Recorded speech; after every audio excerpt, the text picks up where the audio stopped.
that this was a threat against Trump. And I have no idea how in front of a federal judge with a straight face in a preliminary hearing, they are going to prove intent based on the evidence that is public facing. It would really surprise me. It might get past a preliminary hearing. They have to have it. I just looked it up. If the defendant's in custody, 14 days. If the defendant's not in custody, 21 days. After the preliminary hearing phase, then the government has to provide discovery, and they've got to turn over certain information so that the defendant's attorneys can look at the evidence and consider whether or not they have evidence that would support each and every element of the crime. And if they don't have the evidence, then the attorneys will file a motion to dismiss on that the evidence is lacking for one or more of the elements of the crime. And again, they've got to prove intent with this. 86-47. What the hell does that mean? 86. Somebody. It's an old term. Means throw the guy out, throw the bum out.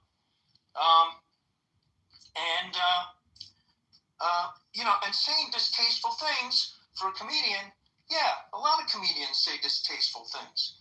Did you like Don Rickles or Buddy Hackett or any number of other Kathy Griffin cut off Trump's head. That was really disgusting. It's disgusting, but it's not a threat, and it's within her rights to do that. It might have been in bad taste. Most people would say so, but that's not a threat. Maybe she should be indicted. Was that within 5 years? May have been. I don't know. I didn't look it up. But it just doesn't. I don't think this is going to pass the laugh test in front of a federal judge when they try to prove intent.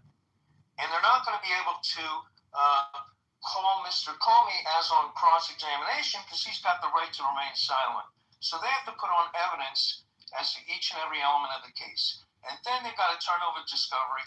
And then defense counsel gets a chance to look at, and the defendant, who's a lawyer, gets a chance to look at what the evidence proves. And I think this thing will get tossed either at the preliminary hearing or on a motion. And, it seems to be, part of Trump's MO of vindictive behavior. That's how I read it. You can disagree with me, that's fine. Do you see this as an attack on the First Amendment, and what about the Kimmel situation?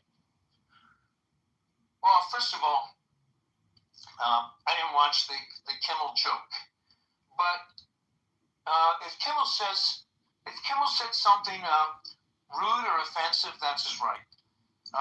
Did he threaten anybody? No. And should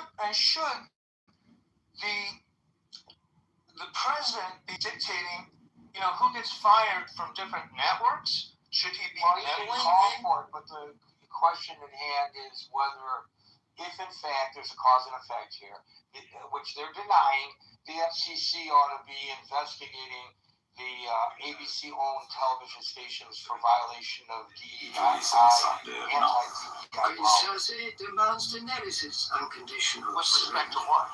If she refuses, it's an announcement dying. Kitover, you're a rational man. Of course, I flatter myself. We have a chance here, perhaps our last chance, to avoid carnage. Now, Help me. I don't want to see the city burn.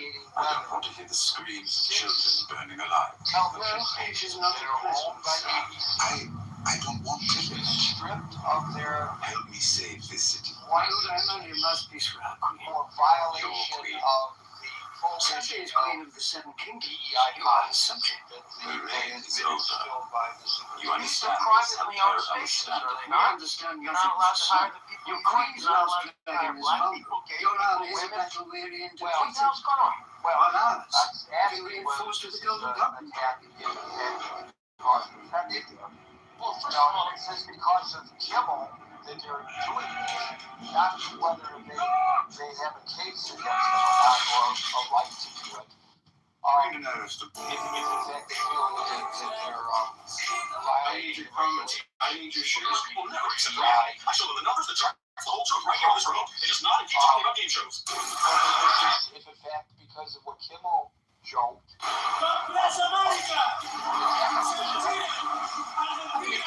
it can be proven to be their motivation because of the Kimmel jokes, yeah, that would be a suppression of free speech and the freedom to tell a bad joke, to tell a distasteful joke, I need your comments. I need your. distasteful things. Distasteful things are not threats. They, some people think they're funny. Some people think they're not. Some people think Trump's threats of violence are funny. Trump threatens violence all the time. He's repeatedly done this on camera. So you don't need to. You can just play. I found stream of his videos on Twitter. With all the things where he's talking about, oh, shoot him, shoot this one, shoot that one. Yeah, that's good. They'll be dead. Things along those lines. So Trump, the calls, the rhetorical calls for violence come out of the mouth of Donald J. Trump. And he's done this repeatedly. He did this at one of his rallies where somebody was heckling him. He threw the bum out. I forget what was it. I think it was I can't remember. I think it was in his first term or in his first run for the presidency. This is what the heart of the ball is. He acts like a mafia boss. This is going to be the most in the way Saudi guy was going to be the way he issues his calls to beat people up and throw them out. And I believe this was at a public event. It doesn't even matter. He calls for violence many times. And there's video tape that proves it. So, does it suppress free speech to screw around with the people that regulate broadcasting because you don't like what people say? Of course, that would be a roundabout way to suppress free speech. But you have to prove that was the intent. And I think it's just a waste of the time of the agency and a waste of the taxpayer money to do this. It's just warrantless. So to refresh your memory, it was not at a rally. It happened numerous times. And I will acknowledge that I just use AI to find these citations. Cedar Rapids, Iowa rally on February the 1st, 2016. Trump told supporters to knock the crap out of anyone getting ready to throw a tomato and promised to pay their legal bills. February 22nd, 2016, at a Las Vegas rally, Trump said of a protester being escorted out, "I'd like to punch him in the face." He lamented that in the good old days, such people would be carried out on a stretcher. Following an incident where a Black Lives Matter protester was assaulted at an Alabama rally in November 2015, Trump stated the next day, maybe he should have been roughed up. More recently, at a Coachella, California rally on October 12th, 2024, this is from Time magazine. Trump reacted to a woman heckling him by saying she should go back home to mommy and that she gets the hell knocked out of her by her parents. So, yeah, you're right, except it wasn't just one time. It was... Yeah, the videos that I saw about the preliminary hearing, they have to have it. About the calls for people to tone back down the calls for violence, played numerous clips of Trump and in various circumstances calling for violence. So, that is his MO. That's what he thinks a commander-in-chief, somebody that represents the people of the United States of America, all the people. That's what he thinks is appropriate behavior. So it's ridiculous. I just looked it up. They take umbrage at a lot of things but hypocrisy is nothing new. Thank you, William. Folks, we're here Monday through Friday from 5 o'clock New York time, so till 5 o'clock New York time. All right, no. What did I say when I came off mute? Because what? There was no cue. There was no cue, and I said no one's calling. Adjudicated. Sorry, Dia, PTR. Listen, Come on. I see where she asked to be in the queue. One second, guys. One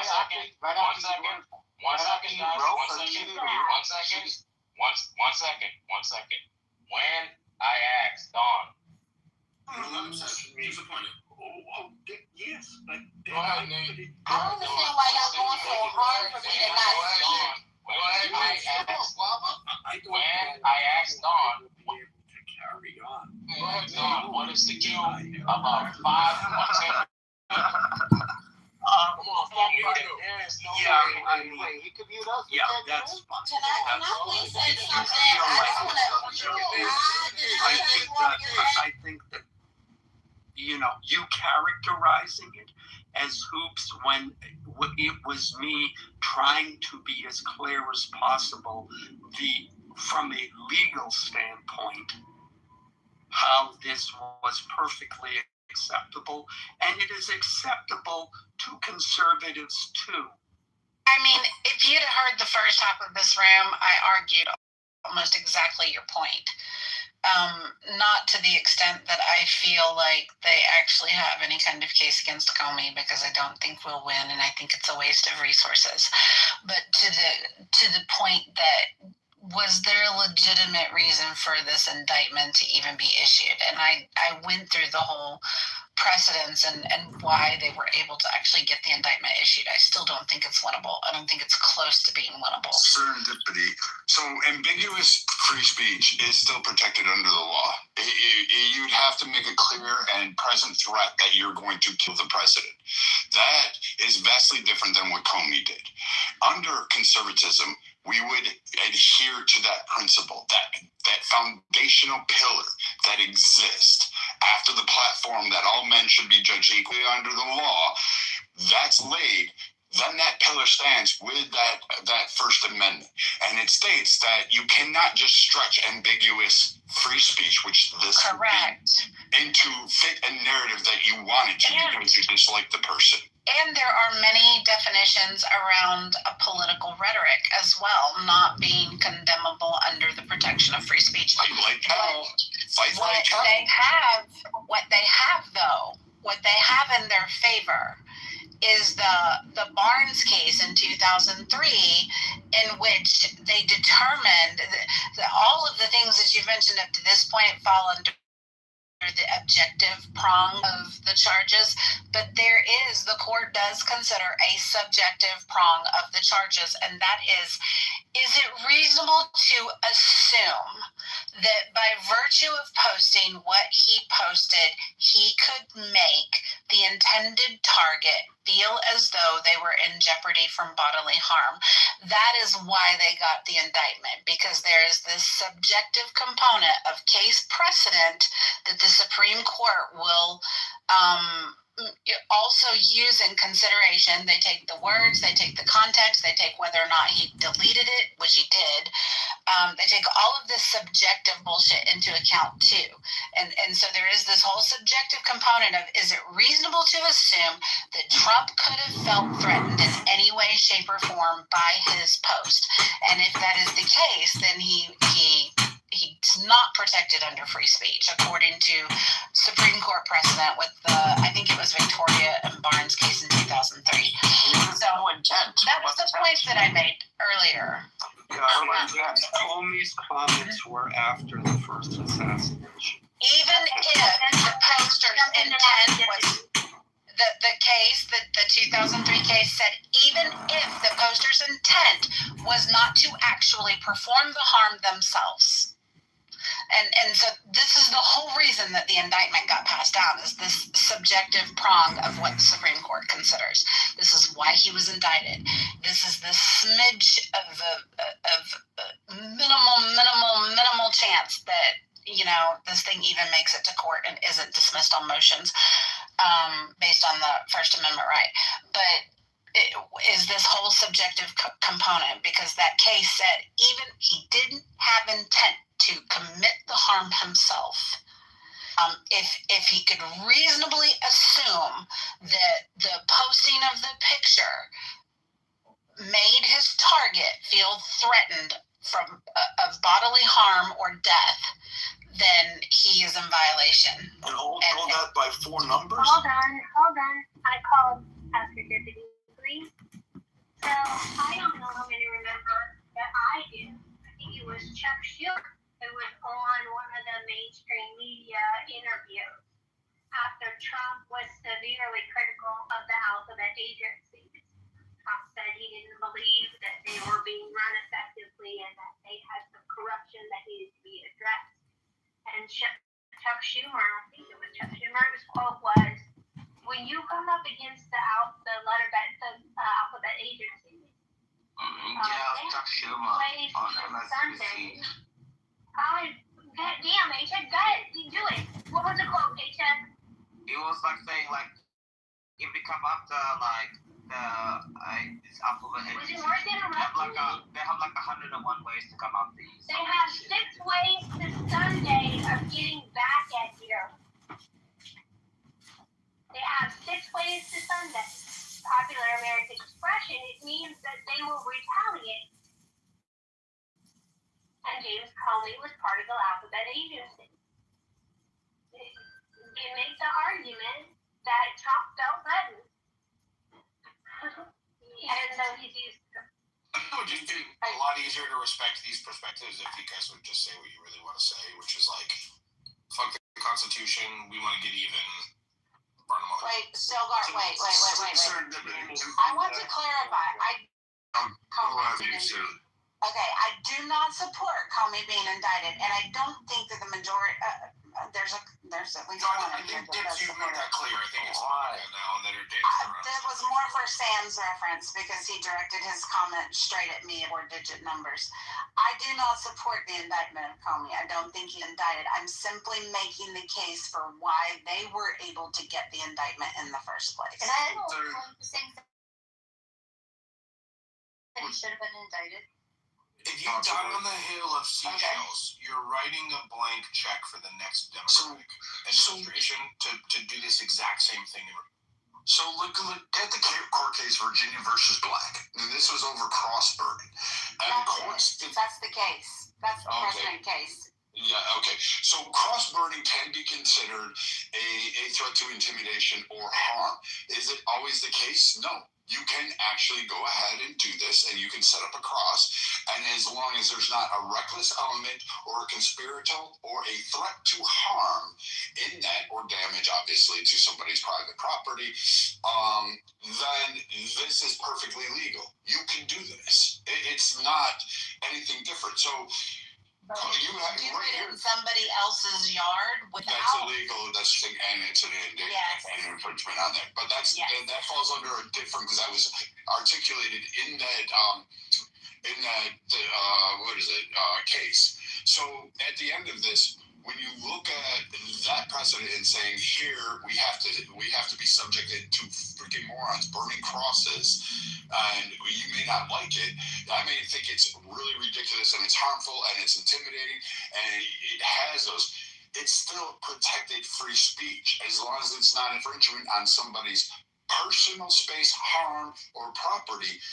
Comey can do this by every precedent. He can do it because, again, you have to prove that he was going to be reckless, conspiratorial and direct harm to somebody that is sitting in that office, and that's not going to go over well. It's just you have a long road to do it, and this is optics at best and shitty optics. It's not a win. It's actually a setback, which takes away the meaning of what just happened in that fucking Hilton hotel. It just strips everything away. Well, the thing is, like, there's a long road of, like, the Supreme Court overturning the decisions. Like, we can go Black versus Board of Education, we can go versus Loving versus Virginia. I can even, like, 100 other cases the Supreme Court has overturned. So it's just, like, that's what you're dealing with currently at the moment. But what makes you think, I want to ask Brad this question, what makes you think, like a future Supreme Court doesn't overturn these decisions? Why are you so confident about this? Why would they overturn it when they actually are? Yeah, but they could overturn it. I mean, like, you know, like. They could. I mean, I suppose I'd be against it. The Dobbs decision took 50 years. It could get overturned. What makes you think you're right about it, though? The Dobbs decision has nothing to do with this case. Yeah, that's what I'm saying. Like, the Supreme Court overturns their precedents all the time. But Ajik, we can make all manner of premonitions into the future as to what may or may not happen with the Constitution. But the fact of the matter is it's pretty clear that at least a majority of the room feels that it would be a bastardization of the Constitution. It would be disrespectful to the First Amendment to suggest that we should indict and criminally charge and potentially jail a man over seashells? Yeah, but why not, bro? They criminally charged President Trump. They searched his house. Whataboutism is exactly what the law is not supposed to engage in. Wait. You asked me a question. They searched through his house. They violated so many constitutional rights that he had to do. And what they did to the January 6 people committed suicide over January 6. A hoax, terrible thing that happened to these people. They became bankrupt. They lost every single thing. And then now you're trying to sit there and be like, oh, well, and now you're sitting here and be like, oh, well, you know what? You know, it's terrible what happened, but anyway, we're going to just move on with it. No, bro. You have to make the fear of death in these people in their eyes. So people like Comey can't go ahead and put hoaxes in other people's lives. People committed suicide over January 6th, still God. That wasn't Comey, though. They fucking died. Hang on. They fucking died. Wait a second. People fucking died over. Wait. Enough. Wait a second. Just let me land. You can talk all you want. You're stacking. Let me go. Enough. I don't care if we're American or not. All I'm trying to say about you being an American is you're stacking. Enough. Stop talking. You can speak all you want. People committed suicide, false charges. This is the knowing human in the world. And the only reason they got reprieve is because President Trump happened to win the election. And if President Trump lost the fucking election, God forbid what would happen to those people, you know? And you know what happened? President Biden, he's the first president in the history of the United States that did past pardons from like 2014 and everything and future pardons. So what the hell? You're going to have to wait. You've added 17 addendums to one singular point. All these points don't add to the conversation. You're about to be done, okay? Let me explain something really clearly to you. No, you're filibustering. Don't abuse your both fucking powerful. You're filibustering. You gotta let him speak. Listen, you're filibustering. Look, and we can keep doing this. We can keep doing this. We can keep doing this. Let me finish. Sir, I don't need. He did. Wait.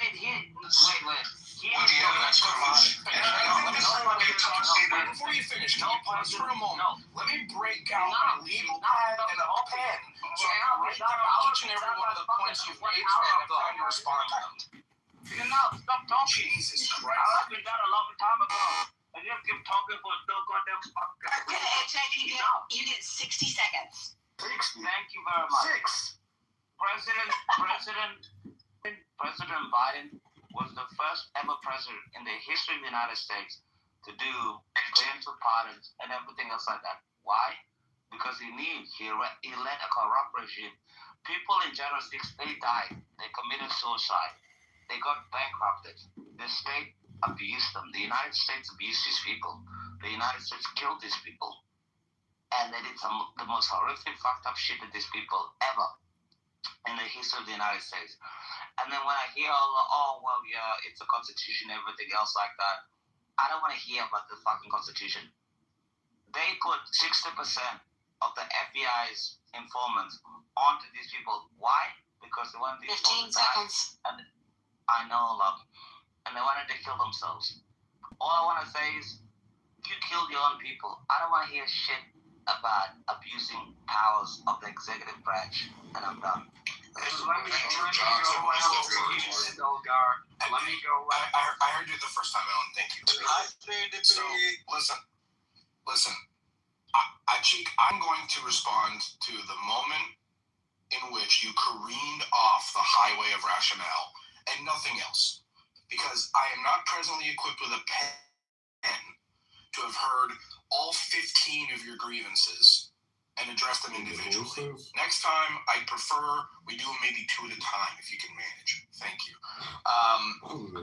The moment you call into question, the moment you submit any other case, any other legal proceeding in regard to this particular case as a rationale as to why you do something or wish something to be done or why you think something should happen, unless those cases are directly related to this case by legal precedent, you are absolutely participating in what about this?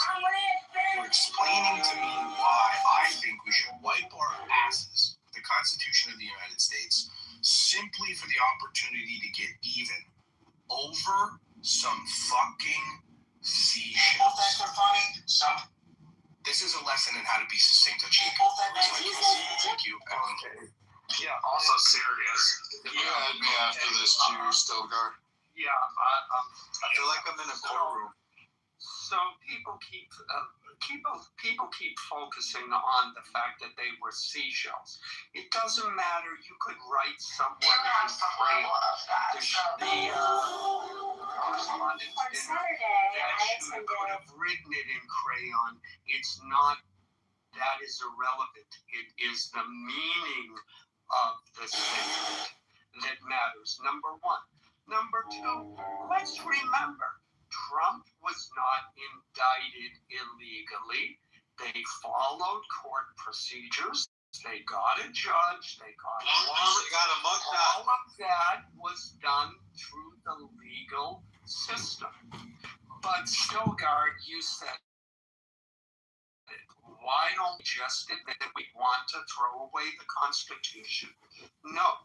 Why don't you say that you're just too afraid to use the Constitution for the reason it was intended to be used, and you're too scared of being seen as having any kind of backbone at all? Why don't we just say that?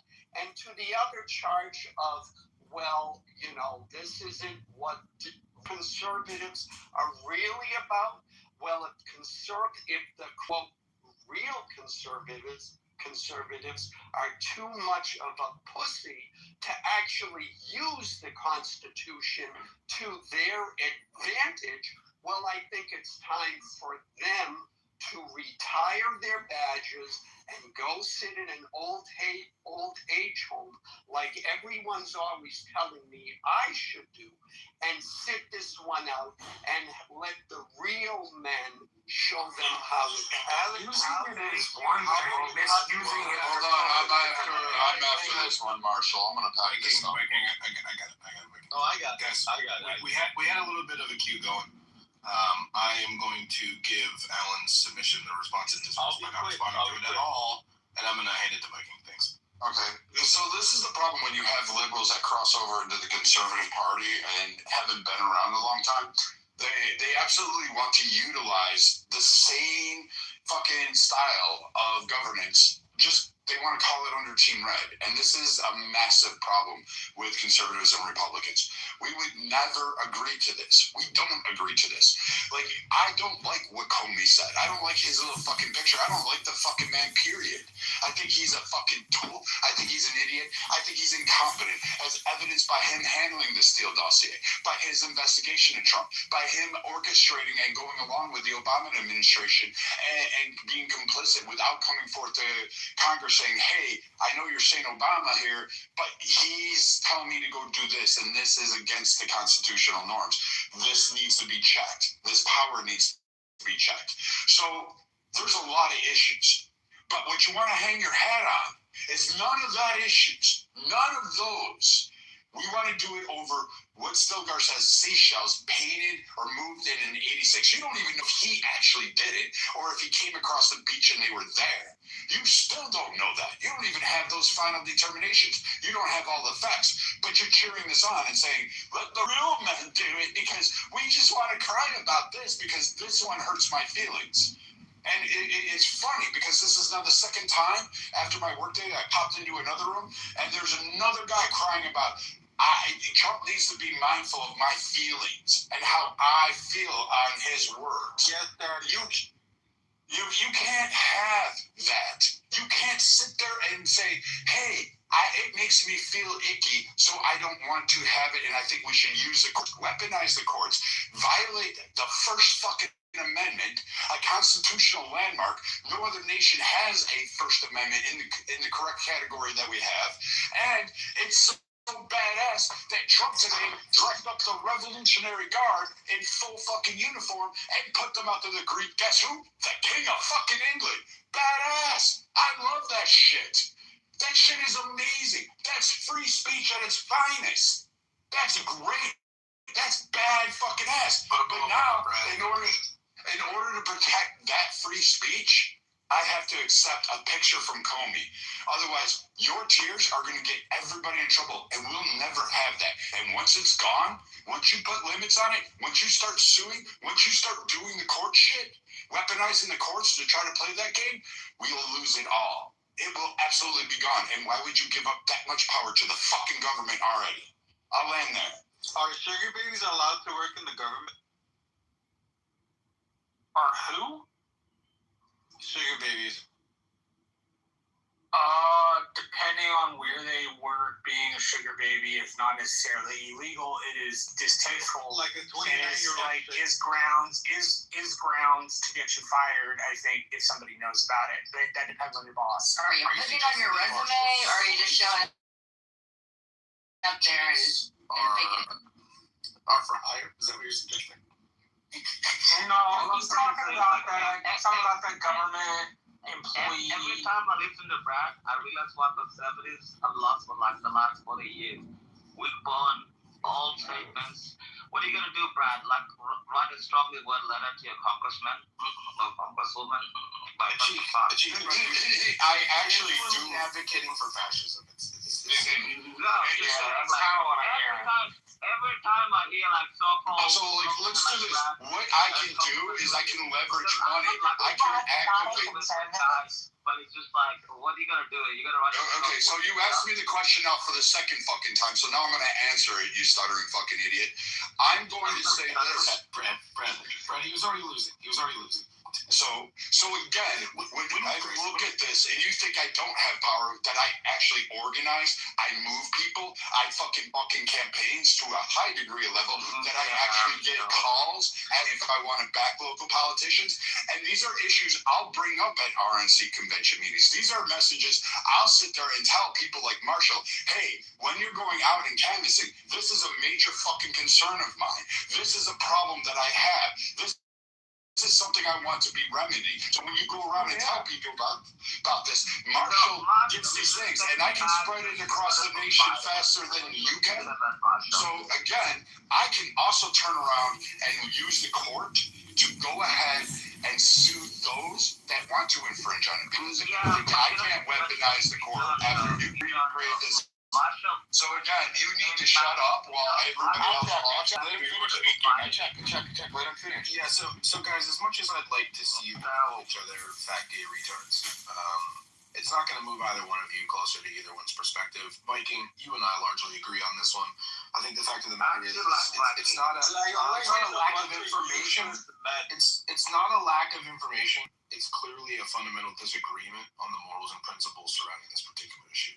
If that's our chief's position, I don't think either one of us are going to change it. I don't need to, but when he asks me a question, I go to answer, and then he just keeps his like fucking gurgling, fucking gooseneck fucking going on. Then again, you can't expect me to. If you keep this up, you'll basically be banging symbols together, and he'll be cranking the. Yeah, but I'm not worried about some know-nothing from Australia. Marshall, you're the same I'd love to have an opinion on politics. You're just like, oh, it's okay, I know you're petty. It's all right. Memory, Marshall. You're the same. All right, we're giving the floor to Marshall. Yeah, Marshall, I think you're particularly adept at addressing these sorts of issues. Particularly with things. I definitely want to hear your input on this. What was the chief contention of the argument? As I understand it, we're talking about Comey. Yes, and the investment today. So from what I hear from talking to lawyer and judge friends of mine is that it's not going to hold up under review. That it's going nowhere, right? That it's more political than it is actually lawful, which, I mean, says something about abusing the system in the first place, right? If you're going to abuse the Justice Department to politically go after somebody, then it doesn't really matter. I'm also kind of with Brad on this. How do we know Jim Comey didn't just walk up on that image, right? The tendency to punish over perceived political slights, or what look like perceived political slights from a national point of view, I don't think are very healthy to the government and the Constitution. It shows that the rules don't really apply when the elites and the participants of government stop believing that the rules apply. Then they do weird, strange shit that ends in some sort of dictatorial, fascistic kind of end. You can play the game, but you can't play the game so hard you break it. And it's definitely possible to break the Constitution. And selectively applying it is exactly one of the ways in history in which those things then become null and void.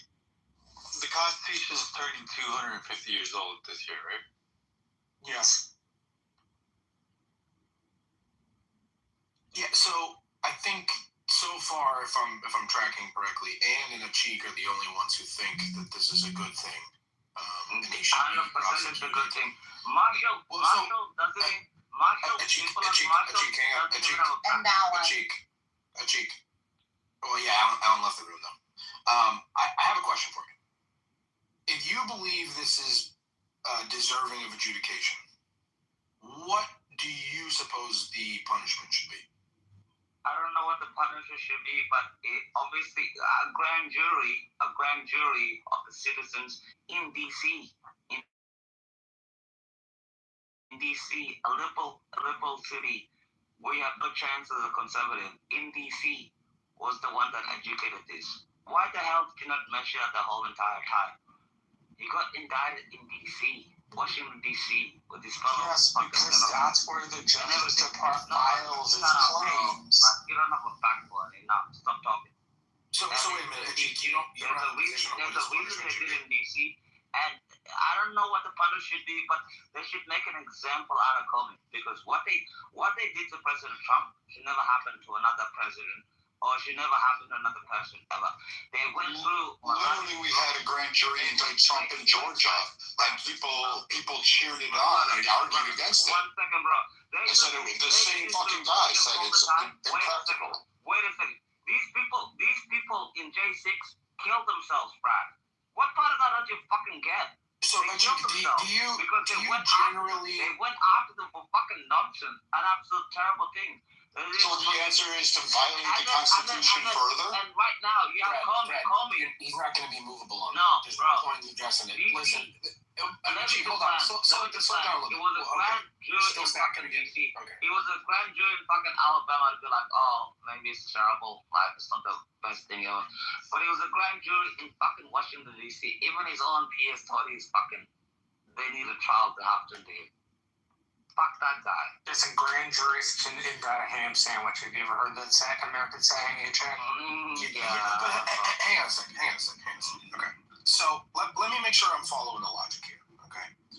Based on the lawfare and the misbehavior of the previous administration in the direction of conservatives, you think the solution to that problem is to take a bigger bite of that apple to make that point, right? We're in a bar fight. No.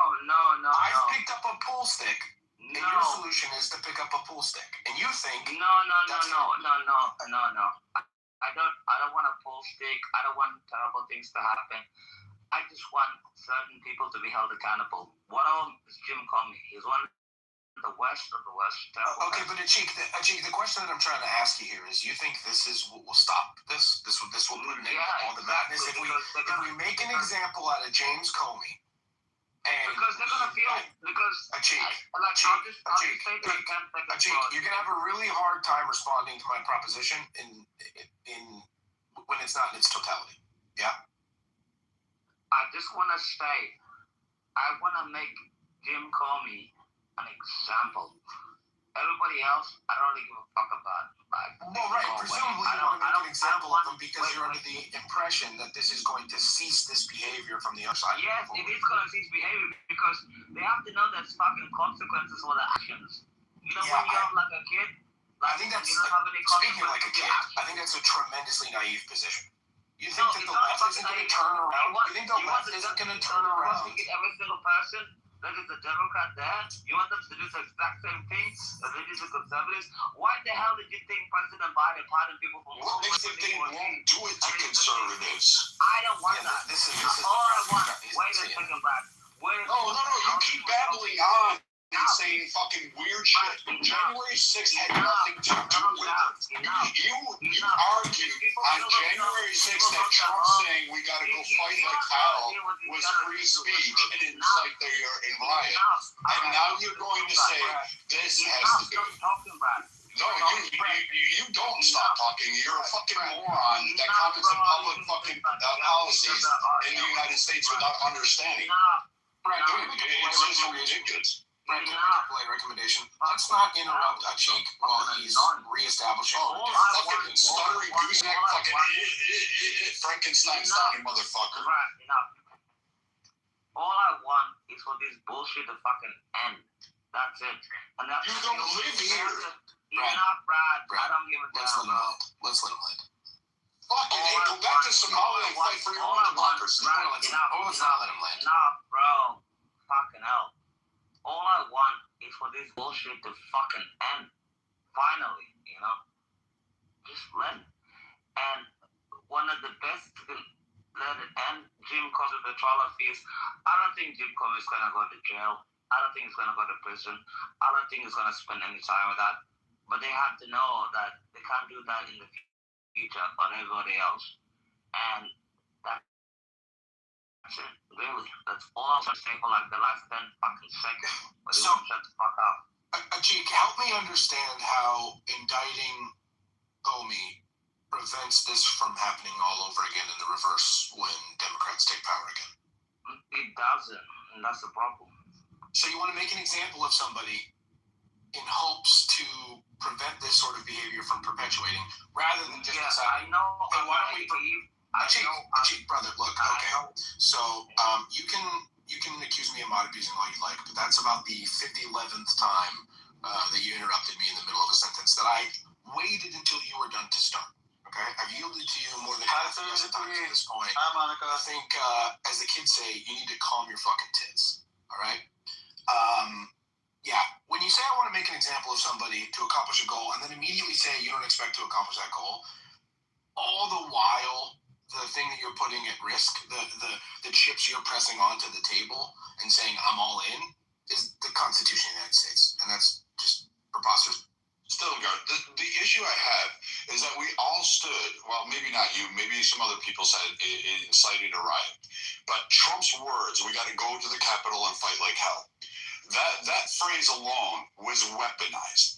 And dipshits like that guy sat there and said, it's free speech, it can't be taken literally. He didn't mean it. The context matters. You can't prove that he meant to incite an insurrection. It's not an insurrection. And I agree. It was protected free speech. It didn't mean to go up there and like hang the fucking members of the House. It didn't mean to go up there and do anything. It didn't mean to go break into the doors and invade the Capitol, destroy it, shit on fucking desks, take computers, take things that really shouldn't, even if you broke in, shouldn't have done it. It also didn't mean that, hey, we should violate constitutional rights. There's a multitude of issues that happened at January 6th. Fucking beating the shit out of a fucking Capitol police officer with the American flag is not fucking free speech. And I don't give a fuck if that retard killed himself. I give a fuck if he did it. He deserved it. Because again, he violated not only the sanctity of our Constitution, but decided that he was going to go attack the government and beat some poor schmuck who makes 35 fucking K a year, who was just sitting there trying to say, hey, you can't come in here and trash the fucking Capitol building. But he beat him with the American flag, which really pisses me off to begin with. But now I have to worry with some stupid weird argument from some fucking foreigner who doesn't understand how our government works. That now you want me to sit there and say I gotta feel sorry for him and that we should forgive him. It's dumb. It's dumb. No. You talked enough. So this whole idea that now I have to codify that, oh yes, James Comey should go, then by same mention you would have to you'd have to prosecute Donald Trump. You'd have to put him in jail. Whatever the consequences were of fucking Comey out of this, if you manage to even get it there, would be the same for Donald Trump. It would be the same for fucking Mark Levin. Who's it? Ben Shapiro. Candace Owens. Fucking, what's his name? The guy who says frogs are gay all the time. All of these guys. Yeah, you would have to say Charlie It's an eye for an eye argument. And that's the Yes. problem. The civilized world doesn't handle their problems that way. So, No, I mean, it's either the rule of law or we don't have law. But Brad, the problem here is we've described our position ad nauseum. It's not going to move him. I think when he's saying things like, I want to make an example of him, but I also expect nothing to change and the Democrats to perpetuate the exact same behavior, I think he's invalidated his own argument without the need. I agree with you. But what pisses me off is when we have foreigners come in here and they don't live here, they don't fucking pay taxes to us, they don't contribute anything to the American society, and then you sit there and tell us how we need to actually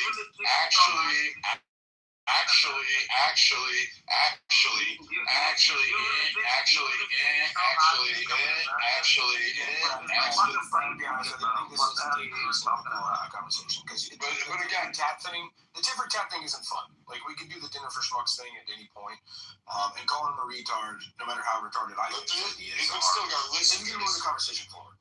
I agree, but again, we shouldn't let foreigners who don't live or partake in our governance or our country actually comment on how we should run our laws when clearly they have their own issues in their own fucking country. And when we talk about that, they lose a gasket on it. The problem that we're running headlong to an appeal to authority argument. You really think it's so hard to become He an can't have an American? opinion. All I He gotta certainly do doesn't have is influence. have a flight ticket to fucking Alabama, and I'm an American. Of course he can have an opinion, but it's a really annoying and ill-informed one, and one which bears, no matter what his opinion is, doesn't really affect his life. He's commenting on stuff that affect our lives, which I guess is fine, right? Like, he's entitled to it because it's on a fucking audio app and I can't stop him. But it is a little bit insulting to have somebody who is governed by different rules advocate for the essentially ripping apart of your own system because from across the ocean, he thinks that we just don't have a spine. Right? Like, there's something about that is belittling, it's condescending, it like presumes that they get this opinion without any pushback, and from what I've seen of A-Check, most of his opinion is rather anti-intellectual. It's all feelings based. Okay, well, right? how about this? So I guess the unpopular opinion. So I agree that I think that these charges are validated, and I mean we had a group of our peers vote on this for him to be indicted. So like jury duty, a group of our peers voted for him to be indicted. So then they did due process, right? So like. And it wasn't that, and I agree with you. That yes, there's a grand jury. It's a similar response that was done to Donald Trump when we said, "Hey, this grand jury, you can indict a ham sandwich." Yeah. And they got it. They shopped it, and they did that whole thing. Same thing in New York City. They got it. They got their little indictment, and they got to go forward with it. And we all called it out. We said this is an abuse. Yeah. This is lawfare. If we decide at this moment to say, "Hey, this is our way we get our get back," instead of actually fighting the true fight, the moral fight, the Constitution, the rule of law fight, then we have just abandoned that we are, and now we're just a blur. We either have to have that framework now, even in the face, right now, the most, like, whatever shit you want to. Like, Jimmy Kimmel saying that shit, that the first lady looks straight as a window. Like, I hate that shit. That shit's, like, and that really fucking twists me in a certain way. As a personal level. Yeah. But the idea that I want to prosecute him? No, I do not want to abuse the law or weaponize it. Now, if he was in a bar and said that shit to my face, I'd punch him. Nobody's talking about that. It's not emotional at all. We were talking about the prosecution of James Comey and Jimmy Kimmel. Can I do a room reset, guys? Can I do a room reset, please? I want to abuse the mod powers. I want to abuse the mod powers because what I keep hearing is one person is talking and somebody keeps interrupting. You're not going to get your point across. And the whole point of these conversations is you're going to hear things you don't like. But wait till the person's done and then say, "Hey, can I speak?"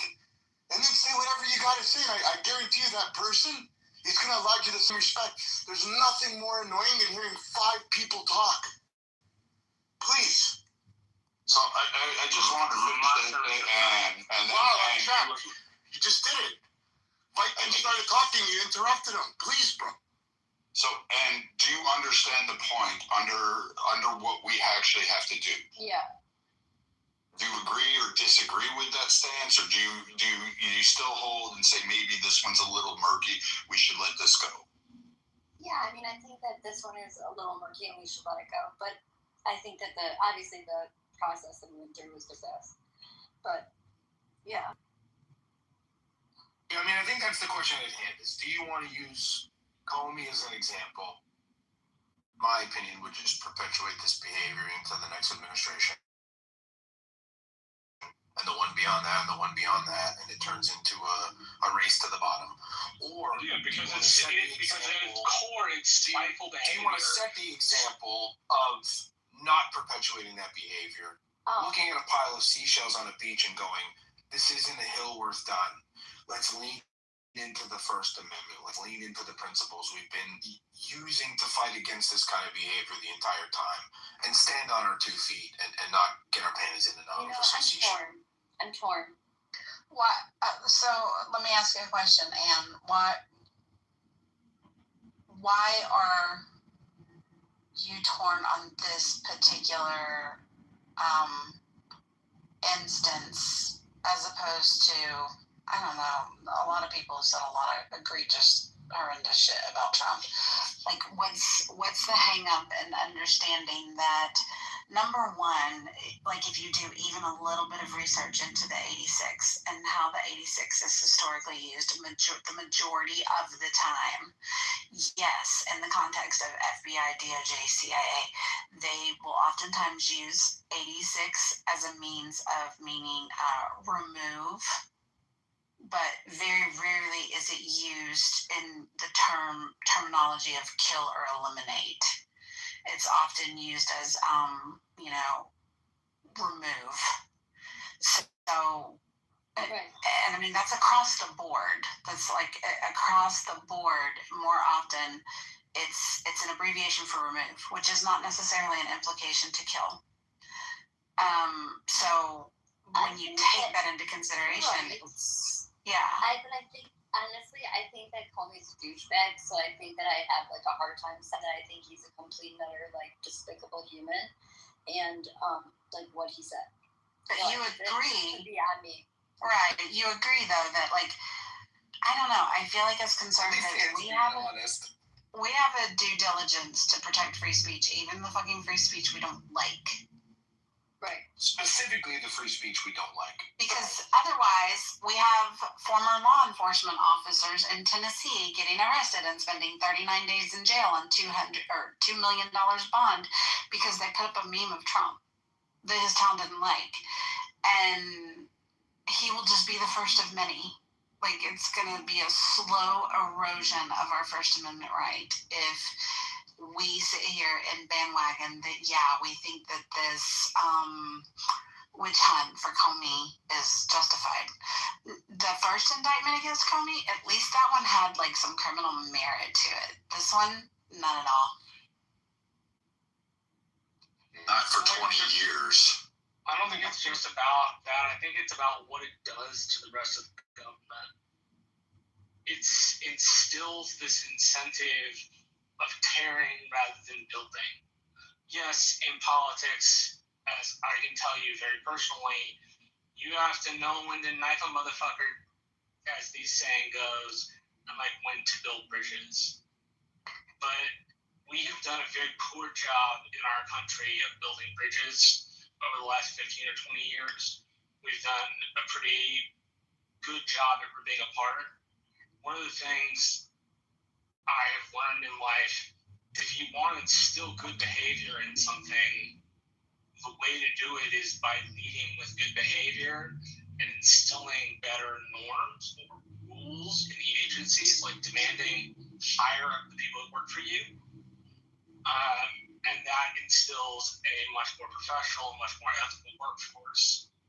But using the Justice Department to go after Comey for... It's retaliatory. It's retaliatory judicial abuse. The same way that they abused him with the judicial system, he's striking back. I have a question. Exactly. And the retaliatoriness, the thing that degrades is us all being equal in front of the eyes of the law. Because if they can do it to them, they wouldn't think twice about doing it to us. They didn't think twice about doing it to us. But it's a vicious circle. Yeah, so this is what we're going to spend the next 10 years doing. Who took apples out of the basket and put oranges, and took bananas and threw grapes. Like, this shit is stupid. Like, our president that we're paying should not be wasting fucking time talking about who television networks should be employing for their talent. Like, I'm sorry, this shit is stupid.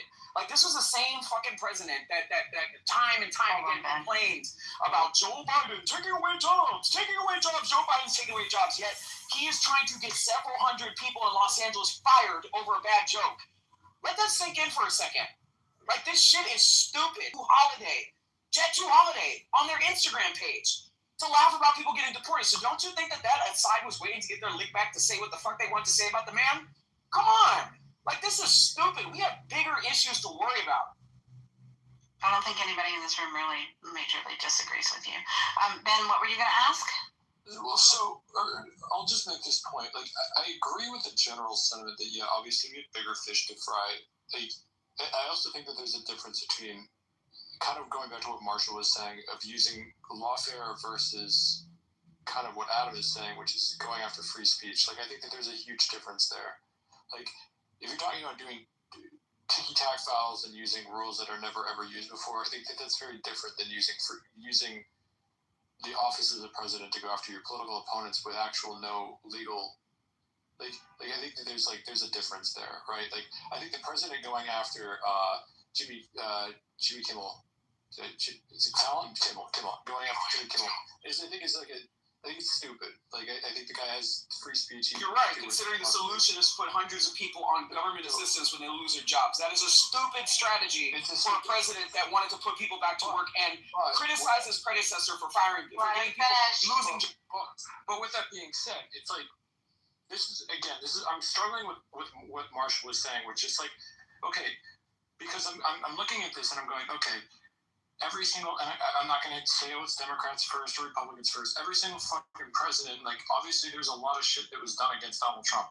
Like, there was a lot of lawfare and all of this kind of stuff. It's like, so what is the answer? Like, if you're a Republican in this country, what is the answer? Like, when it go low, you go high? Like, how has that worked out for Republicans, right? Like, wasn't that the reason I elected in 2016? Was like, you doesn't mean you can't knife people privately, man. Sure, it's just that the knifing won't be seen by anybody. But the Democrats are not doing that. They're knifing people wide out in the open, and they're saying Democrats are daring you to break the rules. But then, yes, do you not believe? Somebody's going to go off a bridge. But they're saying, like, every single time that Democrats are doing this, they're like, hey, look, like, it was political malfeasance. It was political malfeasance to call your political opponents racist, and then, like, the Democrats are like, yeah, we're just gonna go after fucking Mitt Romney and say, oh, he wants to put you all back in chains. Like, it was political malpractice. It wasn't politically, like, this wasn't like. Democrats do this all the time, and then Republicans are supposed to sit on their hands and be like, no, we're the party of modesty. We're the that doesn't work in America. But let me ask you a question. The point was brought up earlier, Mitch McConnell, and all of the shit that Mitch McConnell did using Democratic legislation to stack the Supreme Court in our favor and to predominantly have the Senate for, nearly 10 years or whatever.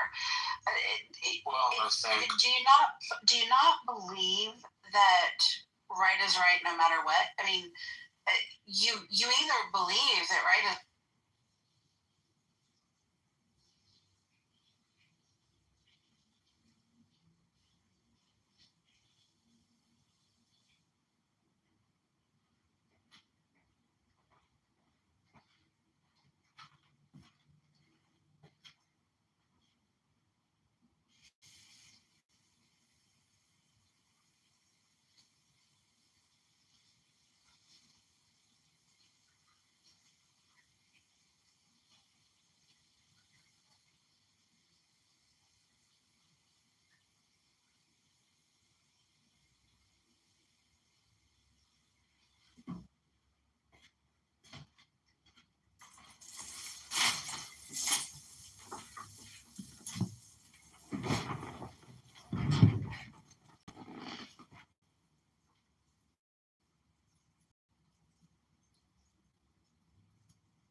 the judge did talk about, and the judge mentioned sovereign citizens today. What I said earlier when you're not listening, I said, cite where Sean Carroll explains why these models are not arbitrarily finely tuned not to produce bullets in their brains. Okay, go ahead, explain that. In order to get into politics, you have to be a power-hungry piece of shit. Like, I'm sorry. I'm sorry. I'm Marshall. I'm sure you know lots of lovely people, public servants in politics. I'm saying in order to get change on that level, then I'm saying, okay, so let's just take away the next executive order should be no more executive orders. Eventually, somebody's going to have to break this system and go, okay, it's a parent coming up and saying, you can't play nice with the toy, then I'm taking the toy away from you. If you can't play nice with the fucking power, then we're just going to take it away from you. I actually don't have an issue with the fact of Trump going after his political opponents the way that he does, as long as he's doing so with the letter of the law. Like, what's good is good. What's good for the goose is good for the gander. And does it make the country a better place? No, not necessarily. But the Democrats are going to continue beating you unless you get down in the mud and play dirty with them. Like, and if that's the way that this is going to break the system and finally restore, like, is it the best thing for the country? No. But, like, Republicans cannot continue to lose. And obviously they've done well recently. Sure. But I'm saying that, like, stacking the Supreme Court, whatever. Okay, you're so desperate to interrupt me. I was going to say, don't even. entertain it. But it's just, like, I think that's the way. Like, yes, I'm also sick of the pendulum swinging back and forth and back and forth and back and forth. It's monotonous. I'm a moderate conservative. Do you honestly? Okay, so you're all for Trump using the letter of the law to exact his judicial revenge, but over issues that threaten to strip us from our First Amendment rights. Are you okay with that? Because I don't feel like that's what Trump is doing in this particular case with Comey. The original indictment on the collusion and shit, 10-4, I got you. That indictment was dismissed without prejudice. They could refile those charges.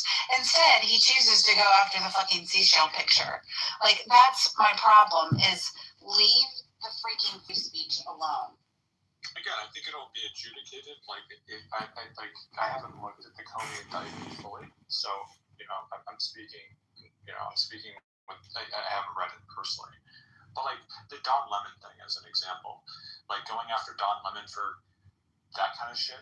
Like, I have no issue with that as long as. Me either, but that was a violation of civil rights. Sure. It's entirely different. Sure, but that's my point. Is like if you're going after free speech and just like coming out there and like I don't know. I guess this is also a president who's been shot at a couple of times and had three separate attempts on his life, right?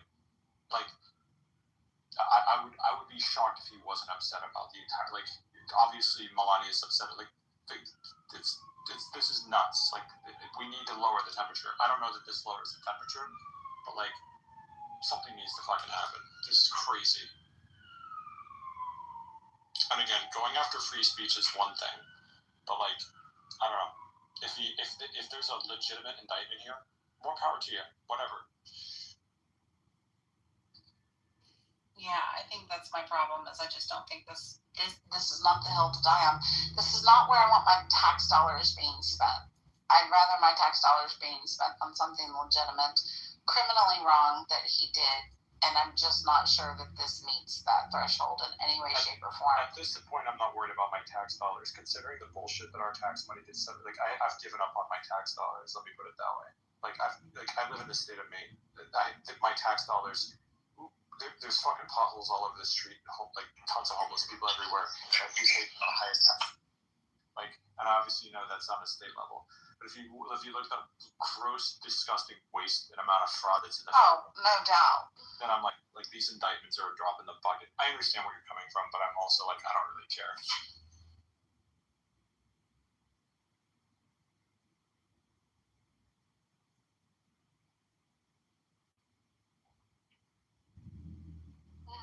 Alrighty then, yeah. I love that Alistair just said in the comments that the system is bankrupt, yet we employ 80,000 federal police officers. Yeah, that's what's breaking. That's what's bankrupting the system. Come on. I'm not saying that's what's bankrupting.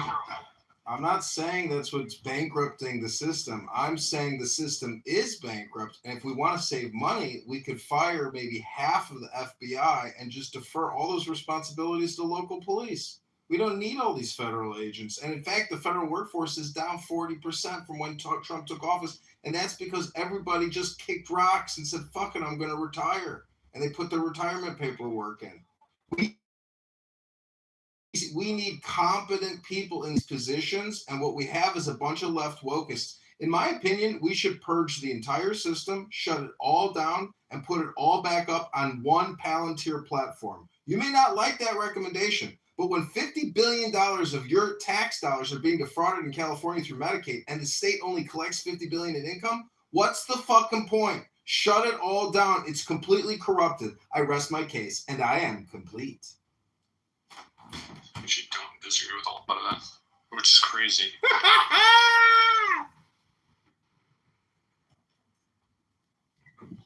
I mean, why do we need Medicare, Medicaid? Pay as you go. Oh, I got to go to the doctor? Okay, great. Now the government's going to pay for it. But we don't need this annual, quarterly, and annual budget billing system. We need pay as you go. The country's bankrupt. We need innovative financial transactions to help alleviate the stress. Hello?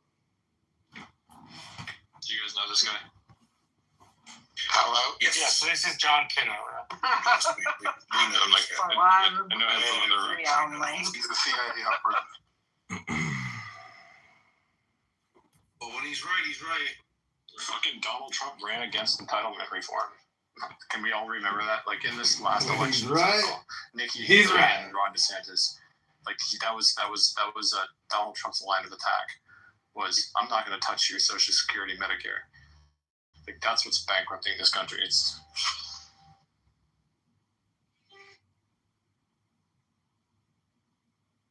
my wife called me lazy because I never do the things I say I do. I thought it was refreshing.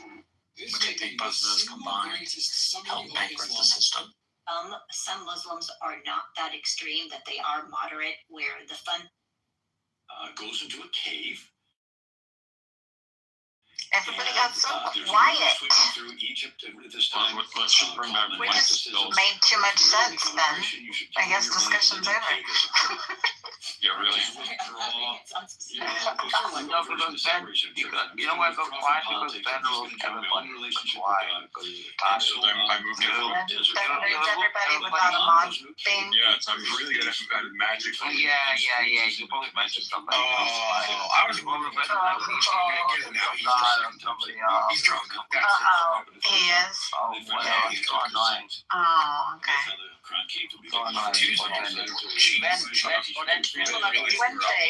It's Wednesday where he's at.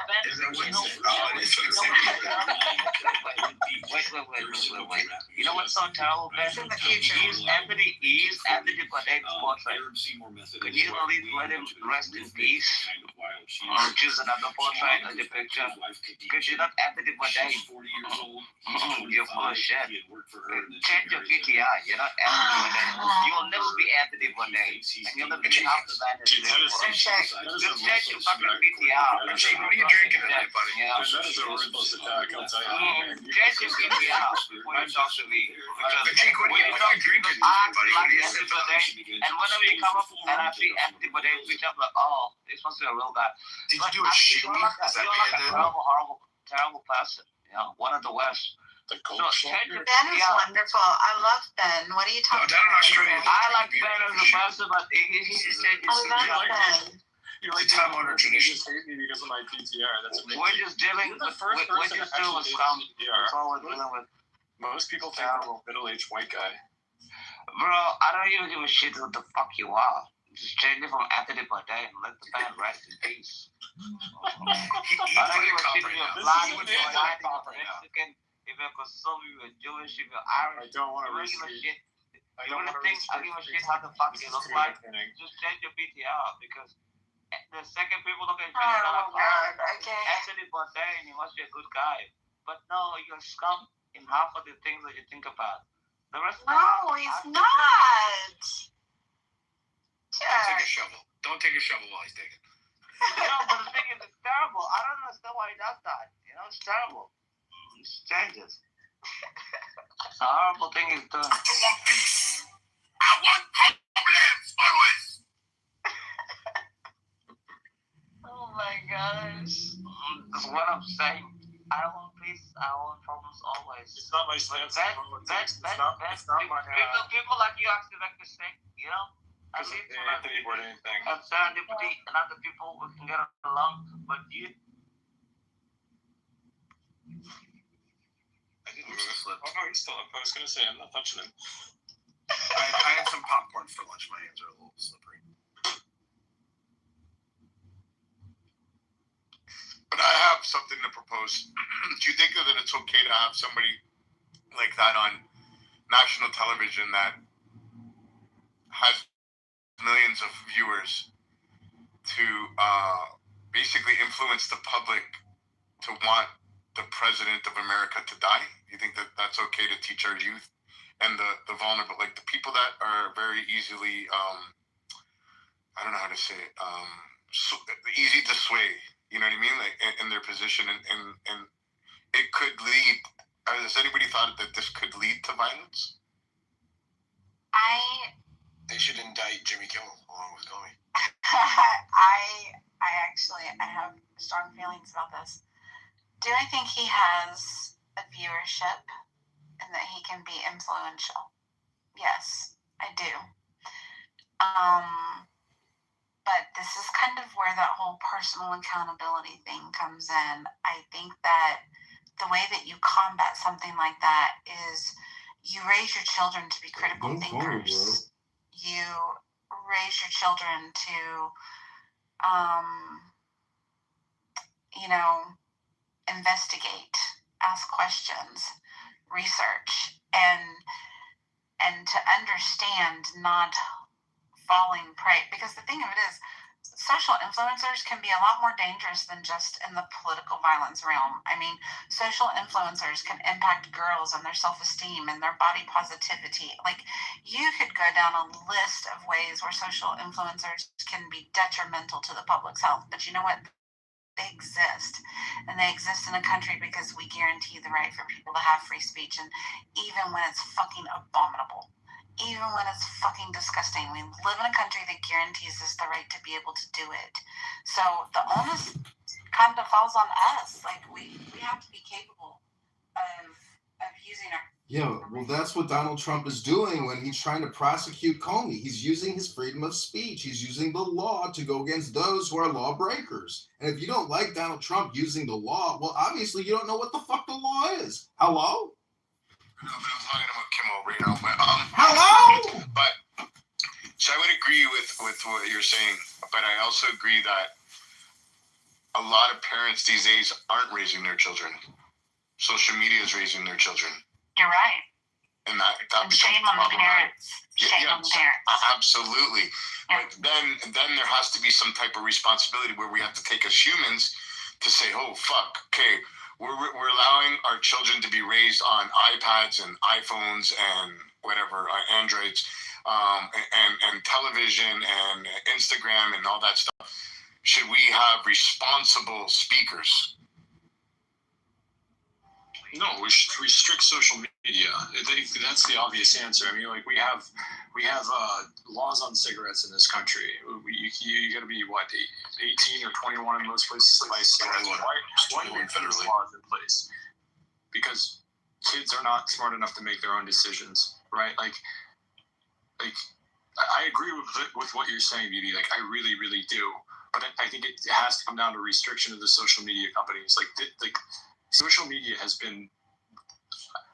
I mean, we're talking about Jonathan Haidt earlier, and Monica and I think Serendipity. I think you were in the room as well. We're talking about Jonathan Haidt earlier. He's on this huge campaign at the moment about social media usage in kids. Like that has to be where this comes from. Well, Ben, I think you touched on something that's so powerful, and I think it was so subtle that I don't think people really caught it. And then I would ask like people in the room, do people have a problem that there's an age restriction on smoking cigarettes? No. Yeah, of course I'm a fucking problem with age I check. Stop. It's annoying at this point. You asked the fucking question. No, I know, but it's like there's like alcohol involved with the answer. So hold on, because I think it's very important what Ben said, and I think if people don't have a problem with you asked a question. And the problem is you don't give simple answers. Sorry, bro. Just hold on for a second, because there's something to be said about what Ben said. Yeah, I wanna answer this for you. Go ahead, dear.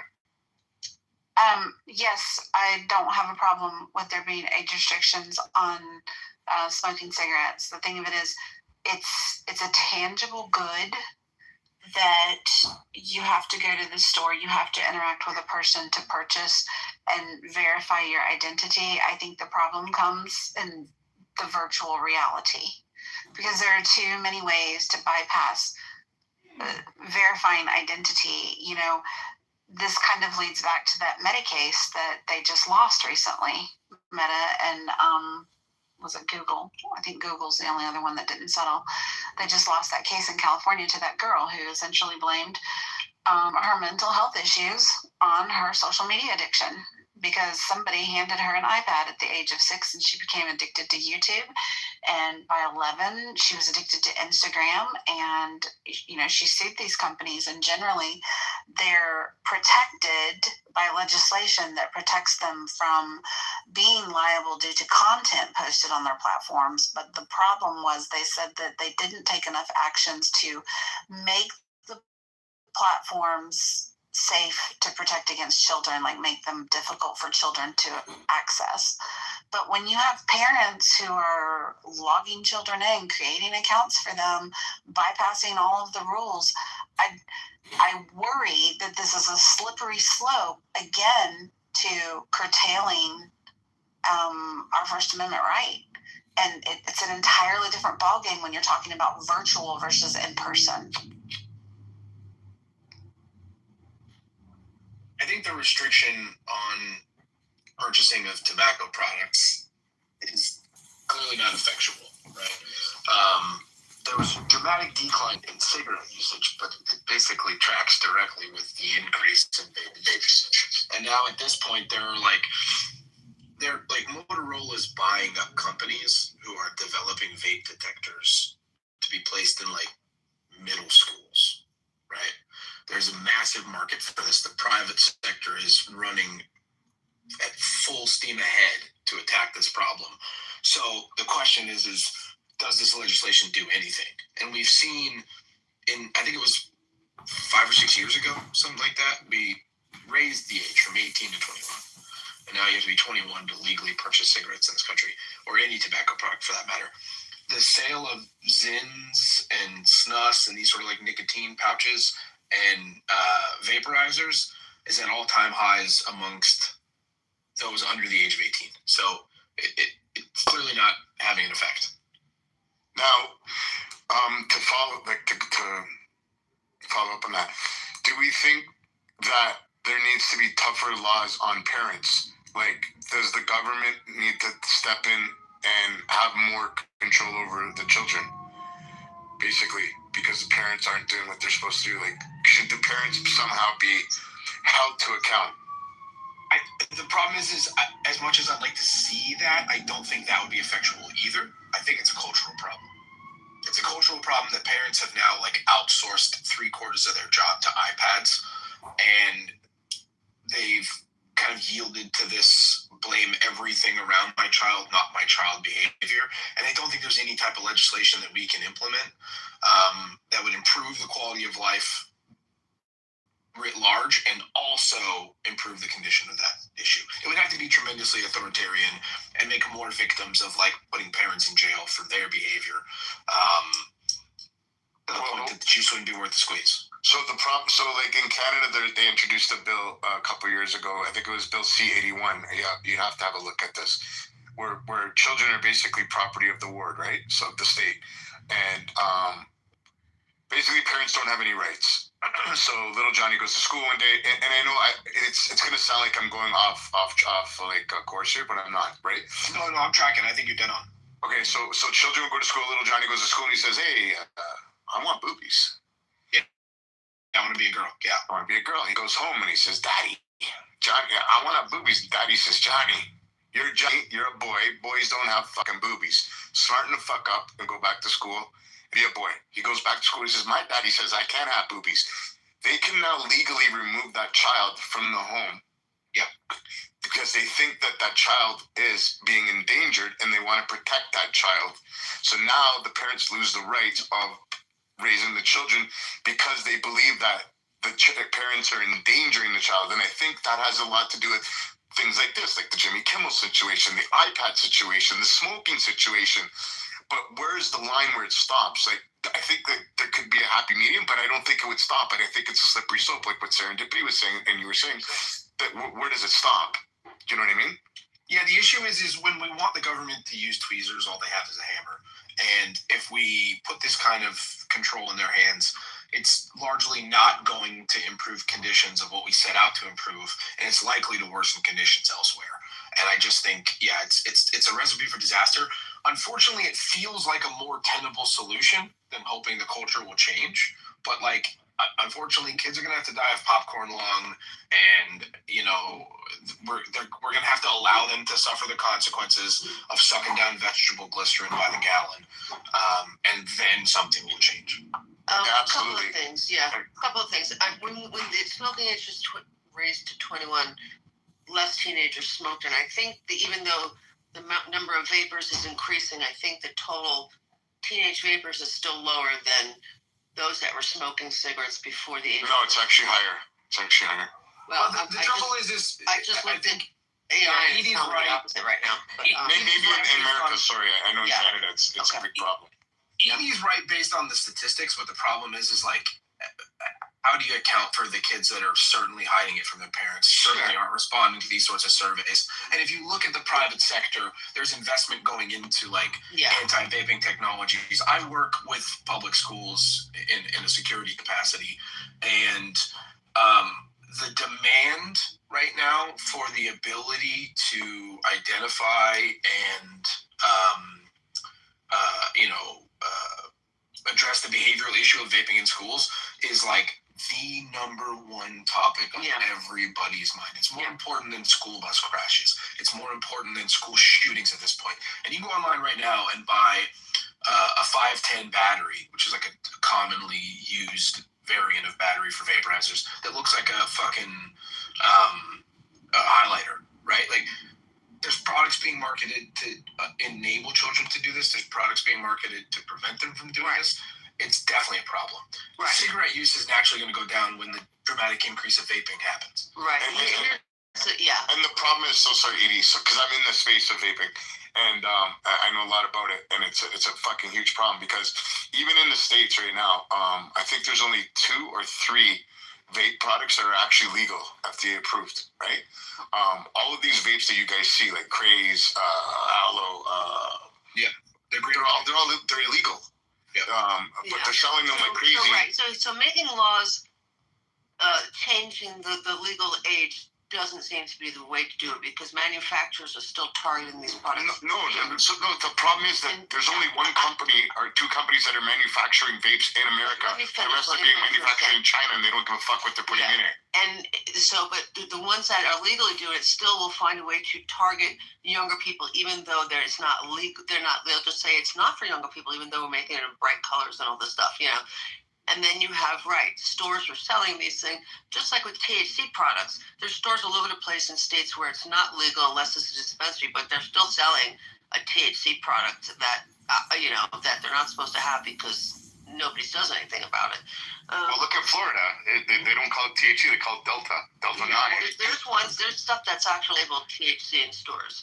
So I don't know how they THC is an umbrella category of a bunch of different molecules, and what they're essentially doing is creating these loopholes in the law to circumnavigate certain rules and make these THC analogs that are then legal for sale in this gray market capacity. The problem here is I firmly believe that is like a direct result of what we see as the government. Right. I think that's the point I'm getting to. The government. And when you talk about social media, so there's still kids still can't go to see like R-rated. I don't think they call them R anymore, but there's still restrictions. No, they're still R-rated. No, they're R-rated. There's the color. Okay, but so I was like, well, then what's the problem with having that social media? But then the rest of us, adults and everybody, are going to have to put some sort of ID in when we log in, right? That's the only way to verify. Other than, unless they just say, are you 18 or over? Which obviously isn't going to verify unless you put some ID, which I don't think we want to do. Put an ID every time we log into social media. So the government trying to regulate these things, use the government to control these things, it's not a good solution. I don't think we want to keep giving the power to the government to do it. It has to come down to the parents.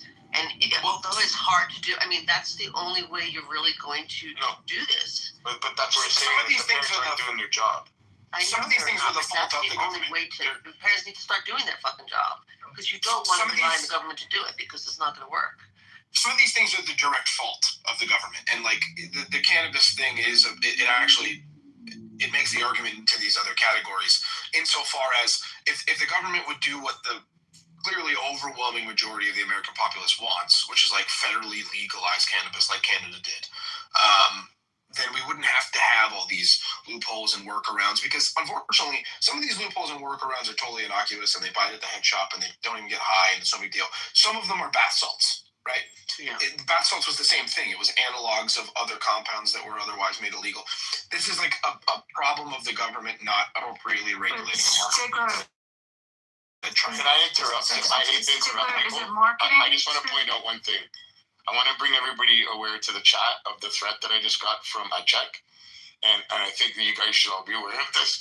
BB, you're a wanker, and I hope you shit yourself in public. I think that's uncalled for, and I think we should all stand up against aggressive shitting yourself in public. Shitting yourself in public. Yeah, we don't want that's going to affect the in Dino Cheek. Oh, sorry. Dino Cheek. Yeah, so, and the I thing was is, just going to say, Stigler, are they marketing? Part of the problem is the marketing efforts are marketing towards kids, how the advertisements look. I mean, we have that problem in my industry. It's a big problem, and there's mass torts actions and big lawsuits that have been settled because the marketing is appealing to kids. And, you know, there's obviously... Yeah, but any marketing is appealing to a child. Yeah, It doesn't matter if it's geared to a 50-year-old. I understand that. Largely what we're getting at, though, is what we're... Yeah, I mean, we have it in the gambling world. It's a big problem. And the government's lack of action in terms of vaping leads to, like BB said, there's 2 or 3 vapes that exist in the country that are actually able to be legally sold, and the rest of them are operating in this weird gray marketplace. And crackdowns kind of ebb and flow at this point. But what's the packaging look like? Like, that's my question. It's not the packaging. Like people are. What I'm saying, Abby, is that's what's incentivizing the sale of these products in these gray markets, making them more easily accessible to these kids. So right, and they look attractive to kids. I mean, that's I was talking a minute ago about a vape battery that you can buy on Amazon that looks like a highlighter. It looks a 1-to-1 fucking crazy. How long are you guys going to go on about vapes? Because we haven't even gotten to COVID-19 injections, you know, for all these youth. I mean, that Pfizer, Coca-Cola brand push. Wow, what an incredible marketing. You know, Moderna, J&J. Oh, wow. I think there's a misconception where people are thinking that the packaging is what attracts children. It's not. It's the flavors. It's the thing you can get strawberry. I have a genuine question. So let's just say, for the sake of argument, you added kerosene to cornflakes, and obviously nobody's actually going to do that. But there are consumer protection laws. I asked this as a genuine question. I don't have an answer to this, but like you know, you see this RFK Jr. is doing a bunch of shit where he's saying you can't have all of these harmful chemicals in our food, which is like, that should be like, well, no shit. But like, I ask you this genuine, is there any recourse for that to say, hey, these chemicals are really, really harmful and you just can't sell this in this country because this shit is just the really... The problem is the chemicals aren't harmful until they get heated. Okay. So, and then it changes the molecular structure, and that's where the chemicals that are in vapes, they only become harmful once they ignite, like once they get on the heat, the battery heats it, and it turns into the vapor. That's where the poison comes into effect. Before and that's to your earlier point. The whole vape market was a niche market. There was a kind of a nice little cottage industry of mom and pop shops popping up, and people who wanted to be into the vaping thing had to like wind their own coils and make their own canisters and like build these vaporizers, and they were largely like purchasing the vape juices domestically, and it was made here. Go into any gas station within a 5-mile radius of... Now that's treating the ball numbers as like constant values for universes you might find yourself in, and then there's less of them in the natural state, right? Which is a crude analogy because it's actually like way more complicated than that, but like it makes the point. I mean, I have this thing in my Islam essay, which is just, I have it be numbers drawn on a piece of paper, drawn out of a hat. So I'll let the hat argue it now, but anyway, it's just the fine-tuning argument for atheism. No, we should call it the stepping in the buckets argument. And stepping in the bucket is a thing from baseball where you, instead of stepping towards the plate with your lead foot, you step away from the plate. Thank you. Do you guys mind if we just quickly, Deepak, can you just cover, because I don't know how much time I have, can you just tell me what happened with your resolution with Zelini?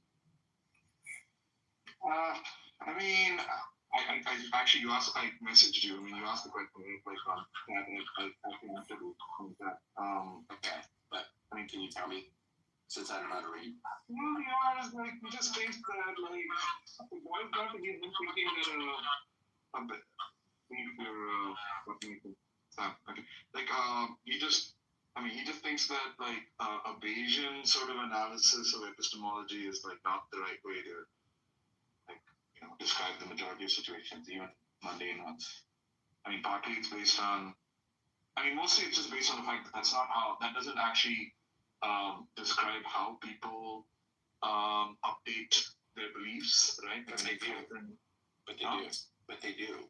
No, I mean, that's not actually a super crazy thing to think, to be honest with you. That, like, you know, people are not, like, perfect Bayesian machines, and we don't actually typically like that. Well, there's a difference between being a perfect Bayesian machine and, like, you know, doing the sort of belief update that roughly corresponds with, like, Bayesianism by analogy. Right. And I think there are times when people don't even do that, right? Like when, like, you know, like all these cognitive biases, like, you know, the librarian example and stuff. Well, yeah, that's the thing. People are irrational all the time, so it's hard to say. Right. So, like, the thing is like, typically you want to say it's a model of, like, ideal reasoning or something. Yeah. Right. And Zeleny thinks that that's actually, there's no fact of the matter about, like, maybe I'm being too strong now in what he's saying, but maybe that's... He's probably correct. I probably agree. Bro, I'm gonna bring him back up. Whatchamacallit? Yeah, I saw that God Logic one today. I thought that was pretty funny. He just did one like 2 minutes ago. The Muslims are running, and the Muslim was begging for mercy, and his mods kicked the God Logic off. They were trying to save the guy. I saw that one too, and he was like, "Man, you agree with what I'm saying to you about." But yeah, I was thinking about that verse. No. The Muslim was trying to say that he was uncreated. He was a thought, so he was uncreated. Hello, moderators. I'm gonna take a nap. So Good evening, moderators. I'm wondering if anyone can be kind enough to read the text in my PTR. Thank you. Okay. The quest of the Holy Grail, the search for the stone of the philosophers, by whatever name we choose to call the great work, is therefore endless. Success only opens up new avenues of brilliant possibilities. Yeah, verily and amen. The task is tireless and its joys without bounds. For the whole universe and all that is in it, that in it is, what is it but the infinite playground of the crowned and conquering child, of the insatiable, the innocent, the ever-rejoicing heir of space and eternity, whose name is man, I guessed. Okay. All right, dog. Cool. I hope I read it as best I could. I need it. Well, what I'm trying to say is, like, we sit here and we talk about the GOD all the time, but, you know, man in itself is quite remarkable. I mean, we're fully automated. It only takes a man and a woman to bust a nut and have a great organ. I mean, look at Barth. He's got 4 incredible children that he loves with his heart. You already forgot about the golden calf. Too early to have him in the room. He's just gonna kill the room. So, but later on, you can come up later on. He's trying to acknowledge the creation, but not the creator. That's what got them wrong in the first place. Too early in the room to have him. It's good life in the room right now. Bro, Megatron, Alistair is actually pretty cool. You're the one that's running the room. You kicked me down because I disagree with you. Oh, me being personal. No, you aren't. You're being very vindictive. No, you're being disrespectful to the Alright, things are about to get weird. If anything, you guys will be sitting together. That's why I'm behaving myself. Wait, because I'm scared because somebody's got a green bean? Like, I give a fuck if you're gonna kick me out of the room? I'm not gonna kick you out. What's that? Bro, you are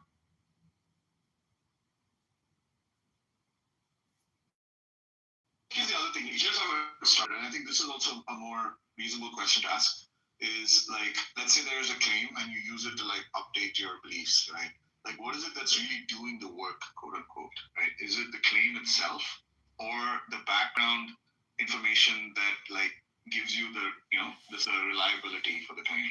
Yeah, I've explained that point to Deepak because you can just say, look, the claim in this context is like a piece of data of like, it's an observation that somebody is like testifying to you or something, or they're assenting to something or whatever. So it's like the data is like an observation of a person doing this, and the idea is like, you could tell me what my background is, right? Like I could be like, in this kind of context, people are usually honest. That's just like an easy one, like you could come up with other ones that would also make it happen. Moderators, I'm just wondering, I know you guys will go on forever, so I'll have to just speak up. I'm wondering if somebody could read my PTR. Hello? I'll read it. Don't worry. So, Jesus Christ. So you have that in your background, right? Before you get a claim, right? So you haven't made this observation yet of a person, testifying to something. I never killed one Kurd. But you killed the Shias, right? More than I got fingers and toes. And they let you live and suffer life. Like they have a $50,000 fucking price tag on my head. They let you live because you suffer like a pig. I suffer like what kind of pig? Like the pig you want to throw your pearls at me? So you granted them a martyrdom, right? Heaven, but they granted you hell and fire and suffering. Dude, I was the medic. That's why you sound like a fucking devil here. Yo, he has like the best rape today. I'm telling you. As a result of that, right? No, I mean, like, dude, I'm a Georgia boy. You shoot at me, I'm gonna shoot at you. But like, I never went there to hurt anybody. I went there to be a medic. Like, it's not my fault you turned me into the old me. You're not shit, bro. Don't talk to me. No, I mean, I'm not shit because God is great and I make myself small. Yo, what are you killing people if you're a medic? Because I had a gun and people were shooting at me. What kind of gun did you have? An M4, a 249, 12 gauge, and an M9. What are you doing with a 12 Doc gauge? is the shit. Got it? Dude, when I wore my full battle rattle, I was 130 pounds heavy. But I would do 12 miles and on a 6-hour dismount. Like we would just walk through the city. Yeah, I'm sitting indoors, knocking, hard knocking, running the shit out of shit. Right now, I'm skinny as fuck, and I weigh 195 pounds. I'm 155 pounds, and I don't really give a crap. That's not big. PCR that shit. Right, you act like I won't smoke a joint in your fucking face. Why don't you have a Smith & Wesson? You said you're a Georgia boy. Because I prefer my Berettas. Like, dude, I am a Georgia boy. I have my own gun range in my own backyard. Like, dude, it's 8:30 right now, right? What if I go like 1, 2, 3? Oh, yeah. Should we just call FBI? What the fuck is this? Fuck yeah. I love Jesus. I love you, dude. Why don't you recite a surah and then shoot at the gun? I think it's when you kill Sunnis, you're allowed to have a gun in your ass in case they try to kill you back. That's gangsta. Yeah, I told you my friends are. He's my friend. He's not your friend. He's been a friend for years on this app. You just met him. Oh, you have. No, you Yes, yeah. I've been on here for 5 years. Everybody knows who Doc is. Hell yeah. What up, Doc? I could be drunk and retarded, or I could be really sober like I am now and tell you you're full of fucking shit. No, you're not. You're not going to be shooting in front of my door. Dude, if I wanted to get rid of you, I wouldn't even like get anywhere near your door. Oh, Megatron is a friend. All right, you two should be friends. Well, I'm not trying to pee on his leg and tell him it's raining. I get that. But you guys are like the same, cut from the same cloth. You're just a southern version. He's northern. Well, that might be the inherent difference. Or a vast difference because I'm a man and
Good, how are you? Nice to meet you. But yeah, so like the progressive elites of the last 100 years are a group of boxes who basically took over from the old American Christian wasps, essentially, and then became the new leaders of America through democracy and infiltration. Makes sense.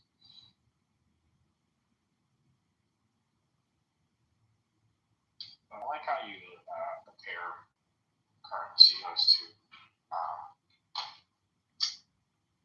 like aristocrats and kings doing it with the architect. Right. Their corporate structure. Right. They're just a group of free market aristocrats, right? Where they have a lot of power and influence, but they have no obligation to their own country, their own people. They just have obligation to their own family capital, essentially, right? And to their corporation. Right. So now all the aristocrats, merchant class, the middle class owe no loyalty to their own country. And we have globalist capitalists, globalist finance, but we also have globalist consumers who want to buy cheap goods from China, right?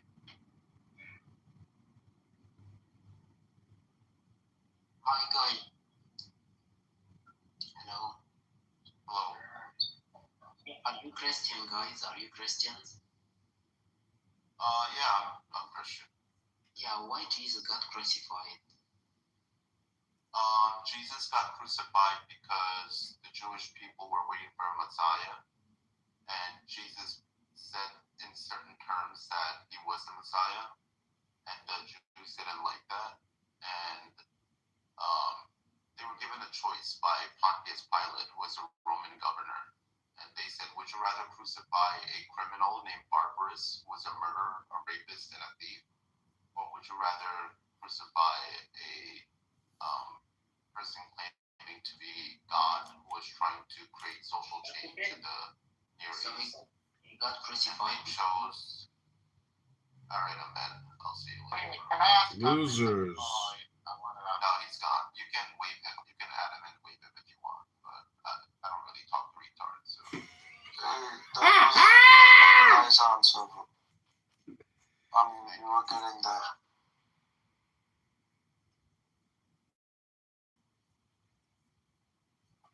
There are different ways to see the figure of Christ. One of the things he was trying to do is bring back the custom of the Jubilee, where you forgive the debts of the lower classes that Jews used to practice, but started practicing less and more with the Pharisees. And, the Lord's Prayer is forgive the debts of those who owe money to you as if you would like to have your debts forgiven. But a lot of modern Christians changed that word from debt to sin, and they kind of missed the mark on that. So I would say a lot of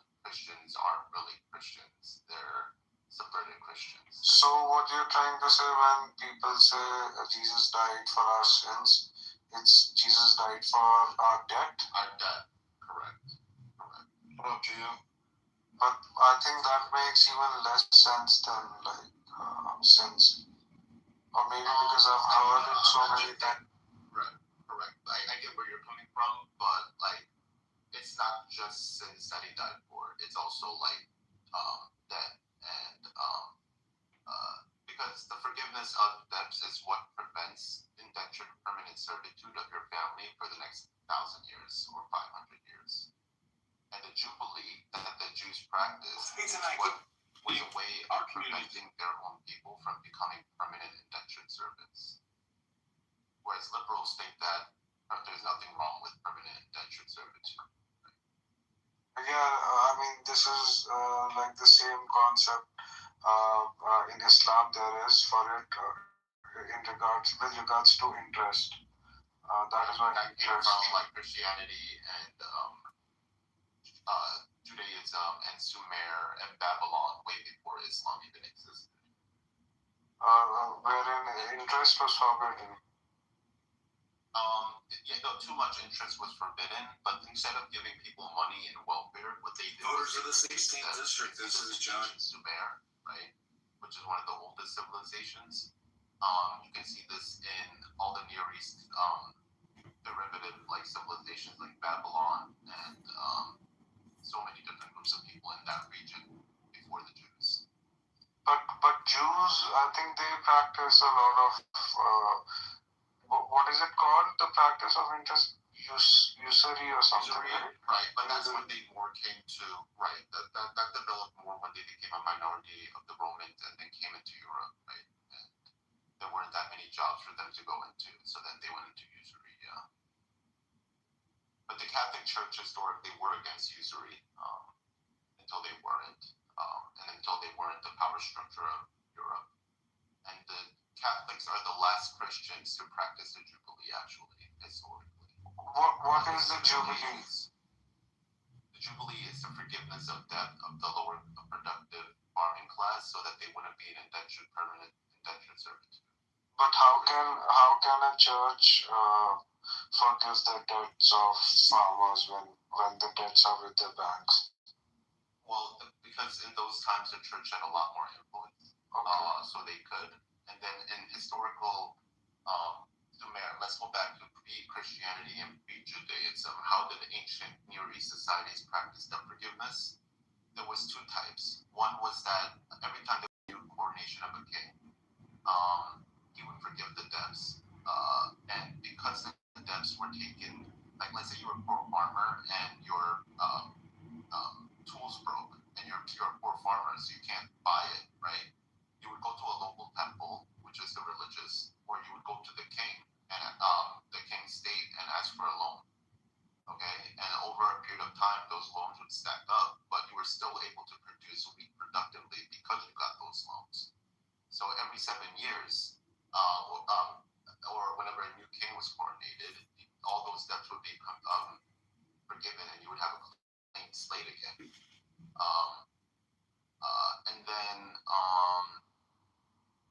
And then every 50 years, the king and the religious temples would redistribute all the land in their society so that people could go back to their homeland and then allow for the free market again.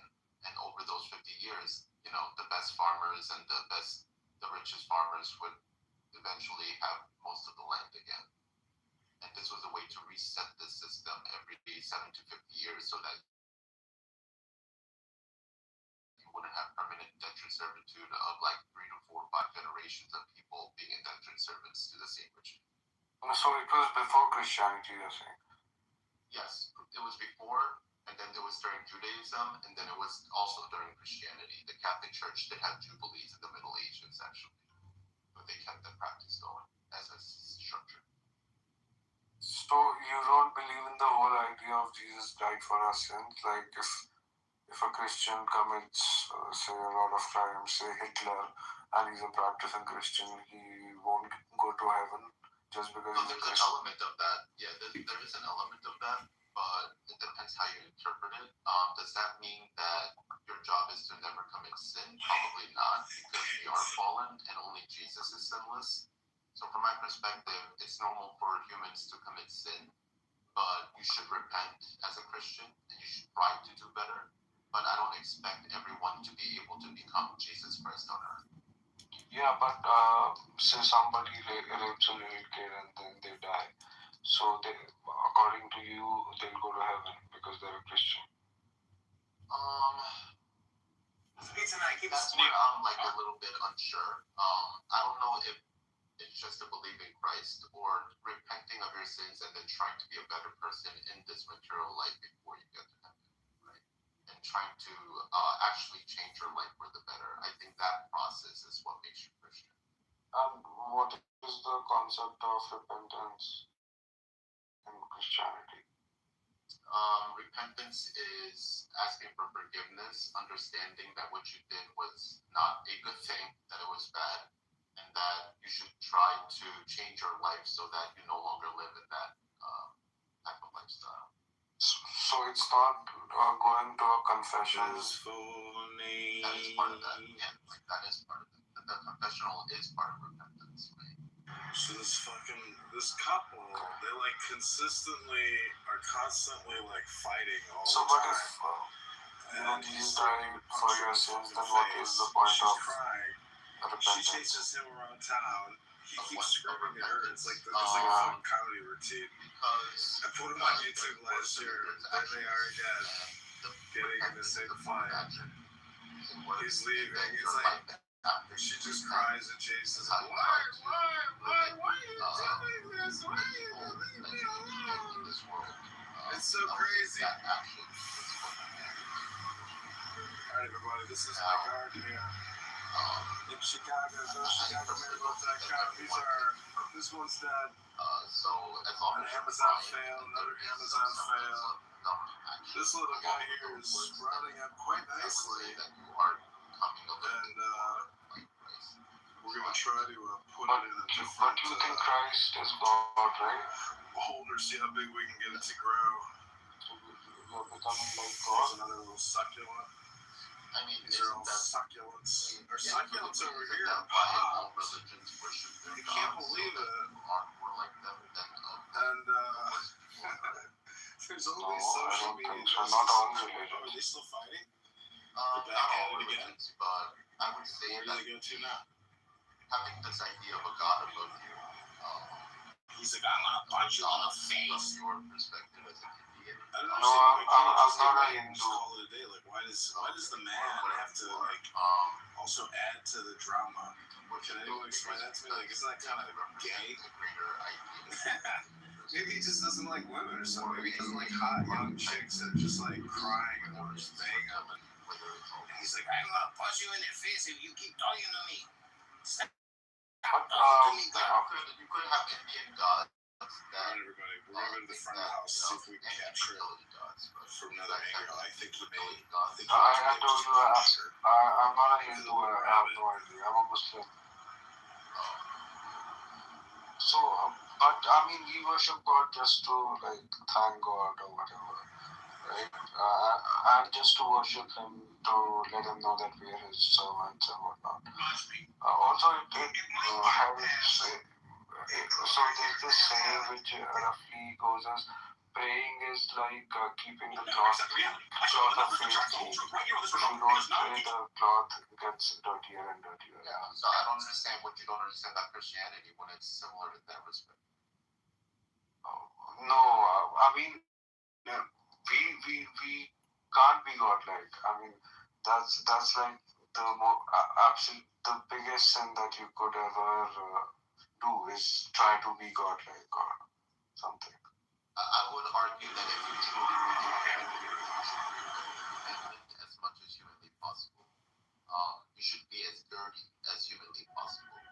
You should be as disrespectful as humanly possible. But I don't think you would argue that, which means you more agree with me than you don't, ironically. No, but following the commandment, you should, you should murder as humanly possible. But I don't see Muslims advocating for that either, right? Except in certain.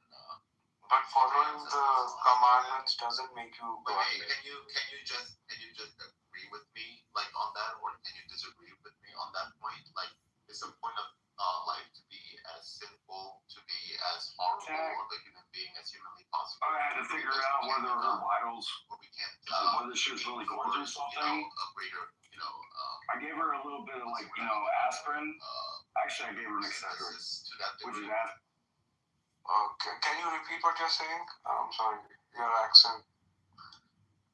Just. So, do you think the point of life is to be as murderous and rapist as humanly possible? To lie as No, of course not. No. Okay, then you are trying to be better as a fallen creature, actually. So you do agree with me, actually, that even though you say you disagree with me, actually you agree with me more than you think. But what do you mean by a fallen creature? People who can't be perfect. Okay. Yeah. Yeah, I'm really not interested in having a debate about Islam and Christianity, to be honest with you. No, I'm not. I'm just trying to understand what you're saying. The guy, whoever. Read about it. Go read. There's like thousands of books on Christianity and analysis and all this stuff. You can go read those books. Okay, fair enough.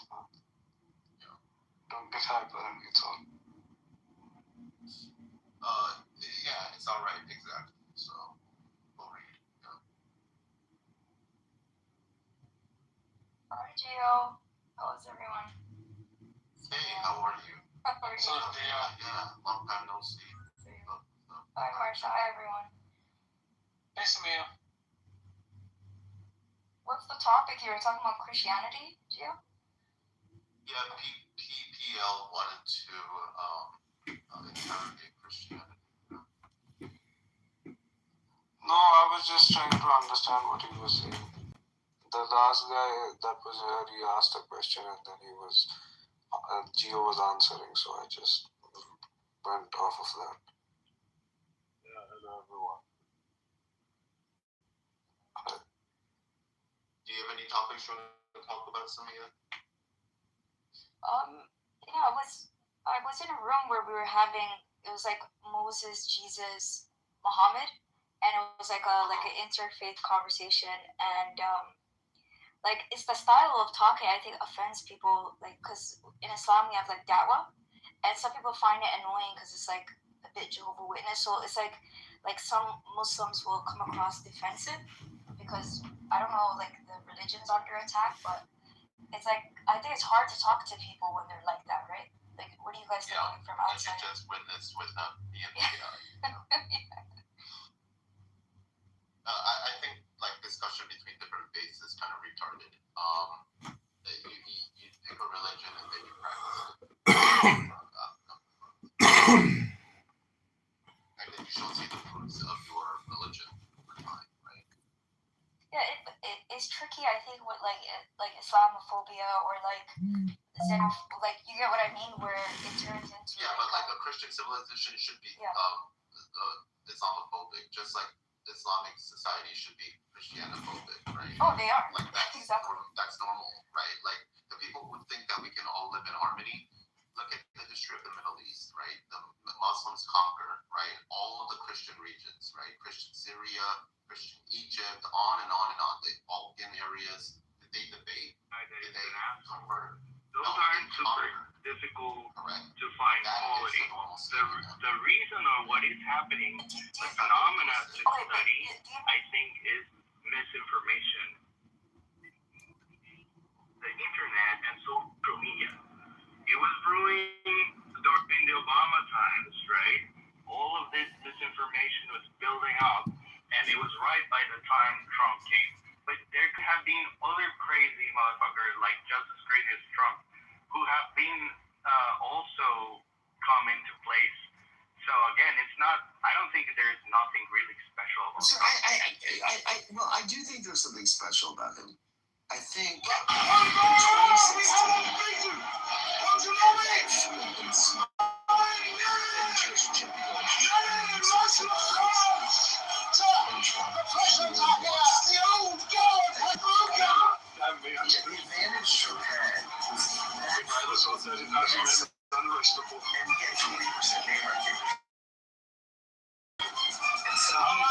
it's very interesting. Which direction over it? Straight to the shade was case is critiquing about something, and Trump just makes the whole numbers. And this project was the craziest thing I've ever seen this debate. This debate was this is why I'm like in the middle of the stage, okay? And Kasich is down there at like 2%, I'm at like 20. And he's at like 2. That was the only time I've seen that presidential candidate explain to people that your place on the stage is related to where you are. I would speak honestly. And I think he would have nevertheless. I would speak again if it was a 3-man race. I pledge my balance to renew it. He's never done that. I will never serve the usurpers or the wealth creator. But there are battles to be The fought. other thing he did At times like this, which I think was, so basically, I mean, the reason he lost you have mustered an army in your aspect, turning aside from our judgment and taking a course I myself deem reckless. Ranieri will charge your own course. For good or ill, people wanted disruption. You are a leader of men. If you declare yourself, your lords will follow you. They never give that time. And so, no one could Ranieri's intentions are good. But what we need in this moment is a king. Disruption again. And I think that's why, the May I have a word in private? Very, very keen. Hillary and Harris. But people didn't like him. They wanted disruption. And that's why he's won. Well, that's you kind of making my point for me in terms of the time makes the man, and where Trump has an undeniable genius is he understands the attention economy. And Chris Hayes, buddy. Chris Hayes. No. And people at the time, people trying to rationalize Trump winning and say that he would have destroyed Jeb Bush and Ted Cruz easily.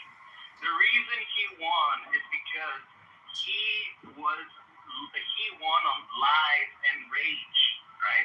And he would have won with 2 or 10 Republicans. And that is why he's willing to that's why he's able to win versus other ones. Because people are not willing to say the crazy shit that he says. And he is. That's the advantage that he has. But on rational there is a really good reason why people voted for him. Carlos, isn't that kind of what I'm saying, though, is the attention economy. He understood the old paradigm of how you run to be president could be ripped up, to Scott's point. I'm in the middle of the stage. I've got 20%. In effect, you're an idiot. You're a nobody. You're on 2%. You're at the end. No person running for president would have ever said such a thing. He understood how you run to that. He could say that, and it would garner him more press. And also to Scott's point, I'm a traditional reader of that primary, and I think Scott's right. There were 10 potential Republican nominees running in that primary, and as I remember it, when he was winning in a crowded field, he was only getting about 30% of the vote. He was coming into that primary with 20%. Into 20, but the field was so big that's all he needed, and his media attention and all the media kissed his ass, and it was so interesting. One of the I remember Joe Scarborough and Mia Brzezinski. They had that guy on camera, and at one point he said, "You guys have been like supporters," and Mia, they freaked out. They were like, "We're not supporters. We're just taking you seriously." You're absolutely right. You just come about it because the money.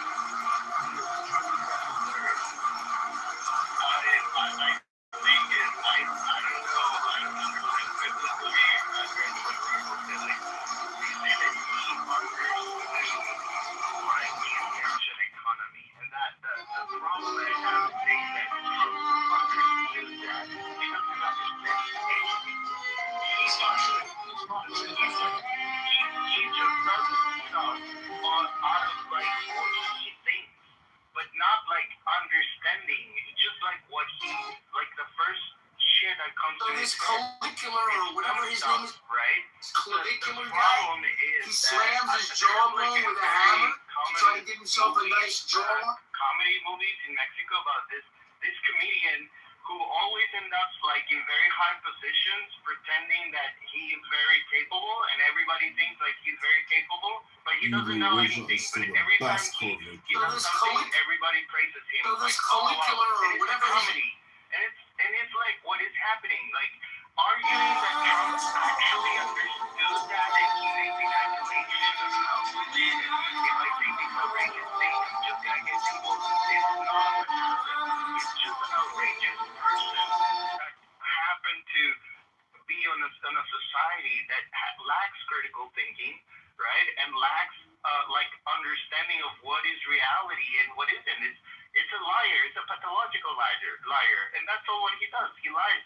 And if people can distinguish a lie from a truth, right, that's it. It's nothing about understanding or he's really like some sort of genius that controls the masses. It's just a person who is able to lie.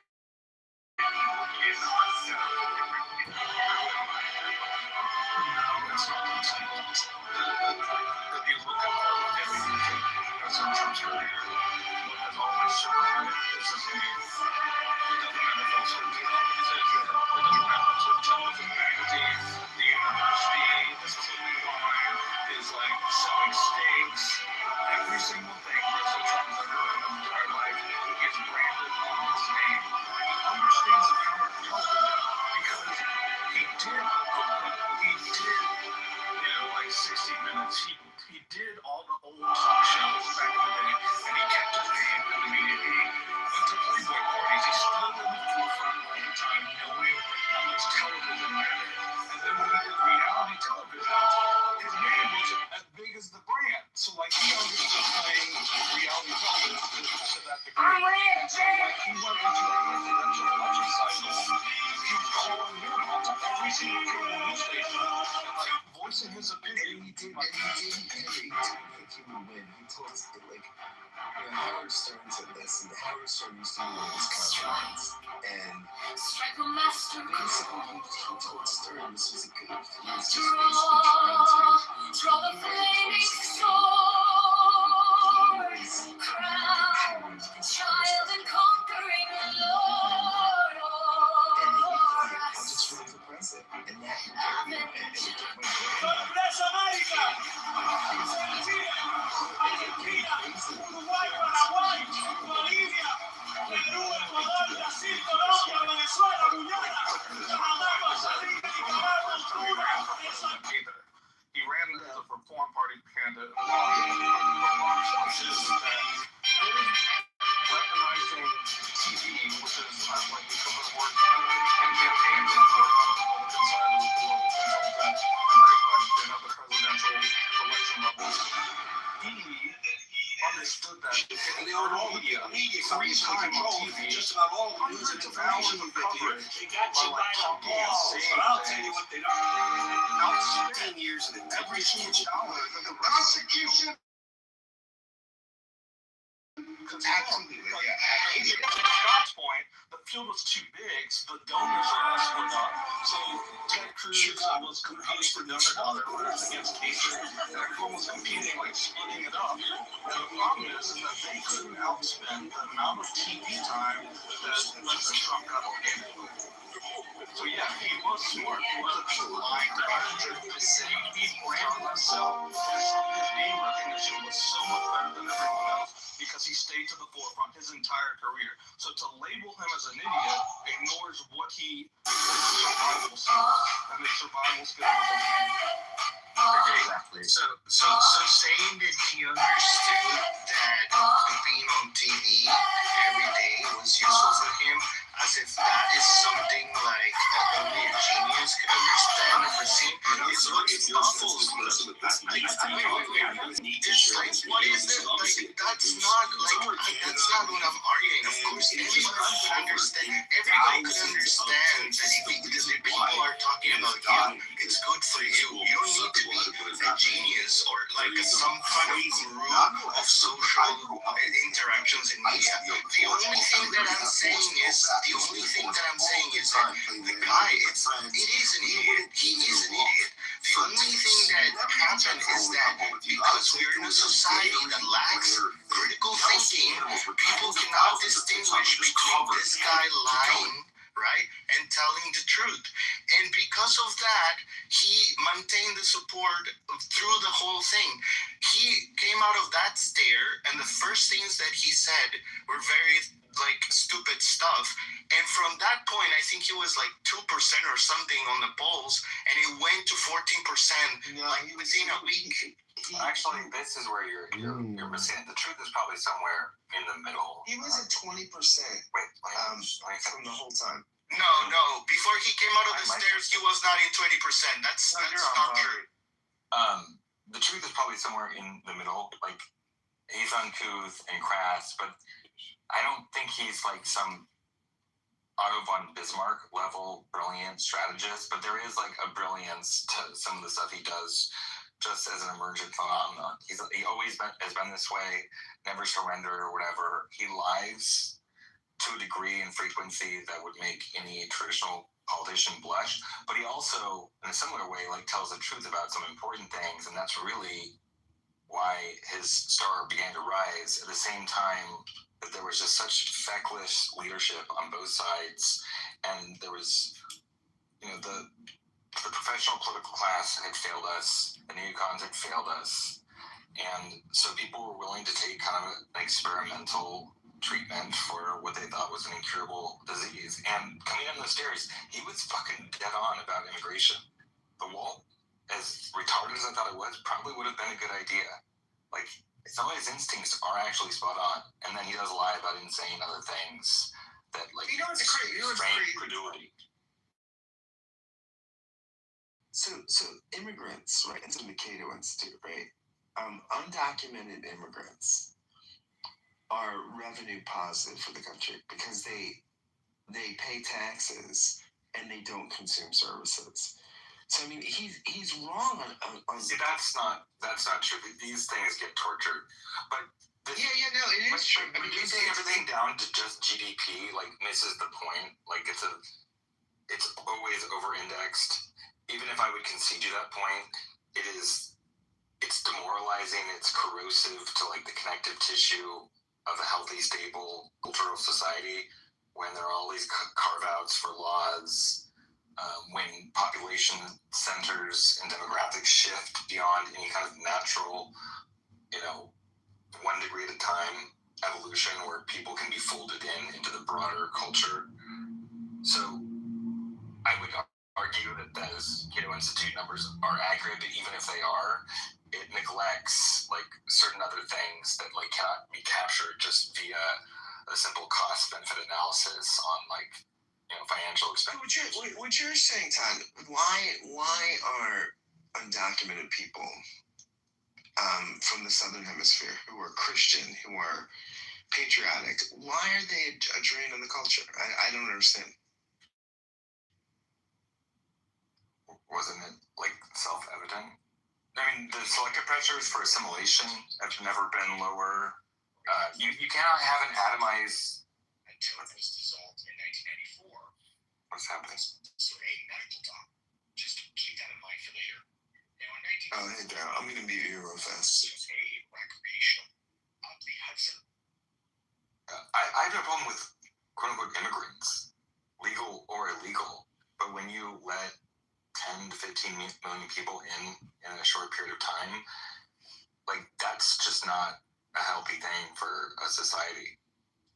It depresses wages, it's corrosive, again, to morale, all these things that don't get captured immediately and neatly through some, study that's funded to... Why does it depress morale? Tell me, I don't get that. Are you serious? Yeah, no, I don't find. I have millions of people illegally enter your country. This isn't Ellis Island. You cannot have the same level of mass migration when you have welfare, where in immediately you can sign up for services. There were people getting flown all over the country. There were people being put up in nice hotels. Again, I don't necessarily even care, like, woe is me. From just a purely pragmatic standpoint, it's not a healthy foundation for a high-trust society. And it retards people's, like, buy-in to, like, work hard, follow the rules, because there's this, like, gross asymmetry, which is usually, again, benefiting capital far more than it is the middle class. Like, this used to be something that was really important to the left at one point, and then it got flipped. But this absolutely depresses wages. I don't understand how that would not be demoralizing. So if I can ask him a question, demoralizing, and I'm genuinely curious. Like when you say demoralize, like if you don't mind if I ask you where are you located, and when you say it's demoralizing, can you just more specifically say for who? Yeah, I'm with you. I don't feel demoralized. Okay, but I'm not arguing on Todd's side here, but there is large precedent for what he said.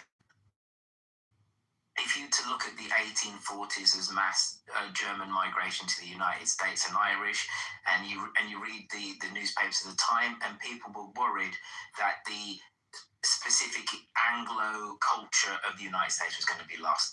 Ditto, you move another 50 years on from that, in the late 19th century, it was Italian migration.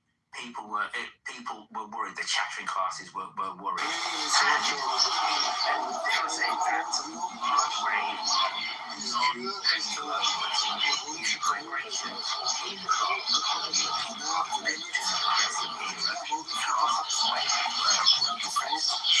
Massive precedent for what Todd's saying.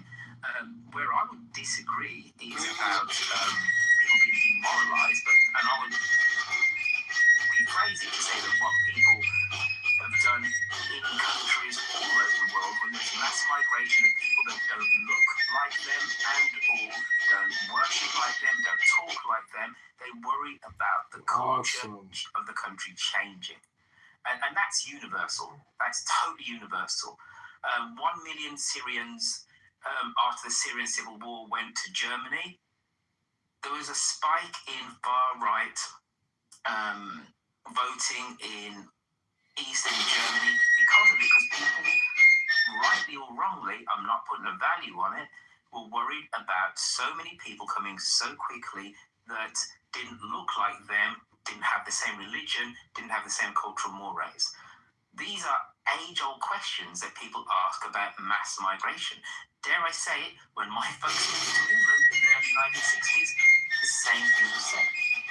They operate in offices outside of City Hall, often identifying corruption, waste, and abuse by the city's most both powerful. explicitly and implicitly, there were much more intense selective This is pressures not a religious to fold yourself in.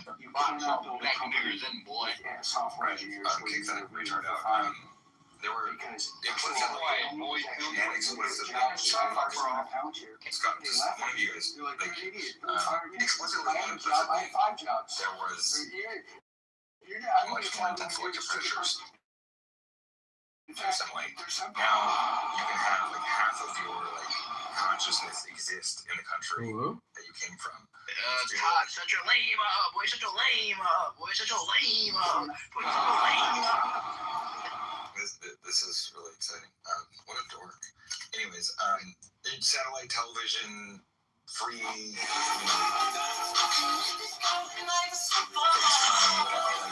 we would have to pay a minute. Have you tried using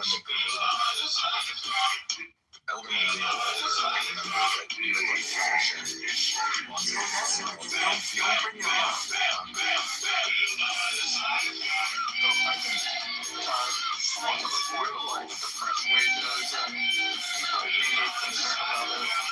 You see this reality play out in the southern part of the United States, or Midwest, where farmers and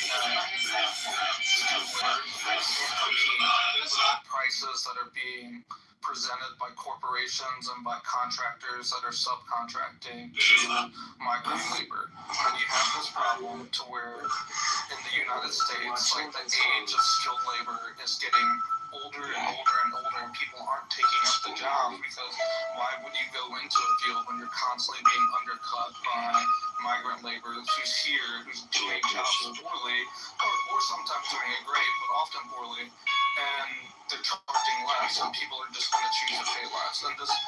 And you have the same thing with corporate farms, that they're not beholden by the federal government, they're not punished by the state government for hiring migrant labor because it's subcontracted by 7 levels. So like for a small farmer, eventually they lose their farm, and the quiet despair that happens in this country when people sell like the properties that they've done, or they sell the businesses that they've had for generations, it's happening over and over, and it's quietly happening in places that maybe you guys aren't from, but I've seen it happen to generations of people. And I'm an immigrant. Like my family came over in '75, so like I'm not beholden to this, but like my family chose to assimilate. But I've seen what has happened. Henry, where in the country are you?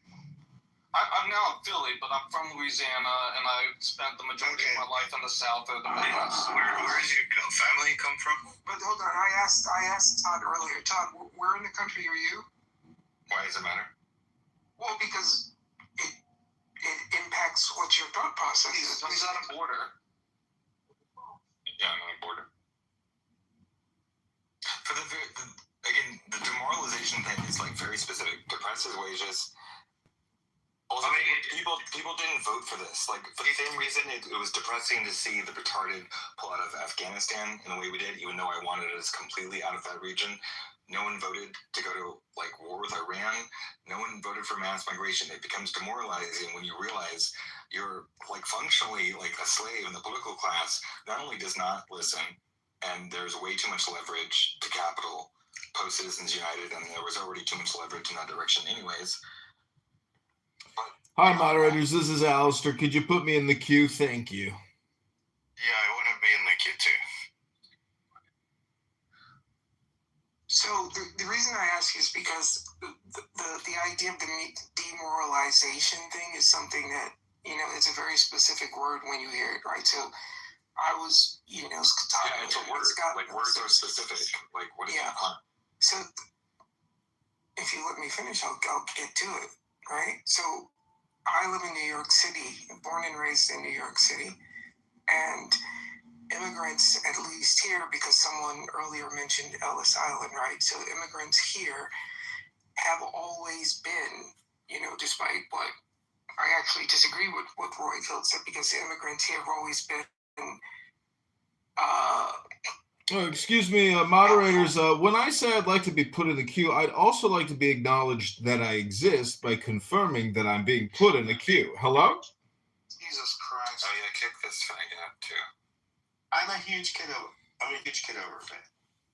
So what I was saying is that's why when you say demoralizing, it is a very specific word. And when you say, like, the country is being demoralized, words have meanings, right? So it's like, maybe where you are in the country. I said it. Oh, I'm sorry, Todd. Did you just say kick this F word? Did I hear you correctly, Todd? No, you didn't hear anything. I said it's demoralizing. Did I say it's like... They kicked me! They kicked me! They kicked me. Oh, my God.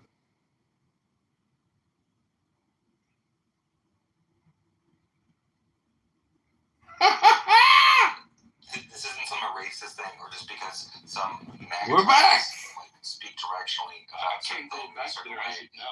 I think it's a great folly to brace against it. Why is it that this is like we're raw doing the dog and pony dance when he told me where if I would have been on North Carolina and I would have found seashells at 8647, New York City. I'm almost positive with the violent history I would probably be looking at 8 by 8 throughout the with it.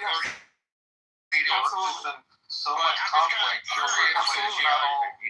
You're a Miss Lawyer, and you have some experience. Why is it that when it comes to individuals listen to what I'm saying. with Because what I said is immigrants have been backgrounds like very his, productive. why does it take so long? We gotta go to this Don Ramone show. But And if you look at, so when it's a hook, line, and sinker pretty America, quick. right? Like this perspective that we're I want one to country. hear your I didn't even say one word. thought about that. 50 Well, I mean, kind of there's little a micro lot of countries with legal Mm, muscle so he one has thing. also that he's coming Not at in us with. private. And you yeah, have like there are pressure coming the last time with respect to motions and there are over trying 100 languages spoken in New York discount City, right? the, What happens is the we all get on charges. the subway. And, For the you know, most the part, average we crowd citizen into may not crowd may into have buses. legal aid We to help crowd them, into buildings. or you know, a public defender. I mean, this no is one this is is coming at actually, it with a lot of legal muscle. in my experience, and I just like I said, again, you have to look at all the race particulars. with the I exception of think the living point of the indictment Tokyo is for a year. a pretty loud statement. Where the city buildings You know, a public defender nation ever since the second closest, the we're close to 9 assassination million. attempt is just second with political closest is violence and the tolerance for it, Los Angeles, and that we have 4 laws in million. place about Then threatening you jump down to Chicago, our it's 2 president million. and about and we threatening don't, public officials, at and least for the most you part, know, what we've we learned should to do. clamp down How on those laws. And it's not How does that that bad. this is like nothing to do with You know, that? like, in clubhouse rooms, we have people that will threaten But public Daryl, officials I and see. say Without things that immigration, are in there's no violation of federal law. So, Why is the process so long with officials versus your average citizen? Obviously, in That's what large I want part, to know. immigration I understand. has led to the United Generally, a lot of States, people and in have large those part, questions. communities have You gone know, on. why do they need so much muscle? Average Samaritan.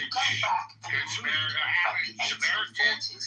was no worry at less one of a point lengthy that there were so time. many German they're immigrants that English would requesting stop certain being the discovery, first language they're of the requesting United States. certain, you know, So you go back to information be the disclosed, 1880s, and they're filing motions with the court. I mean, they're stalling it, because and that would be my gut reaction. This case, I've not paid too much attention to it, and I apologize. But just generally on the topic, I think it's right because we're really looking down that gun barrel of political violence that's threatening our country. And I think that the administration is trying to make a statement that it's not going to be tolerated. Threats are serious. And again, they don't have to make law. The law's on the books. It just hasn't been, prosecuted. Hey, I wanted to System that you can't have these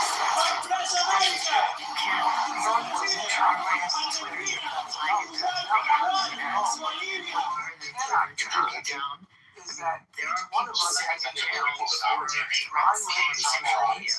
The best thing you have is serendipity tonight. Serendipity, where's where are we going on this? I'm tracking it constantly. And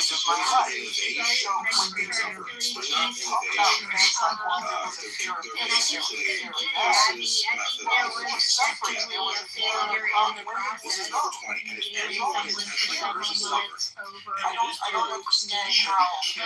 But so he was indicted today on the 40th. 8647 seashell thing. How do you counter the argument that people are saying this is sour grapes, this is petty, vindictive retribution, this is not justice, this is just Republicans want to get that lick back in their proceedings, feeling that Trump has been mistreated as well as everybody in his administration, that they had any ability to go after, like that. How would I counter that? I would tell them we could go back to Obama going after the Republicans then and the 501c3s by conservative entities trying, Obama targeting them through the IRS. I mean, we could there's been targeting, there's been political targeting.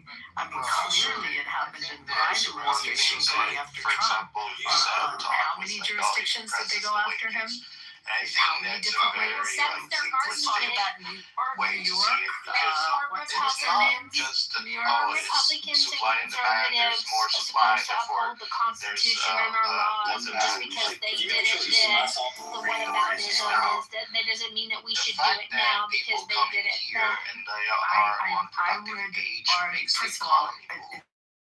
It seems to be the nature of More beast. money But into the and do I economy. think it's a good thing? People No. are able On to the one sell hand, on the more, other hand, right? the And point that I was making increases about wages, political that violence increases is productivity, really that important, increases and money. it is So important to the economic investigate factors are and like when really complex. there is enough You truly need to see what the cause experts to said indict when there about are this. threats against public officials. Okay, so this is If we don't start doing Reductionist that, point. again, the law is there. We don't have to pass legislation.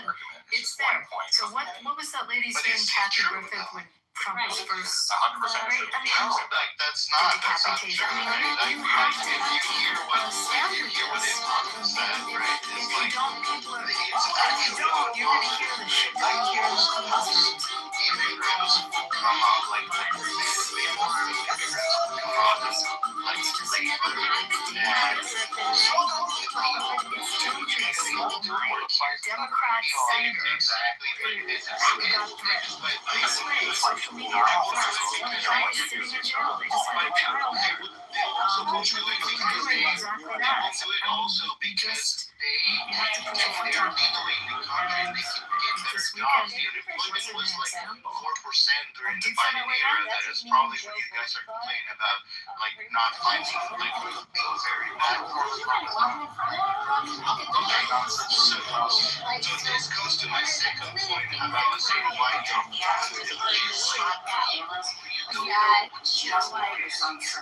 just are able to follow whatever social media or whatever news in the internet they think of. They will not. And then the perception is probably Henry thinks like that actually 86 Donald Trump doesn't won mean the dead. 2020 election Not or to something. many people. 86 means But like just to if you remove, really do to not get rid know of. before, So okay, what do was you Collins' who won the 2020 culpability election? in this seashell joke? And I really do think it was a seashell joke. He walked on the beach, he saw seashells, he like ha ha ha, wouldn't this be funny? Because Gretchen Whitmer I believe there's a lot of had people in the first administration in 86-45. I think it was in the right before the 2020 election. They had that code 11-4-45-86 or something like that, and nobody knew what the letters meant. And the numbers meant, and then we understood. Oh, they're campaigning to remove Trump. But Monica, wouldn't it all be an evidentiary question? It's just going to be an evidentiary question. You're going to see what did he communicate, who did he communicate it to, how did he communicate, what ancillary comments were made along with that posting. That within a vacuum may seem one way, but within the whole picture, it may have a completely different intent. And the point of the prosecutor on this is to try to show the mens rea, to bring out what the criminal intent was. If in fact there was criminal intent, who knows? But that's going to be a question of evidence. Yeah, I can't argue with that at all. I do think it's super funny that the White House posted a picture of the King of England and Trump with the tagline 2 Kings. And like, so Comey's joke was seashells calling for the final removal of Donald Trump. That's the left's type of humor. And then our type of humor is to troll the left with pretending Trump's and so, like, our sense is that we're very different. We're all We had revolutionary guards, people dressed up like revolutionary guards with the King of England there. I mean, to me, that was the ultimate troll. He's one of a kind. Like, you can say a lot about Trump, but what you cannot say is there's two of them. You can't. But why would I make that up? Who would make something like that up? I believe that people make it. I've been listening long enough to have input now. So Very compelling, given the relative. I'm just going to make an observation, like, I understand what Comey's saying about the joke, like, 86-47, being in, during that's a to me that's a message. Inflation. Yeah, you start off as a joke, but someone can take that and get the misconception of a projection of something bad. Disproportionately and that's where I would be worried about with Gomi, and I hope the prosecutors would really focus on it. There's a lot of people that will do harmful things for motivation or getting enticed by someone. And with Gomi's position that he held, by having that, the reality is that if you would have seen something like that, being the fact that as former FBI director, you would be like, okay, so again, if we look at the numbers, like 4% unemployment, that you would share amongst colleagues, right? I mean, doesn't dispute the interconnection, but he disputes the 4% unemployment during the Biden era, which is my point. Like, you just don't want to follow what is actually facts, right? But you're looking at unemployment numbers.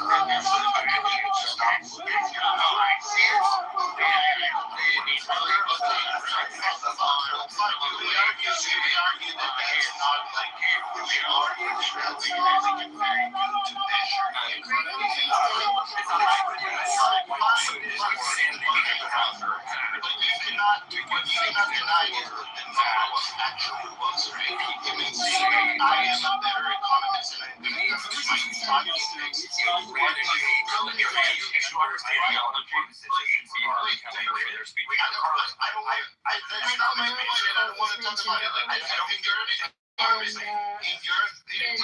economist and you have a better way to measure the economy, write a paper, publish it, and people can read it. But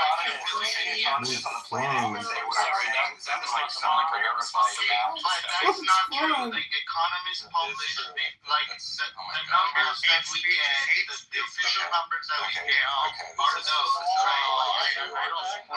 The reason you want to figure out how to calculate take it out of context, so you can figure out if the stats are so you said accurate. That so if you have a large number of Americans who drop that out it's of the reasonable that workforce, a crazy they're not person going to be who is not acting reasonably could take the thing that he said and use that thing that he said as a public figure to justify some kind of violent action or some kind of destructive action. That's what you said. That was the you have point to that you measure made, right? apples with apples. I'm going to answer it. You cannot have the measurement of the economy. You cannot have a measure of the economy, right, being done on 2021 during the Biden 2020, the Biden administration, and then change it in 2024, right? It has to be the same kind of apples to apples measurement. If you don't agree the way it's done, right, you can come with a big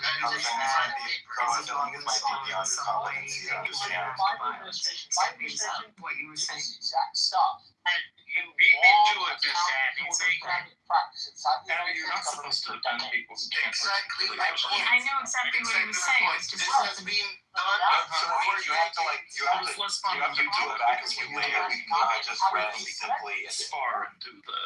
I didn't. Just give him the word foreseeable. I think that's what he meant. That stat does not capture as neatly as you think. I was genuinely Terry made that point too, like the gravity of Comey's job in office, his public profile, his knowledge of the insanity that is the left, well, some parts of the left. What was his culpability and responsibility? Knowing that he was sending that message out to never Trumpers and Trump derangement syndrome victims. What statistic do you just as a question, do you think what he said was smart enough to even engage with us? Really, dude? Right. Are we talking legally or are we talking morally? Like that's like the fact that you say that in conversation. I don't know, but do you think morally or legally? How do you think? Do you think legally or do you think morally? It is protected. I know you don't have 4% unemployment. That shows, like, historically, when we measure unemployment, that shows that we have very low unemployment. Which means the economy, when it comes to salaries, by the way, another metric that we can use is when it comes to matters that are legal matters, absolutely. But when it comes to matters of morality, no, I don't think that it's a nice guy thing to do, to go on and say something that even possibly could be construed in that way. Now, that said, my understanding of the term 86 comes from working in food service in my teenage years, and all that means is we don't have any more of that. I'm just talking about economic metrics. There are official economic metrics that we use for decades, like you say, to measure the economy. Again, if you want to use other... Nick says somebody that means don't ever deal with them. It's better that they're dead. That's basically what 86 is. And even in the server world, there's no more of that left. Means that it's finished. It's done. Could be. You just said it. I think that is frankly common. But again, and I think that there's a habit of control clutching across the aisles when it comes to issues that affect their team. So if the other team does something, we need to clutch our pearls and we need to say we need to rise above that. We need to say that is wrong. Unless you have a metric, you don't have no point of saying that. I frankly think that that's retarded. Okay, hold on. That's an interesting thread I want to pull. Is it the Republican conservatives' ego that are saying that, oh, well, this is not that big of a deal. We're not snowflakes like the left. We're going to say that this is just a free speech matter and say that, yeah, he can say 86-47 if he wants, and we're tough enough to take that speech. And is that a problem? Because we've seen the left, like, there's that new survey out that 25 to 30% of the extreme left say that political violence is sometimes necessary, where 3% of the far right or extreme right wing make that same argument. Monica, what if Trump had a meme that said 86 word salad, or 86 Harris, or 86 a reference to another person?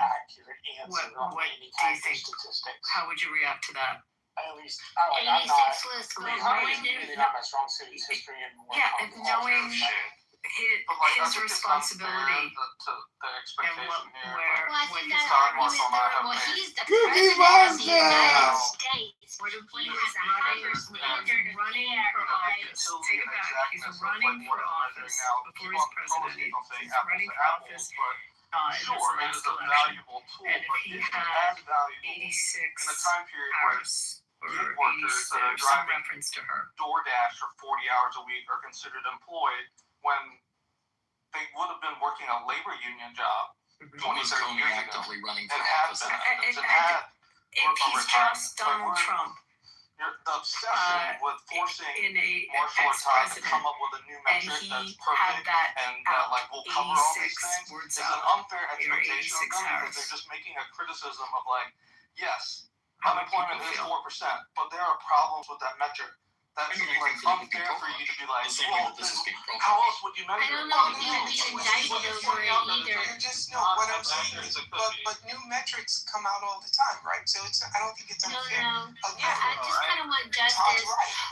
Abby, I had made the argument earlier before you got in here. Dr. Jordan, I can hear you, but I said it for you, and you can hear Abby had made the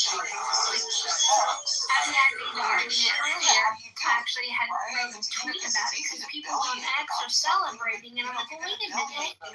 Like, why are you celebrating it? It doesn't mean, I don't think it means anything. So,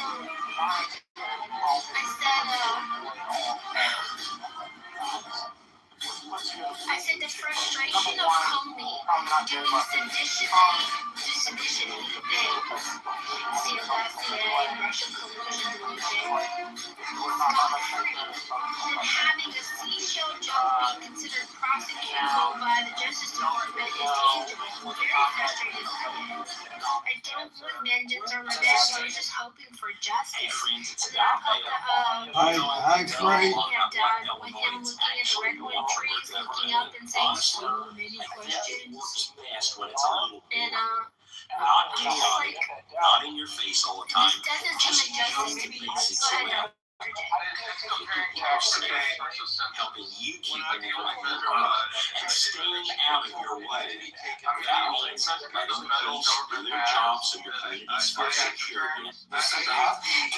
We're trying to like encapsulate and like trying to capture people that are missing. It is looking at people who don't file taxes, and like this is an inaccurate measure because like there's plenty of people that are working off books or they moved to another country and they're like not reporting, etc. Something like that. So like it's imperfect, but the only way you can look is like who files taxes versus who's like an actual showing up in the census and like links to people and where they're missing and where they're located. On one end, it's definitely to me retribution, and hey, you know, like you could also like here, right? So retribution isn't an illegal mindset. I think. The way you do unemployment in New York is every week you have to go in and you recertify that you're unemployed, right? You get the I could understand 6 months, and then if you're unemployed longer, you get the 1 year. Former head And maybe of a what you federal could do is just agency keep incenting. put Human something like beings that are up incentive and also takes right? it down. That's a bit of a red flag. Hey, if you're, You know, I if you're can't no speak longer for like the legality, but and you pop into this happy to same talk to that, website but that I you just think use to register it claim your seemed like unemployment every week. to me, I Pop was in and we'll thinking, give you $100. in my mind, if I was the head Just of tell an us where agency, you I would take that down it's because like I to had a some people, reaction fuck the $100 to my own isn't worth it. reflexive thinking and be like, hey, that's not right. But The way if your to boss always sort of, get if humans your to do boss, something if your is employer to puts something up on social media, That's just and then took it down, how would that leave you feeling? I think it would leave people feeling uncomfortable, like you should know better, right? So, I don't know the whole story, but that's my reflection. Exactly. Not the middle class, but the argument that the immigrants were essentially taking the jobs, right? Because historically, right, if I say comparing apples to apples, even if it's not an accurate number that you suggest, will be a correlation to what the actual employment is, right? So if we are doing better now, or at least through the debating era, we're having like historic unemployment, then that's what I want. Sure was kind of elevated it's not an irrelevant metric, but again, it's just not capturing. That's just my Even when a celebrity puts something up, the level because of doubt, you know that they've got to be a little more guarded about what they put on social media. Or any public figure, not in a legal framework, but just in a popular sense. Utilize participating. We consider a public figure. When they do something like that, people are watching, and so inflation. You know, there are people who really curate what they put up carefully. And when a public official does something, I have no idea that it was like an actual argument about reality. It's just not useful. It's not even a half quarter truth. I was just talking about the argument that it will depress the salaries, right? But if you want to talk of the broader economy, sure, bring all those things, right? Bring what is consumer sentiment? What was the how much people were spending historically with respect to other years? What was GDP? By most metrics except inflation, the economy was doing great. PTR. Well, what I was going to ask was if on Biden's way out the door, and when he was partying, wasn't Comey pardoned as well? You're making this like far too simplistically. I misunderstood that. I know there's a lot of people getting pardoned, convicts and a whole bunch of bells and whistles. I thought Comey was pardoned as well. Can anybody correct me on that? I think Comey was pardoned for sure, not by Donald Trump. It was stave off the recession. An innocent man. Or that's what I'm he chose those like places. He put $1 trillion. Don't you have to commit a crime, be accused of a crime, to be pardoned? Staved off the recession. I was just curious about that. Daryl, what would you advise them to do? do. Biden Well, it's kind of is weird, right? family, Because didn't he? I've always made Biden, this argument that this last go round, pardoned we have a population like that Adam grows Schiff, faster a bunch than of other economic output, people in right? government. If we go back to like when Bill if I Clinton was recall. president, when Bill Clinton was president, I think it was 254 million people in the country. They remember his presidency. Now, he was going through the yellow pages when he was targeting people. I just don't know. You know, since the Great Depression, we've added 10 million people to the population every 10 years, but we don't increase economic output for every human being. Which have any of you guys heard the term economic stressor? If you have, I'll shut up. But if you have, How can you harm someone if every they human committed being a is an crime? economic stressor, You know, right? So I every human I being thought you had needs committed a a crime doctor, needs and a to be police targeted. department, needs a fire department, needs someone to respond. So every You get me human, on this whole subject every of pardon person in because America it's is the an one thing. If I economic were to stressor. change our constitution, that would be the first thing I would we have change. increased our is take we away are the increasing power of our pardon. population, Because it's and we are it's not so matching economic sweeping, output for and the increase it really in comes from population. a time in We have England 11 states in where this there country. was a Scott reason that certainly the king said this needed before. We have to 11 pardon, or states that the Lord that needed, the Lord of the basically Manor, or whatever, carry the the fiefdom other had to 39. pardon because they weren't Well, in control of what was happening They in started the talking about this courts. on Wall Street And it was 2004. just a different time in history, and why we brought that We're not over raising enough into money through our system, individual income tax, so we have to sell and then debt. embedded in the The more Constitution. debt I'm we not sell, sure, the more interest. but We're paying this out so much concept in interest. of What we need to figure out how to do I'm looking now on what he called it, but if I recall, it was like a blanket pardon for any potential charges that could arise out of their role, in money. I don't know if he did it specific, like someone like Adam Schiff, if he did it specific to their role in investigating something in particular, or just generally their role in government. That I don't know the answer. And the medium wages Unless someone else on stage knows. I think it has something to do with statutes of limitations. Yeah, well, I mean, it's statutes of different crimes. The liquefied natural gas, the majority of the country's liquefied natural gas goes through there. A huge chunk of the petroleum processing, like refineries, happen in Louisiana, and tons of the economy goes through the Mississippi, but that money never goes into the hands of people in Louisiana because all the ownerships and the corporations have moved in the last 40, 50 years to larger states. Many different Often, the officials headquarters have moved to Texas, and the headquarters have moved to New York. Someone correct me if I'm wrong on this. Louisiana I mean, is Schiff like came a into my free head because I market remember in it the was situation. I didn't say anything about Louisiana. But my point is, like, people will put states into this bucket where they're dragging down the country and they're taking more than they can give. But the reality is that often he did his brothers. Didn't he do Frankie and don't Jimmy? control their resources anymore, and their ownership lives in other places. They move to somewhere like Todd, where they're in Newport Beach, and their headquarters are in Silicon Valley or wherever on the coast. But like all the work and all the natural resources that are being extracted are happening in a place where people are poor. And it drives me crazy. So then what you're saying is, hold on, so what you're saying, this is me asking. That would be the justification, but it's a preemptive pardon, right? It's a preemptive pardon, and preemptive pardons are good. I'm really asking you a question. It's more than petroleum, it is tourism, it is the trade down the Mississippi, the ports. Even if it Like, had the appearance there's of tons of money that goes through Louisiana. So, it's way in the rankings. I mean, the most famous one, Big Brigham, is Nixon. In wages, and So, I mean, that was a preemptive pardon.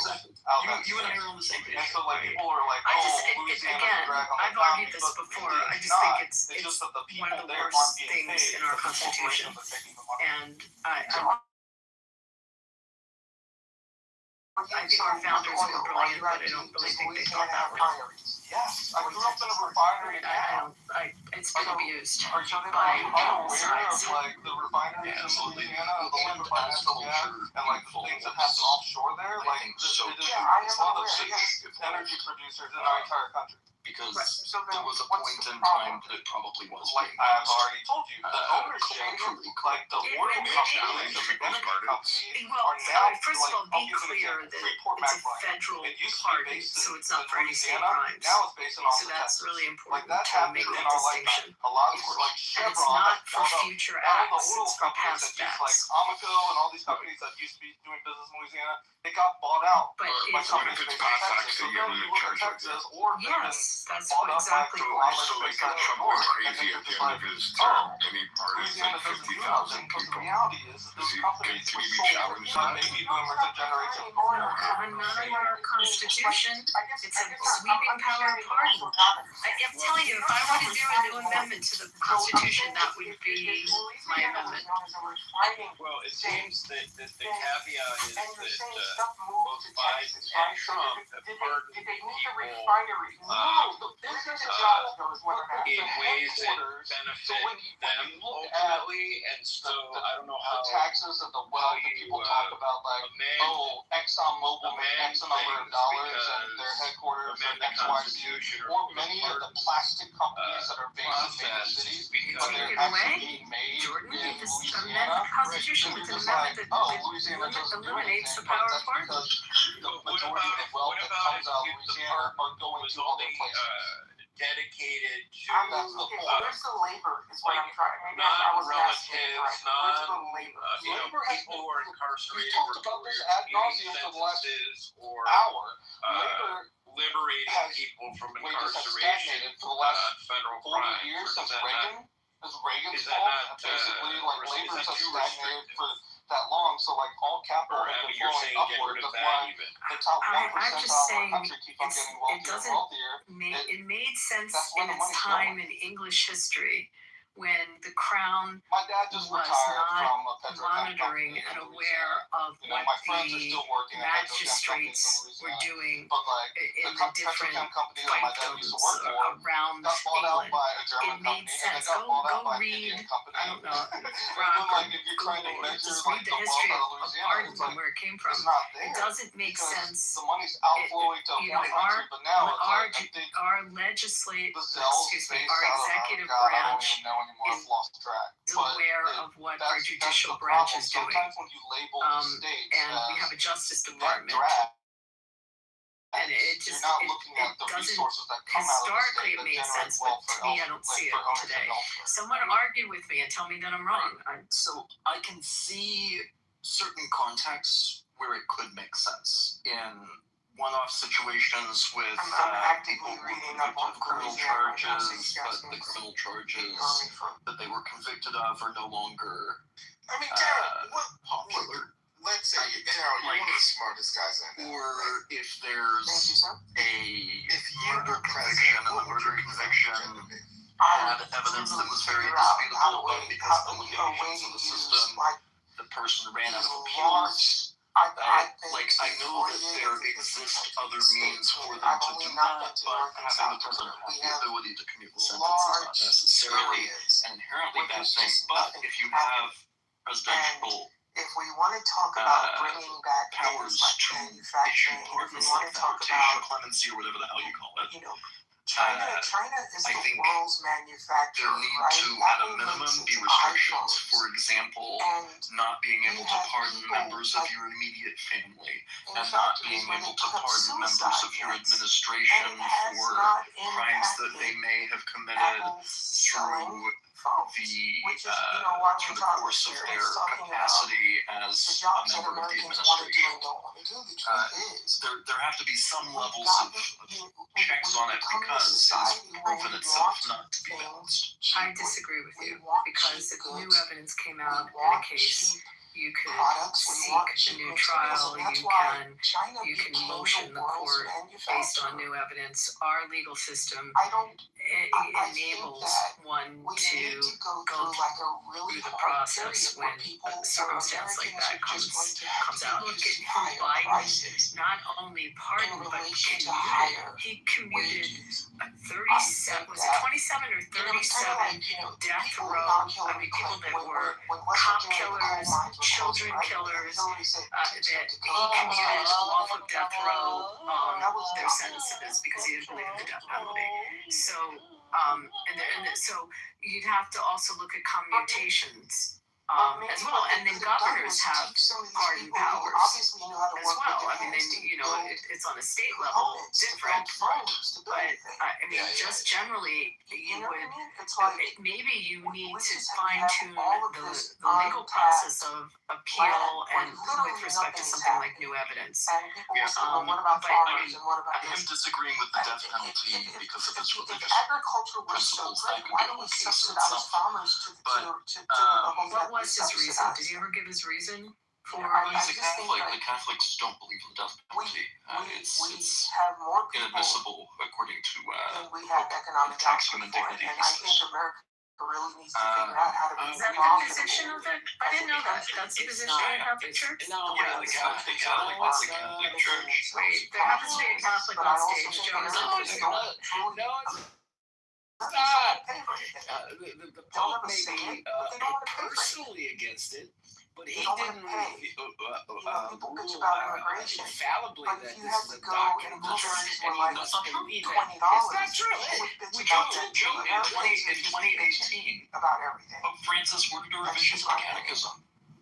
It is not a sin to kill somebody in the course of a crime. It's okay for Catholics to believe in capital punishment. Abortion, a different story, but capital punishment, yes, you can. But in 2018, Pope Francis ordered a revision to the Catechism in paragraph 2267 to formally state that the death penalty is inadmissible in all cases. That's got nothing to do with your faith. No, it's got nothing to do with your faith. I can believe in the death penalty, and I do. Sure. I am saying that the church itself, currently the Catechism says that it is inadmissible. And so because it says that, it is reasonable for any Catholic to take that position. While Catholics are, of course, welcome to have their own opinions. Excellent. Good. We agree on that. Excellent. Abortion is a different thing. I mean, and the way you characterized it, the way I thought Abby was taking it was, the Catholics believe it. Did you guys see the clip that they tried to block where there's plenty of Catholics that are pro-life. Pro-abortion. It is true, though, that the church itself is actively working to take the death penalty. I think Susie Yes, that's true. Yes, absolutely is. Really running the show right now. So, while Catholics, excuse me, I'll amend myself. While Catholics on an individual basis maintain the right to have whatever opinions they hold in earnest, the church itself does have these opinions, and different Catholics place different levels of importance on what the church says, but the church says it, and so and you're right, there might be some a very easy handwave for Biden to commute as many death row people as he wants and say that it's simply a matter of his religious belief. This is a great fight, Brigham. I'm glad that we ended it in a resolute way, and we're all happy. And I agree with you. And back to your regularly scheduled programming on Comey. So, I think we've been on this if he really is presidential ability to commute sentences thing for the last little bit. We talked about Comey probably about half an hour. I just got here. I thought that it was struggle to understand the argument to Comey getting, he's just the fucking greatest thinker. And then at the same time, you're calling for the 25th Amendment. But anyway, I'll go back to listings. I simply don't jump in right off the bat because I like to listen first. Or is he crazy as fuck? No, I know. Which one is it? Yes, and I should have spoken more precisely, not said Catholics or the Catholics, and specified specifically I'm referring to the RCC as an institution. I don't know if you play poker, right? Like, sometimes you win hands, and I think that's how Trump is. We still love you, my guy. He wins by far. No harm, no foul. But he wins some big hands. I'm a big fan of Catholics. And I don't think it's as individuals and as an institution. I think it's skill. So am I. Yeah. I just think once in a while. Doesn't the Catholic Church accept the Old Testament? Am I missing something there? We like it. For me, right? It's like, so I've got a former CIA buddy who lives in New York. I don't know. I'm not a Catholic, so I don't know how they are everywhere. They're not just like I can speak to sometimes you gotta defend the wolf away from the herd of sheep. And so you gotta do what you gotta do, my guy. Yeah, well, in everything, right? And so it's there's like a difference between the we had government lunch says there's stuff he will never put in can and should execute these people, and God says that it's okay because these people are deemed enemies. That he's running things. He's like, because we have a whole everyone said that this conflict with Iran came out with was not winnable. It's very popular. Everyone said, and it's actually every very analyst said, you know what? There's no size there are shit to read. No. I looked this up. I couldn't believe it. They have a it is my understanding. Yeah. Oh, Army. I thought you said Armor. Yeah. Old Testaments. Those are events of the past and Christ as their interpretation of the Word of God. No, I'm sure there has they have made it so that Mosaic law no longer necessarily applies. It's Yeah, but he's also fulfilled the promise of the Old Testament, and then that's why we're to the New Testament. It was a very good explanation, better than mine. It's kind of like So sorry, I'm also trying to cross-thread the different branches of the ring. The Strait of Hormuz, right? Every analyst said, hey, if we do this, they're going to shut down the strait. So going back to pardons. We do it. He does the press You follow conference. now? He said, I never thought they would shut down the strait. Still give me a reason where because every it would analyst be necessary to have that power. They've been saying that not only military analysts, but economic analysts have been saying this since the early 2000s, right? Leave this little piece of the world I'm mostly arguing for the sake of argument because I already showed my hand and indicated that I agree with you. I think that we probably should, and again, at a minimum, a month ago, out of that. someone went into the futures market and they put $2 billion. I think that there are arguments to be made comes where out it and has he says, we've got a practical deal. uses This is all at the public very record, least. right? But Someone made $16 million. Sorry for interrupting. I mean, I agree with you, Miss Happy. I think plaintiff Morgan and other Morgan in general has been abused on both sides of the aisle. They have benefit on the civilian side, like war fighters that were criminally charged. And they were pardoned, and so it really beneficial. I mean, it's really hard to really put a good clause in there to justify and not be abused. Sorry for interrupting you, Bridget. You could have legislation, assume you don't have that power, you could have legislation that could come into play that would reverse sentences of certain people that were convicted, or of people convicted under what was deemed a crime at that time, and now it's not a crime.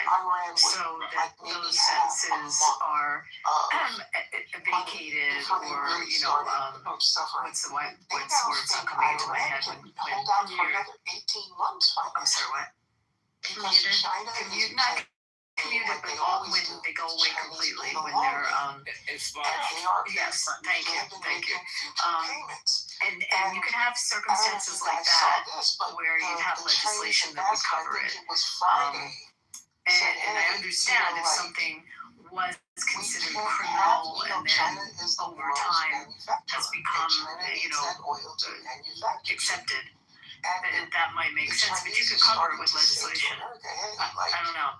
I just think you're we're really causing limited a bigger pardon power problem than you in think those you are. They circumstances. actually say that Another one if this that goes on for another occurred to 3 me weeks, just now like the fertilizer supply in this is country just the very it's going to hurt simple us for fact 3 that years. law is general I and don't justice think is that particular. Donald Trump is the guy Um, who is taking in all of this I think information that still and making holds true. You decisions know, based Congress on writes broad someone else statutes is and making prosecutors these charge decisions, under and he's either going along imperfect incentives, and then or they're judges just putting him sentence in a within a chair framework that may and making later this look decision. excessive, What do you think, outdated, or Mark? unjust.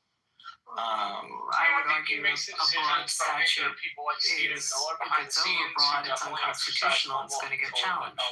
So you can't write too broadly. You've heard me rail against, but some of them still are. authority. I don't like it if it's Republican. I don't like it if it's Well, you Democrat. know, it's not criminal, but in the civil realm, you've got Chevron, and Chevron is exactly why that happened. What It genocide was is he overly funding? broad and gave the APA too much leverage. That's all that I'm latitude, rather. curious. Yeah. I feel like a commutation allows the constitutional system to acknowledge that the conviction may stand, but the punishment has become too harsh. Which I think is important in areas with mandatory minimum sentences or Like a pot, some people are charged with pot crimes and now pot's legal. You can do that by statute. True. You could. But statute is also notoriously more difficult to do, and sometimes you've got a situation that's a little bit more urgent than that. I broke this down the other day. U.S. I know of a pardon. I'll tell you a story of someone I know.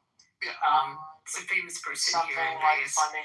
So he owned, or his family now are the heirs to this. They own the newspaper in town and other big, industries, and very, very prominent developers, etc.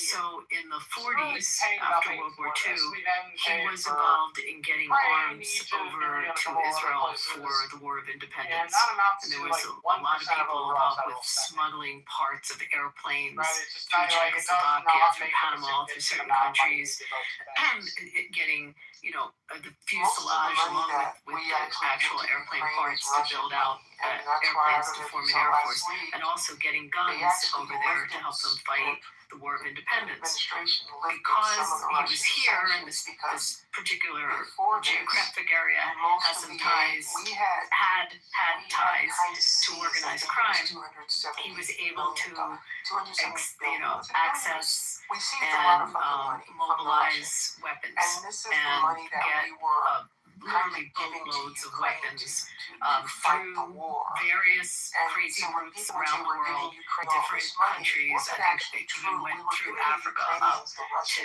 smuggle into Israel. War of Independence happens. Obviously, the rest is history. They become a country.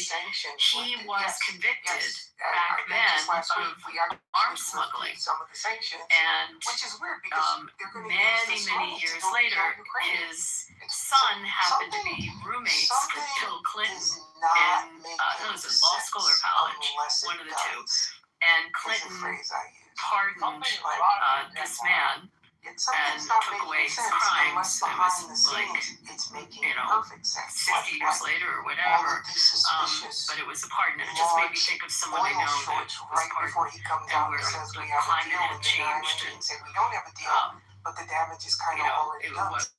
What it was a crime back then, something doesn't make sense unless it does. Well, I feel like, I don't know if that makes any sense. I feel like that story, but Hamilton's defense in Federalist number 74 is also a good one, which is, if I recall correctly, the criminal codes are necessarily severe. However, without some easy access to mercy, justice can become cruel. And then thus be against the general principle of,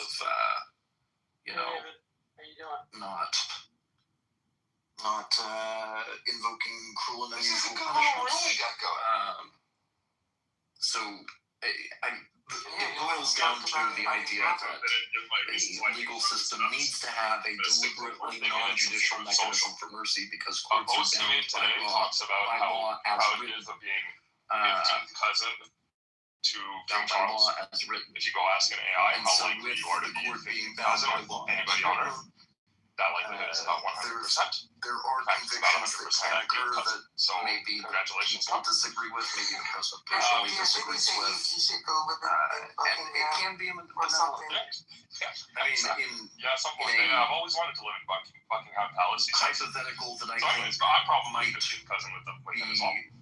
The post, I have another post in my PTR, the one that he posted like 2 days ago, is him comparing, I don't know, some statue, I guess that's important to Americans, takes it upon themselves under Obama and under him.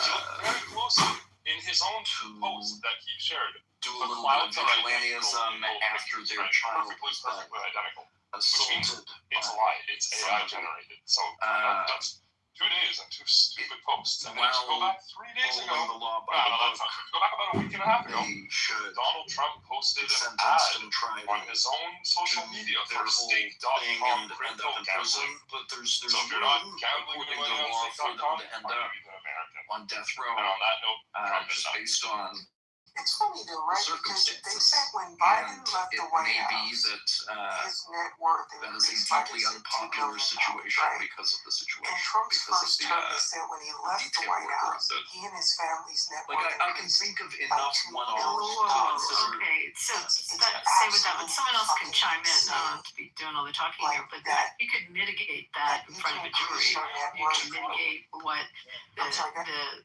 criminal intent was at the time and whether what the provocation and did it and nobody mitigate does some of the anything crime. about I it. mean, You know, one of the things if you it listen doesn't to mean King because Charles' it's a speech statute today, and you committed he's like, hey, man, you got a murder or this is just like an act of violence he said, you guys have 3 branches. through the And process it's of a supposed to be jury about checks and or balances. a trial.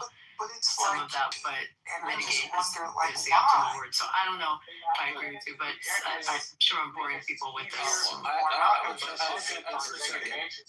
ahead. I would say that in your example, Brigham, there is an alternative to pardon. Right? The judge has the power. Even if the jury is going to convict, easier to you get know, reelected. directed verdict. This is, hey, jury, Don't thanks for have showing to up. know I'm much making of a what you decision do. that is Don't- not the when same you as get, yours, like, and ask I'm the not hard person free. question on So there clear are and ways for them to Like, not Congress have to is pay the price for the crime. fundamentally- They actually did, But then, but there then are what about circumstances the that the courts, law right? can't So the do, courts were but the always judge kind of, can. we are independent. I know. So set aside So the verdict. what Historically, Abby, yeah, you know, maybe you'd have have you conservative ever justices known and liberal justices, other but attorneys to it provide was intended to ineffective be counsel? about the law and the Constitution, Are you right? serious with that And so question? Right, Yeah, of course. right. And have you ever just to get things wrong? Who's gotten things wrong? Judges things wrong. Every minute. Right. And do juries occasionally get things wrong? Yes.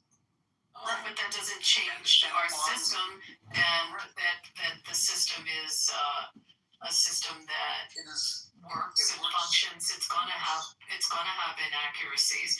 But if you have ineffective counsel, there are ways to redress that wrong. You can go back to court and petition for a new trial if you have the system is ineffective counsel. If the judge was biased, you appeal. You have a process of appeal.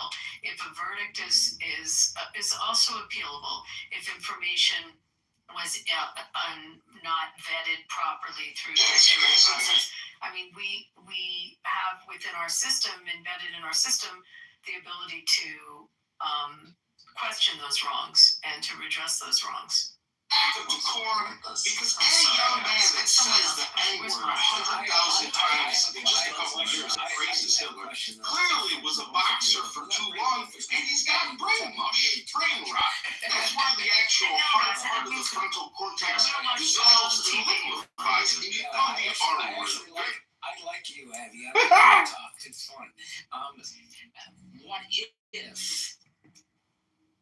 for presidential pardons, that it wasn't a sole executory they could decide they want to, but they have to get it signed off by someone else. There has to be countersigned. I don't know who exactly would do that. The system is a system that works and functions. They make the choice of who gets put up, but they don't get the final choice of whether they get the partner or not. So like it goes to the Speaker of the House or something like that? I was thinking, that was actually my first thing, but I was thinking maybe it'd be better if it was somebody that was nonpartisan, or I mean, they could be in a party that gets put up. Chief Justice? Yes, the Chief Justice could do it. That would be the best, because they're actually supposed to be nonpartisan. You still have to amend the Constitution to do that. Oh, I was looking for a workaround. That was not good. Okay, forget that one. You know, if we're doing a constitutional amendment anyway, perhaps it has to be agreed on by multiple parties. Maybe it needs to be both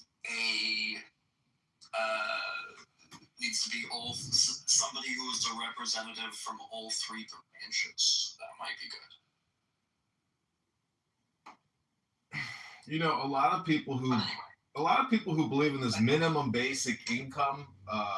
George Bush and Trump issued checks to every American. Hello? Can you hear me? Hello? So what I'm trying to say is, even though we're $40 trillion in debt, we can't necessarily delete it. But what we can do is just issue checks to Americans. And that means you have to be in the socialist. Hello? It is fantastic. Hello? Yeah, I can't hear you, John. You're gonna have to leave and come back.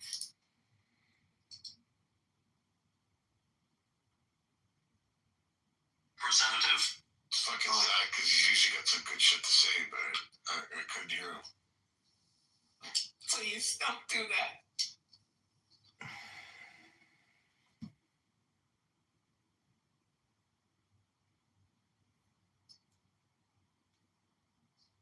Hello?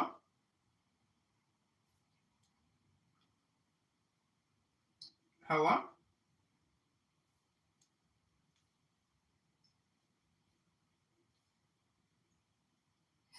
What brought this pardon thing on? What was the genesis of this? The pardon thing? Because we were talking about Comey and talking about whether he was pardoned when Biden went and pardoned everybody. We were talking about all the people in government that Biden pardoned. I was talking about that, and the question was whether Comey was in the grouping of the Adam Schiff and all the people that were pardoned under Biden. That's how it. Yeah, okay, but that wouldn't cover his seashell 4786 thing, because that happened after Biden was the lone president. So that doesn't help him, even if he was. Was he on the list? Was he pardoned? I don't know. I never got to check.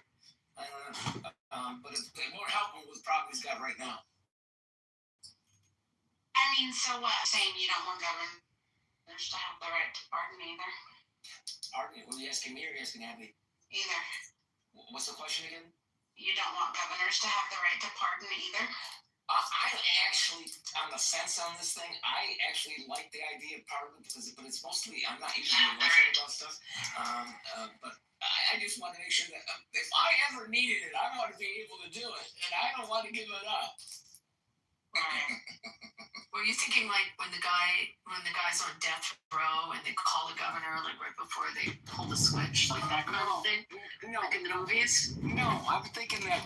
I'm asking serendipity then. No, governors have the right to pardon. Right, but don't they always call the governor? Do you remember the scene like with Jim McCagney, like in the chair, call the governor, right? Yeah, but that's because it's a state crime. Well, that's what she's asking. She's asking that question. Yeah, I like that. I actually, that kind of goes along with my emotional argument. Other than that, I'm in agreement with you, and I think Brigham was in agreement with you too. It's just too easily abused because there aren't even really any standards of who you pick. Yeah, I think that Joe and I are probably more aligned on the issue than Abby and I are, but I broadly agree with Abby. You know what seems odd to me is that when they wrote the Constitution, they tried to get rid of all of the, especially the Bill of Rights afterwards, they tried to get rid of sort of all the bad habits of the monarchy system. And the one thing they left was this notion of giving pardons as sort of like this king. The one sort of thing left for the president, you could say for governors, is this king thing. I wish it was done at the sort of House of Representatives level, where it would be based on sort of the will of the people, the representatives of the people, as opposed to a single person, which has no check.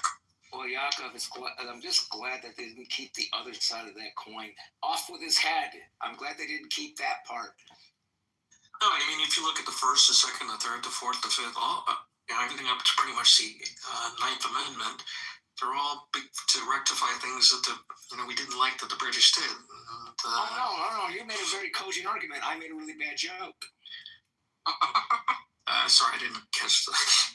I have a hard time with humor, but I just don't understand why we have this whole thing left over from a king, which is the ability to. It's not in it's in Article 2. It's not in the. Yeah, I know it's in the Constitution. But my point was where it came from, and the whole climate of England at the time, and why they had pardons, and it made sense historically. It just it's changed now. Our executive branch is aware of what our judicial branch is doing. In those days, that was the fear that the monarchy didn't know what the magistrates were doing. I think there would have been a better. If I was writing the base Constitution, I would have put it with the House. What I think it's valuable to keep is not so much with heinous crimes where people are killed or maimed or hurt really badly. I think it's more with white-collar crimes, because the courts do even a worse job with that. Because if they don't understand financial crime, most judges, and certainly most juries, and there you can have a miscarriage of justice, and it can look like rich guy got richer, put him in jail, and he really didn't deserve it, but there was enough evidence to convict, and somebody actually says, you know what, this guy really didn't deserve to be in jail for this financial crime. Let's get a pardon for him, either at the state or the federal level.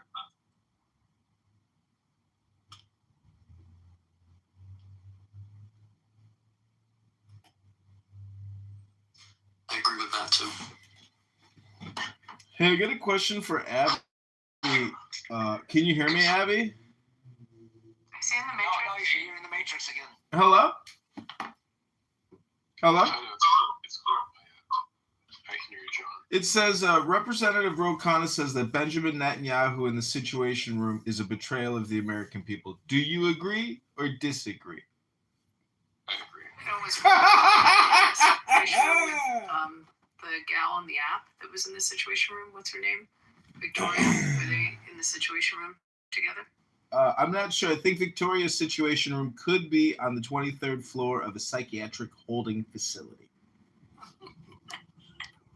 I don't like Ro Khanna. I don't follow him. Sorry. So Ro Khanna was hanging around with girls from Victoria's Secret? Is that what you're saying? Yeah, yes, with Victoria Ro Khanna in the Situation Room. Yeah, I'm voting for Ro Khanna and Thomas Massie in 2028. Boy, do you see there's a really good guy running against Massie. He's a war hero, veteran, but wonderful, smart guy. Abby, he won't even show up to debate Massie. Massie is destroying him, but, obviously this guy has billionaires backing him, but come on, Abby. I mean, one guy's... He's got a lot of people behind him. He's not. very I popular. mean, all the statistics that Massie puts out shows that Massie's going to win. I very much doubt that this guy's going to beat Massie, and it's going to make Massie so much more powerful than he already is. I mean, you got to realize that Massie and Ro Khanna have made over 50 people. Does anyone look at the polling in that district? Massey and Ro Khanna have been very successful. They have brought down over 50 people. 50 people have had to retire because of Massey and Ro Khanna's Epstein file release. Hello? Who has polling in that district? I don't know. You know, Necro? Can you pull it up? I haven't looked at it. is that Thomas Massey has always been his own man, so I don't see it.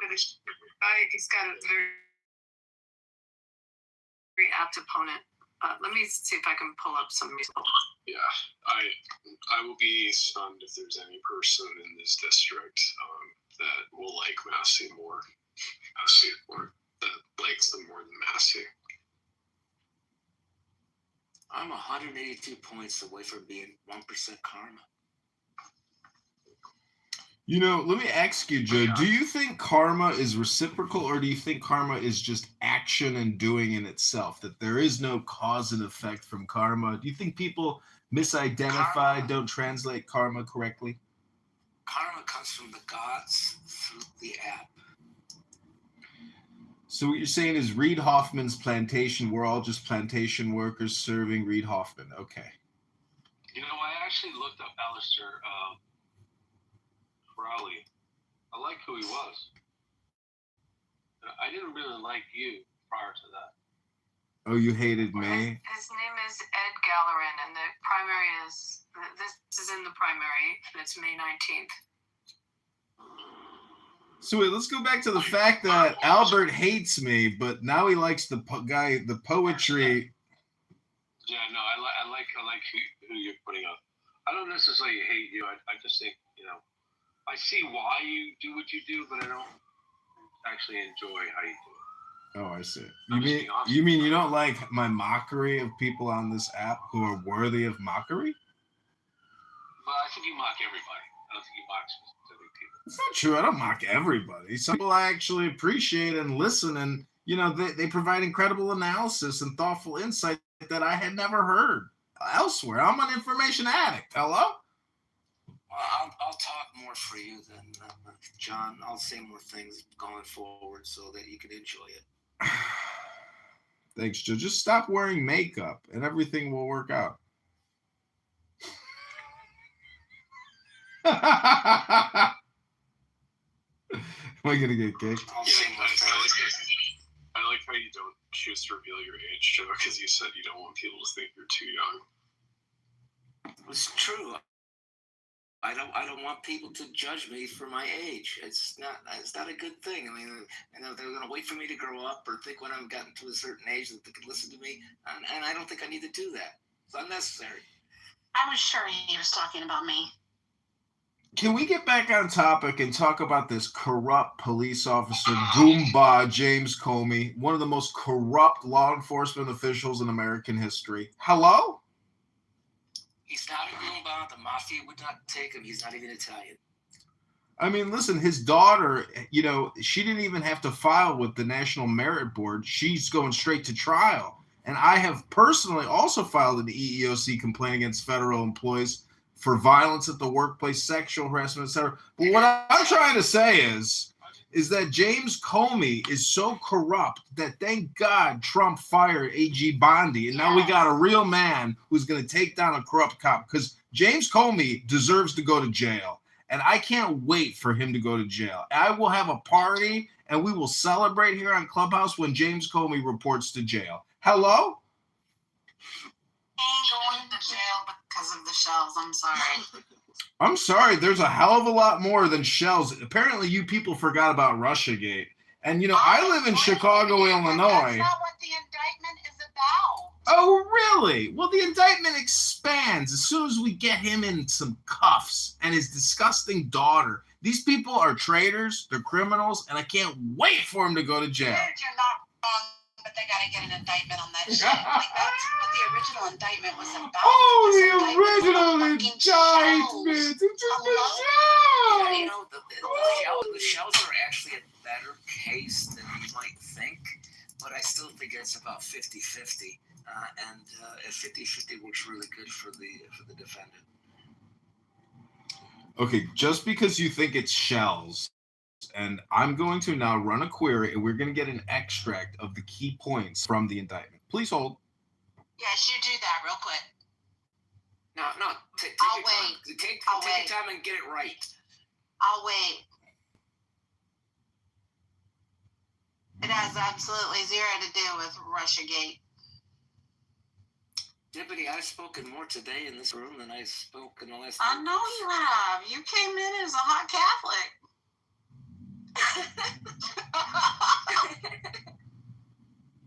Anne's still wrong about this indictment, but we love her anyway. I just looked at the polling on Massey. Yeah, I mean, I just like. For incumbent to be under 50% makes it competitive. So he's got the edge on it, but it's definitely competitive now. Yeah, it's like 14% undecided in that district, something like that.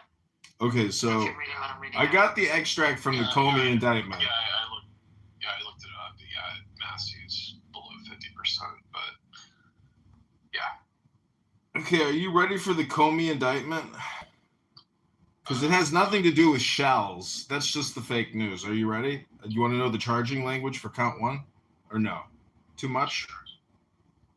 Okay, this is charging language for count one. False statements, 18 U.S.C. 101A2. On or about September 30th, 2020, in the Eastern District of Virginia, the scumbag defendant James Comey Jr. did willfully and knowingly make a materially false, fictitious, and fraudulent statement in a matter within the jurisdiction of the legislative branch of the government of the U.S. by falsely stating to a U.S. senator during a Senate Judiciary Committee hearing that he, James B. Comey Jr., the scumbag, had not authorized someone else at the FBI to be an anonymous source in news reports regarding an FBI investigation concerning person one. Charging statement number two, explanation why the statement was allegedly false. That statement was false because, as James B. Comey Jr. then and there knew, he in fact had authorized person number three to serve as an anonymous source in news reporting regarding an FBI investigation concerning person one. Number three, violation clause for count one, all in violation of 18 U.S.C. 100. Number four, charging language for count two, obstruction of a congressional proceeding, 18 U.S.C. 1505. On or about September 30, 2020, in the Eastern District of Virginia, the defendant scumbag James B. Comey Jr. did corruptly endeavor to influence, obstruct, and impede the due and proper exercise of the power of inquiry under which an investigation was being had before the Senate Judiciary Committee by making false and misleading statements before that committee. All in violation of 18 U.S.C. Violation clause for count two. The full indictment, only 2 pages. Anyways, that's it. So nothing about shells. Hello? That's the old indictment. What?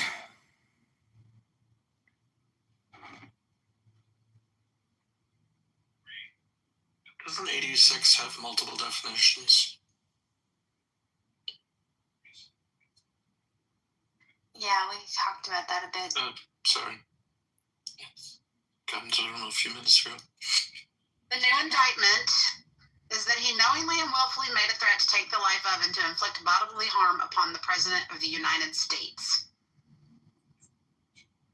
Maybe he just wanted him removed from office. Like, it's just crazy. So, go back to your indictment search, please, sir. Okay, I'm putting in a new one. Tell me the top 10 extracts from the latest James Comey indictment. Dated April 26th, 2026. 4.26.26. It came out 2 days ago? Or maybe, hold on. Maybe I have the wrong. Maybe it's the 8th. Okay, 28th. It was the 28th, sorry. And I'm tagging Comey on X. It's going to be exciting. Here we go. I fully support Comey, like them going after Comey. They should go after Bondi too, though. Here it is. I got it. Yep. Thomas Massey says he's going to go after Bondi. What charges would you bring against her? Count one, on May 15th, 2025, in the Eastern District of North Carolina, James Brian Comey knowingly and willfully made a threat to take the life of and to inflict bodily harm upon the President of the United States, and that he publicly posted a photograph on the internet social media site Instagram, which depicted seashells. Oh, look, seashells is in the fucking indictment. Just like I said, arranged in a pattern making out 8647, which a reasonable recipient who is familiar with the circumstances would interpret as a serious expression of an intent to harm to the President of the United States in violation of Title 18 United States Code Section 871A, Count 2, on or about May 15, 2025, in the Eastern District of North Carolina, the defendant, James Bryan Comey Jr., knowingly and willfully did transmit interstate and foreign commerce a communication contained a threat to kill the president, Donald J. Trump, specifically by publicly posting a photograph on the internet social media site Instagram, which depicted seashells arranged in a pattern making out 8647, which a reasonable recipient who is familiar with the circumstances would interpret as a serious expression of intent to do harm to President Trump. Any more questions? Could you read it faster next time? Yeah, I have the actual indictment, and I'm looking at it, and you're absolutely right. As well. Yeah, you're absolutely right. So this is amazing. It really does deal with making threats to the president. And the fact that he's the head of the fucking FBI making sigil death threat, homicidal ideation statements about killing our president, I can't wait for this motherfucker to go to jail. He's going to fucking jail, baby. Now it's all about the motherfucking seashells. Guys, there's two separate indictments. Like, read. They're two completely separate indictments. That's what I said. There was an old indictment that was dismissed without prejudice, and this is a new indictment, and they are completely different. I have no problem with the original indictment. I have every problem in the world with this new indictment.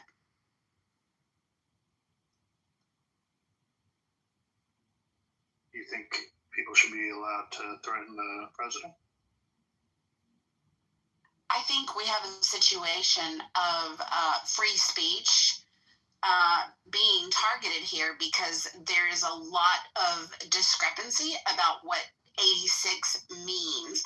And the most general reference for 86 is remove, not eliminate or kill. So your concerns are free speech? Are you delusional? Your concern is for free speech? Ah! That's not your concern. It's not free speech. That's not what you're concerned about. This law's been on the books for over 100 years, and James Comey should have to defend himself if that's what it is. Abby, how do they prove intent that he intended to kill him versus intended to remove him? You look at the circumstances, you look at what, I mean, that's how you present evidence. You have to obviously discover and see other social media posts. You have to see whether there were emails or texts or anything that would express the intent for harm. I mean, you have to build your case. I mean, that's what they're going to have to do. And if they why not own it? If you have a massive case of TDS, which it sounds like you do, then you're biased. They did a survey of Democrats after the assassination attempt, and fully 1/3 of them were upset that the assassin wasn't able to kill Trump. So chances are 30% of the Democrats on this call want Trump dead, which means we have massive TDS, but you also are biased in your view towards things. And just own it. It's okay. We're on Clubhouse. I'm explaining how evidence works in a criminal trial. What does that have to do with TDS? Totally irrelevant to what he just asked me. I'm a Republican. Abby's the furthest thing from TDS. So what you're saying is TDS. I was just explaining how you would prove this. You have to show the mens rea of some type that there was an intent, or if you look at it, and I was trying to look at it almost from a negligence standpoint of what would be foreseeable, because that's what we were talking about before. Is he still in here?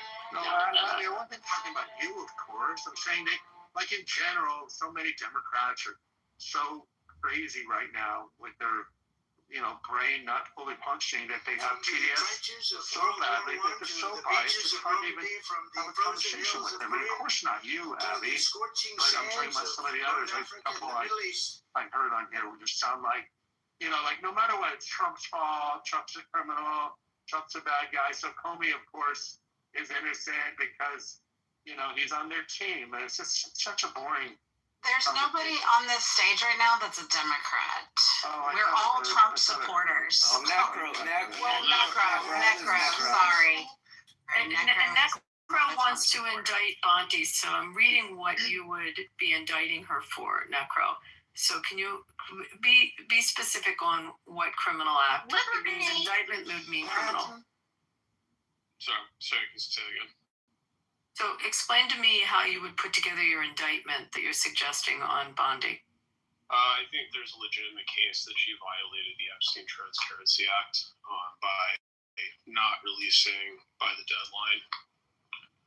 And of course, also her leaking the names of the victims against orders. Okay, but let's talk about the Transparency Act. What was her reason at the time that what was released was there national security reasons? What was the reason that was given? Well, that was the thing.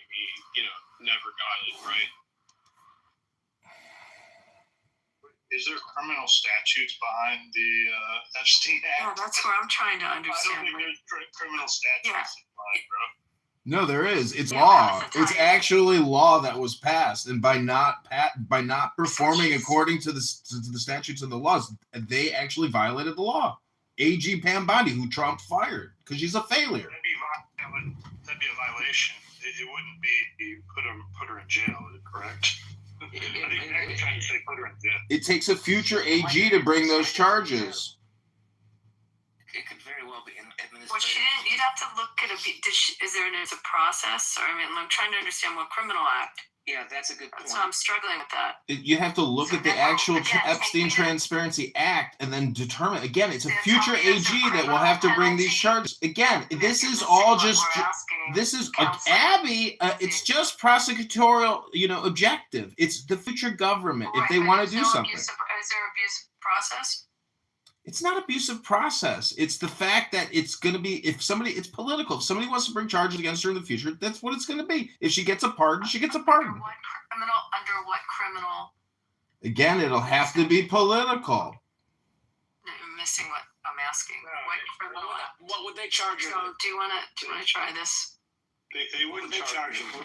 It opens her up for liability to be sued by the victims, but it wouldn't be.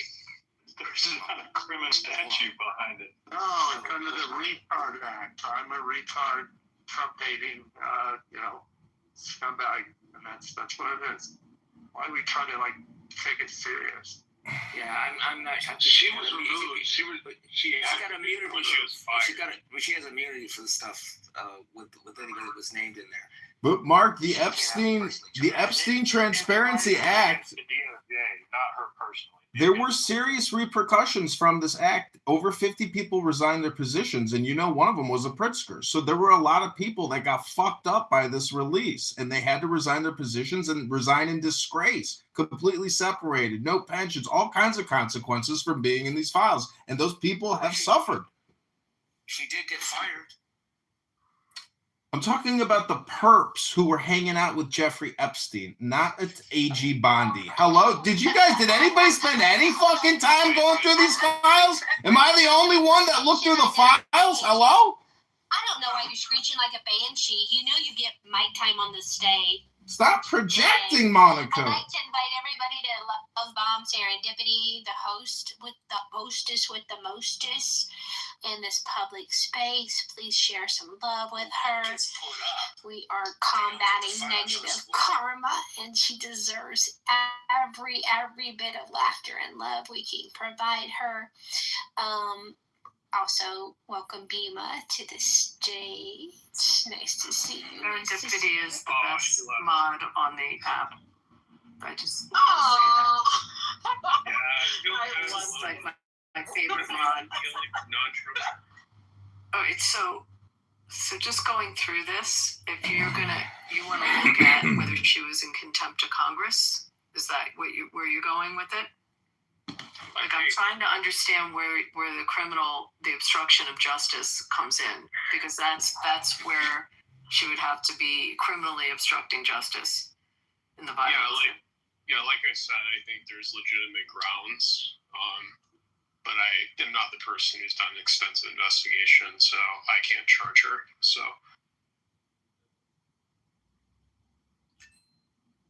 can't charge anybody. Well, I don't know. Yeah, because I'm not a prosecutor, I'm not a DA, so I can't charge her. Well, they're bringing charges against Dr. Fauci's laboratory assistant, who was helpful in bringing the COVID-19 vax disaster to America and the rest of the world.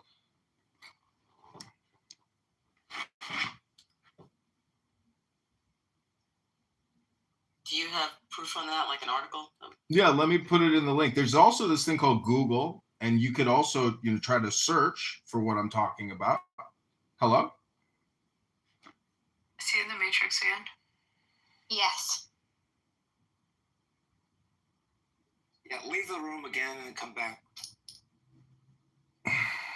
I know there's a lot of buyer's remorse for those who got vaccinated. You made a bad decision. You were lied to, and that's okay. I feel for you. I hear you're suffering. Mark, how's it going? It's been a minute. I hear you're suffering. What do you think is the real reason why UAE left to OPEC? Is it just a fight with Saudi and UAE? I think they're going to open up those lines, Mark. I think that the whole shipping line, they're going to, the intent originally before October 7th that the Saudis had to try to build a line almost going all the way through to the Port of Jaffa, like in that direction. And everything got screwed up after the 7th. But I think the UAE may be looking at that transportation route. They talked about putting a rail line in. I think it opens up trade going in that direction. I don't know. What do you think? No, it's what I'm asking. I'm not sure, but it does seem like maybe it's a little spat between Saudi and Riyadh, and UAE, and where maybe Saudi's sort of growing colder on Israel, and UAE is obviously warmer. I don't know. Well, they have been warm, but I don't know. Can we just not do the Middle East right now? I know, no offense, Mark, but like we were on something here. Yeah, I was staying domestic tonight a little bit. So can we just go back to, where's Necro? Is he still here? No, he just went to the gym. He's going out on a date with a tranny tonight. I'm still trying to figure out how. Abby, what is it about Thomas Massey that you hate so much? I know he doesn't want to fund Israel and he's a schmuck, but I don't like that he what he does with the Republican Party. What don't I like about him? Wasn't he trying to major Republican proposals that come down to a hair of votes, and he can't vote with the party, including important fiscal, just various different types of legislation that he just on principle opposes, and it's problematic for the party, and so that's why I don't like him. Didn't he wasn't he going to work with who's that dipshit? Connor, yeah, to increase the number of fucking number of H-1B1 immigrants that will come in from fucking India. Yeah. I don't mind parts of him. I understand he's more libertarian, which I can stand him to a degree, but he's I don't know. I don't even know what the fuck he's doing, to be honest. Well, maybe you should go to his X account. You can go to his Instagram account. You can go to his YouTube account. You can read his content. He puts out a lot of content, and all this ad hominem projection. It's just you guys aren't critiquing his content, his thoughts, his opinions, his economic philosophy, his legal philosophy. You guys have said nothing specific other than I just like him. Fuck about his legal philosophy. I care that he's a member of the Republican caucus and he fucks them over. That's what I care about. I'm sorry, but one dude in Kentucky is not, to me, should not be determinative of whether legislation can get through, and he purposely goes against his own caucus on a regular basis. Just look at his voting pattern. Well, yeah, that's kind of why I like him. He is. I appreciated that part. I'm somebody who did not care about the Epstein files. It's just fucking retarded people fixated on it. But, to be fair, the president did release them and he's running, so it's okay, well, yeah, now No, so don't do with this is enough. Okay, this is Trump America. This is L. Should we just? I have a vow now. I won't actually spend any time in any rooms with Pepe anymore if he's speaking. I don't want to hear his voice anymore. And that's that. Yeah, that's definitely like try that again. And so like I ended up talking to the cops, which was a bad potato of the deal. And you know, that was about it. They let you off, but they just didn't do anything. Yeah, a pipe and a grinder in my car, and I like had not been smoking, but it smelled like weed. And the cop like pulled me over and confiscated my pipe and grinder. It was like, you're lucky that you didn't have any weed. And the thing I thought about to this day was that there was weed loaded in Ability and accountability is number 2. And the cop didn't look. And so I got away with it. But those incidents are few and far between, like 7 and 10 years ago. Don't do that stuff, man. One time when I was in undergrad, we were smoking in my friend's car, like on campus, because we had like gone out to mountain for the day, and we had come back and we were like, before we head back to our dorms, let's smoke up, right? And so we were smoking in his car. This is before weed was legalized in California. So this is in 2015. And so they were smoking in the car, and for some reason, LAPD gang unit posted. Yep. Yeah, they whooped them, bro. Yeah. Woo. Yeah, something's dropped the game today. But they're still leading 3-2.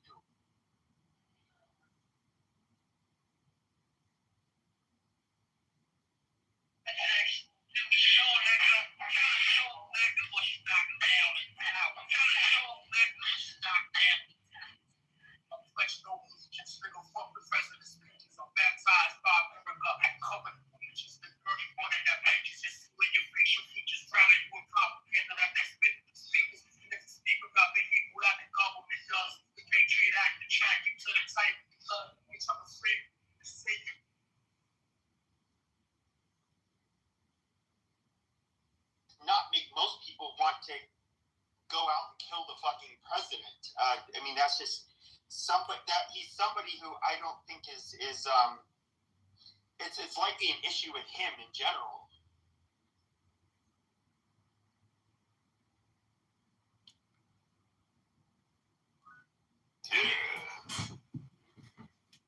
My baby Mariam is here. My baby. Oh, my beautiful baby is here. So random. Well, I mean, I have views that are like not popular and like I don't like ever plan to go out and like start like beating up people or let alone doing a terrorist attack. I mean, it's fucking crazy. But people that do that, and I think they have all throughout time.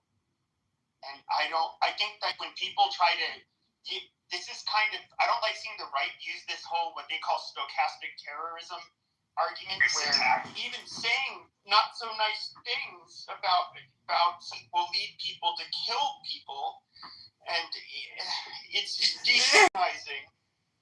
I mean, it can be at times, but for the most part, like, no, we don't. I don't think we should be like the leftists and information needs closed. And if emotion. No, I don't know. What's the point again?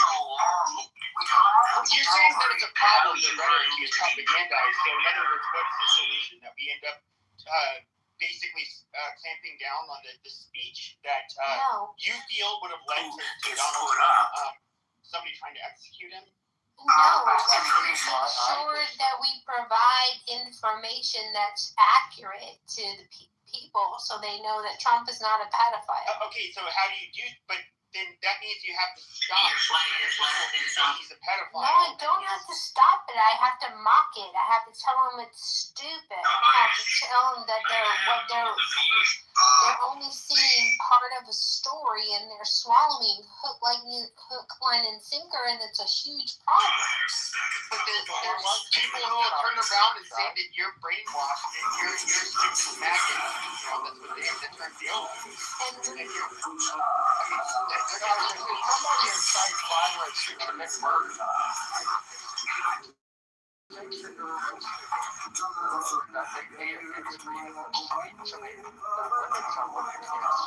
Careful where you go with that, because again, Trump said, let's go to the Capitol and fight like hell, and you were vociferous then. It's not what about it is, it would be a prime case in point in which you would give leverage and power to the other side to be able.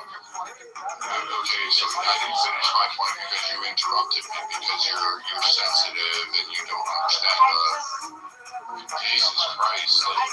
I just, to your point, Mark, I just don't understand, like, why will either right essentially say that Trump making comments on social media about wiping out a civilization is just hyperbolic and not really that big a deal, and that in turn a very ambiguous post because of what the meaning of 86 could potentially represent is something that's worthy of us arming and sending our federal prosecutors after a person. And yet, like, we all wanted to make excuses when Trump talked about, wiping out civilization, because we know he's hyperbolic. We know he says outrageous things. We make excuses for his outrageousness all the time. And yet, by the same token, oh my God, somebody threatened to kill Trump. And, with all this ambiguity around this 86-47, I mean, we certainly didn't file charges against Gretchen, what's her face, when she wore the little pin that included 86, was it 86-45 or 86-47? I mean, she did exactly the same thing. So serendipity, can I give you context, maybe help you with this? Serendipity, it's this. I'm going to go back to like early days on Clubhouse, trying to do this to people. We actually have a standard. I mean, whatever happens to Comey, it's still going to go through the Brandenburg test. Thank you. Who said that? Me, was that Pepe?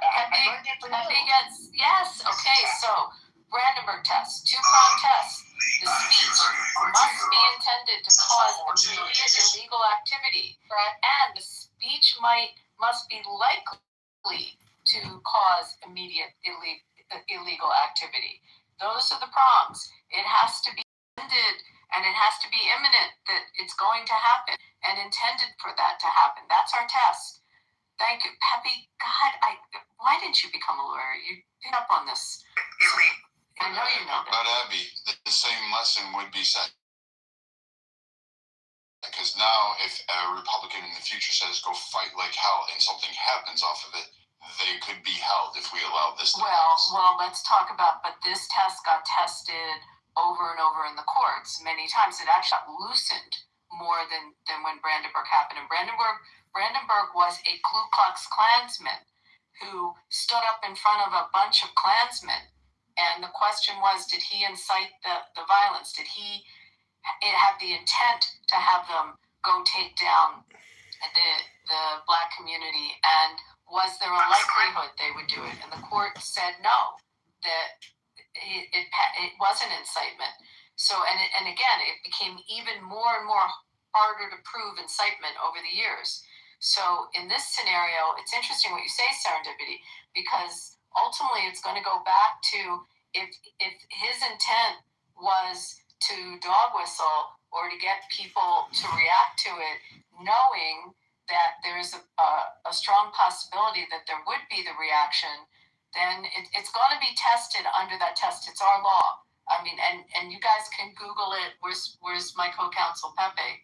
You go Google what happened in the case law post Brandenburg, how we look at whether that dog whistle is going to bring imminent harm and the likelihood of it. All right, now. No, Pepe, add that to your bio, bro. That's on the resume. Yeah, he's good. Also,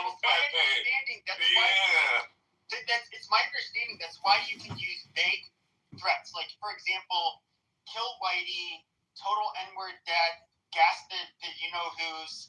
Now, horrible language, the social consequences will be severe for saying that publicly, but okay, let's just use the last example, gaslight the Jews. Because that means you're doing something you don't need to be doing.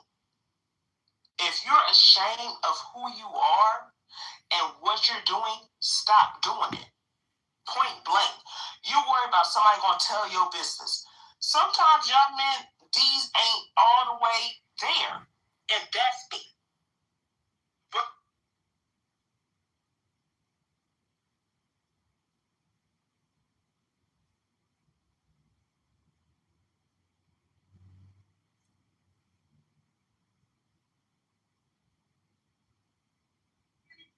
Universe, are you here? Hello, my baby Mariam, my darling. The lumber Rachelitencho there. She has no background in DC. So what are you talking about? Stop. What, Henry? I was just going to say, I appreciate the explanation, Walter, because I was also worried that moving her out of her current position where she is being so successful, would that create a gap that couldn't be filled? It sounds like that's probably true. So I appreciate clarity. Maybe some was the only thing I wanted to talk about, but I'm taking up too much time. Listen to me. I've been following his campaign. I don't know what he's doing. He came through town. You know where I live. Don't mention it, but he came through town a week or so ago, and I went and saw him.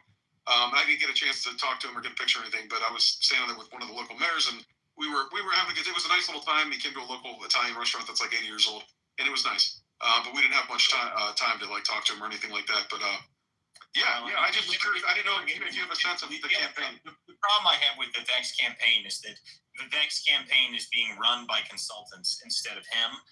And what he should be doing to win in Ohio is running the exact same race that he ran for president, and he would win. So yes, I don't know. Why didn't he do that? I have no idea. They gotta hire you. Well, they gotta hire you and Chris and whoever the hell. Listen, I'm not allowed to be hired as a political consultant because to be hired as a political consultant, you can only lose by a small margin. That's the only way that it works. Political consultants only get hired if you lose all the time. You can't have any good ideas. You can't have any real guerrilla marketing experience. You can't have any real opposition research experience. To be a Republican consultant these days, you have to figure out how to charge $350,000 a month and do almost nothing. And that's the only way to get hired. Walter, you're a charming person, so please don't go work for the Vectrons. I just wish I came up in this era of Democrat operatives where you can get paternity leave for like 4 months and get paid. You can get, you got the good life, you know what I mean? Like, back in the day, we had to grind for that stuff, and man, I don't even understand today, but these cats are making major money off these NGOs and nonprofit. I guess on the NGO, the left side, that is probably true. They have a lot of money from they get a ton of money from the NGO side. On the right side, it's whoever can send the most useless fucking mailers. We got to send 80 million mailers. They're all $17 each, and I get to keep $14 of that $17. And nobody looks at them. No one's seen them. No one cares about them. They show up in the mail. People throw them right in the fucking trash. I mean, these are the dumbest people in the world to me. I mean, the amount of money. I was sitting in this room years ago. This was I was in a private event at the Willard at a fundraising event with Club for Growth. And I was sitting there listening to these people, and they were about to raise, I think, $16 million for a candidate I was talking to. And I went around the room and I started getting to this last guy, and he said, "So, how much are you guys spending on mailers?" And suddenly the room went silent. And I said, "Which one of you owns the mailer company?" And the guy on the left side said, "Well, I mean, it's not my company, it's my brother." And I was like, "Oh, hold on there. Wait, what now? Your brother?" And he did this. They were not happy with me. I was not invited back. This is the reality of the scenario. Okay, these people, this is what they do. This is how they make their money. They raise a bunch of money, and then they all take their cut off the top. And it's a fat cat society, and it's really obnoxious, and I cannot stand it. If we wanted to win, you don't need to do that. You don't need to use friggin' mailers anymore. Okay, mailers don't do anything. If you spent the amount of money on mailers that you did on YouTube banners and YouTube ads and X ads and everything else ads, you would do 10 times better. But these people, they don't have any concept of the new wave of how you actually advertise. I mean, the concept of a mailer is so stupid in the first place. Essentially, this is the way I think about a mailer. A mailer is like an impression, like an impression on X, right? You see it for 2 seconds, and then you throw it in the garbage. What's the difference between a mailer and something you see on X? Something you see on X that advertises to you, you can pull it up and you can see it 6, 10, 15, 20 times a day. If you're paying it right, if you're advertising and doing it properly and actually spending the money on it, that impression will be many, many times. But a mailer is once, okay? And then you see it and you put it into the garbage can because you go, oh, look, yay. It's like the stupid freaking the goddamn text messages, dude. These things are so annoying. I would just want to be a Democrat organizer on the left to do community organizing.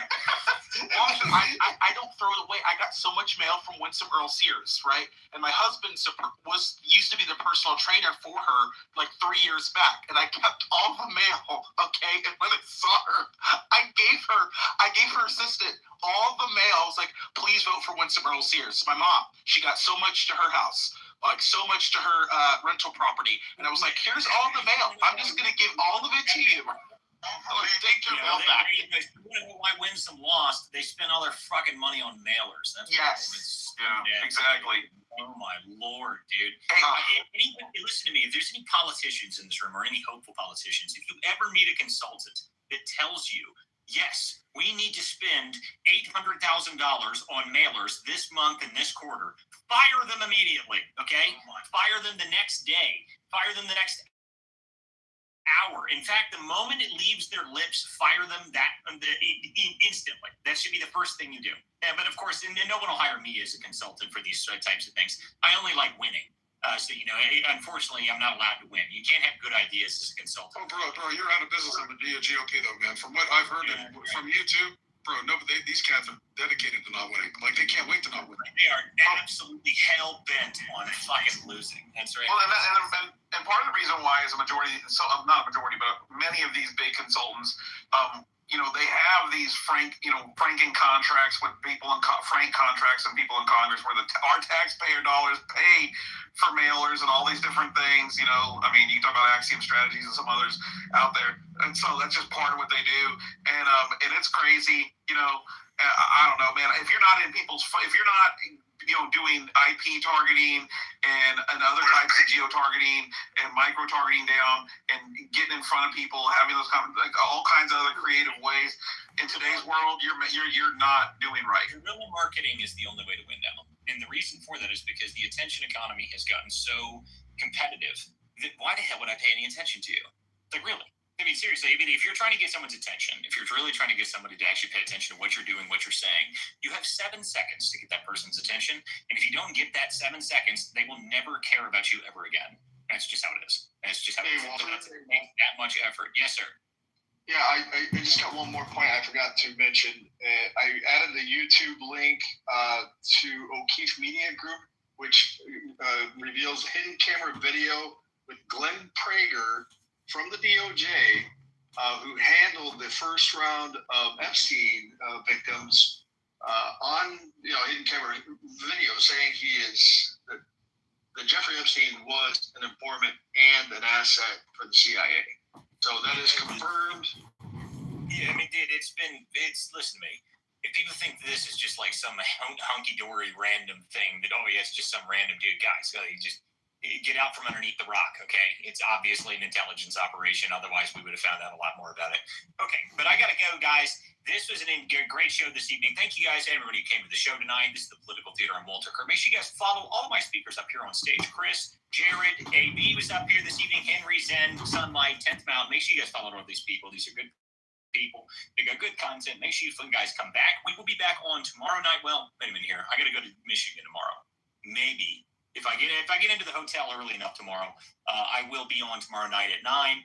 So we will be back as soon as we can. There's a press conference, by the way, Thursday morning. There was a press conference up in Michigan, and we're going to be going over the fraud. That is with the state senator Nesbitt So that'll be at 9:15 on Thursday morning. So there's a press conference talking about the fraud and stuff. That's the most recent articles. If you guys have been following the work that I've been doing, that's what that's going to be covering. So we're going to be covering that on that. And I think we should be on for the rest of the week. I don't know. I got to double check some travel stuff because I might be going down to DC Friday. Someone invited me to an event. They want me to go, and I'm going to try and make it. So we'll see. But anyway, guys, we'll be back. Hopefully we'll be back on tomorrow night. I don't know why I wouldn't be able to be back on tomorrow night. So we'll see you guys tomorrow night for more of the political theater. 9 p.m. weeknights, guys. We will see you guys as soon as we can, and we will see you guys next time.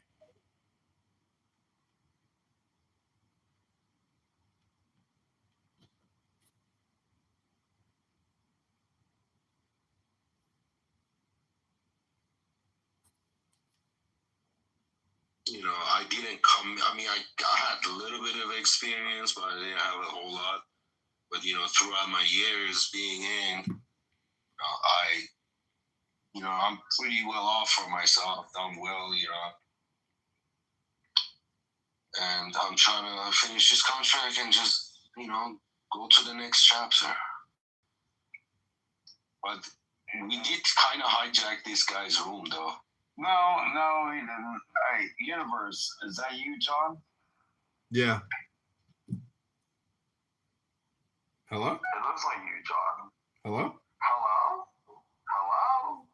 That's my call sign. Hello? That's my security password. If you ever need to walk across the perimeter, you just say hello. John, the guy in the top of the room, his name is Sir Seek, because he's a captain and he's active duty in the U.S. military. You're making this far too simplistically. And, Sir Seek, the guy at Universe, he went to the Citadel to be an officer. Oh, no. So, I mean, I've been on this app for 5 years-ish. But dude, I think you and John would actually be kind of cohorts in crime. Oh, yeah. No, because like I said, he went to the Citadel. Well, I don't participate in crime anymore. I'm strictly involved in politics now. Yeah, well, that's because you lost your fucking congressional fucking run.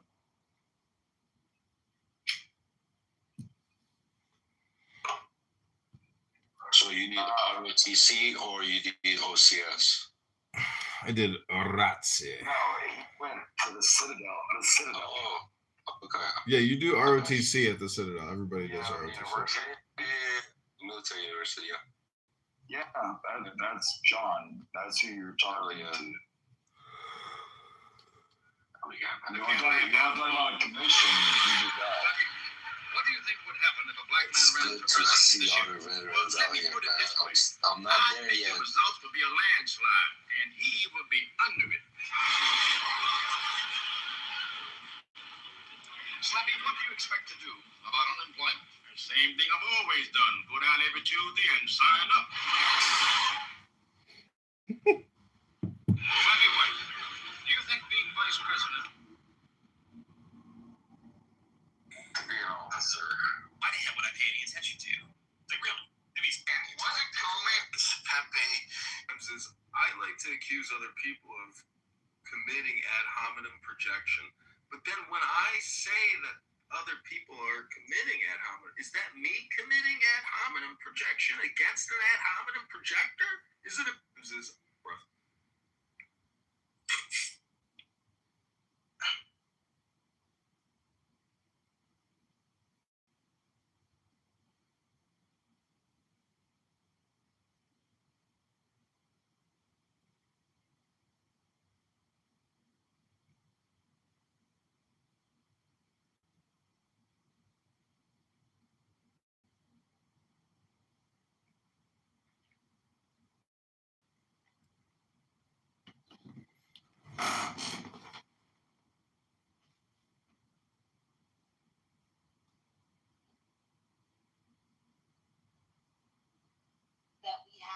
together.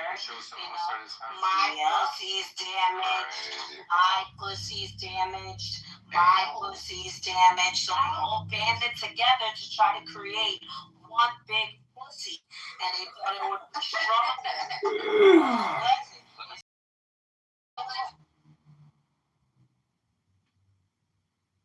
Criminal activity again. Don't go after this ridiculous 47 shit. Make it substantive. Make it stick. Make it matter. Yeah, that's one of the problems I have too. I think this is shallow and superficial. I don't think it's good enough. When we have evidence of him doing seditiony things, propping up the Russian collusion delusion, making the Steele dossier seem vital and important instead of gossip and innuendo. It's very frustrating. Hey, Edie. I think it was a crime when he opened the investigation against Michael Flynn. Me too. It's very hard to swallow. Roger Stone, Michael Flynn, Sidney Powell, all the people that supported Trump were targeted in lawful. It was a political intended to tie them up in bankruptcy. So in this instance, while people can argue and he'll have to argue what he was meaning when he was using the term 86. What's wrong with him taking his own medicine? Like, I don't see it is politics. It's not like the Democrats are going to, they would have eased up on their lawfare until this indictment came out. They were literally promising to go after every Trump official when the House gets back in office and investigate, or when Democrats take majority in the House, and they're going to investigate every single Trump official. So, they're already promising lawfare against Trump. Shouldn't Trump fight fire with fire? I'm going to go after Pepe. I 100% agree with you. I'm somebody who believes that when President Trump is in office, a lot of people need to go to jail. The way they went after Trump and those around him, they had to play dirty, and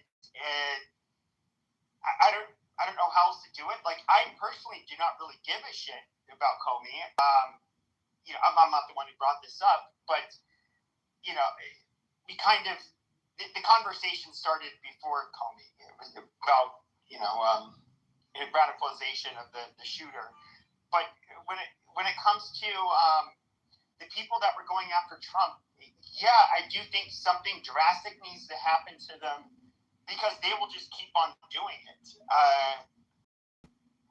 How else do you stop it? Well, what you could have done. I would go after Pepe, please. So 2 points. Abby, I back channeled you a PolitiFact that said that the odds of the Senate being retained by the Republicans has gone up. I think the Southern Poverty Law Center scandal is having an effect, and we should push that and amplify that. And that goes back to the propaganda message. We have evidence that people are being manipulated and told that white supremacy is the number one threat to our country, and we know better. So we should educate on that. And the second point is, Joe, we are tossing out odds about how likely is it that with this charge, Comey will be convicted and found guilty. The highest percentage the stage gave us was 5%. What's yours? Talking to me? I'm sorry, yes. I was. Yes, sir. How you doing? Good to hear you. I was getting accustomed. No, I don't think it's likely, given the state of clearly in this room right here, if Republicans are thinking it's a bad thing, Comey better get a bunch of clubhouse Republicans on this jury to not commit.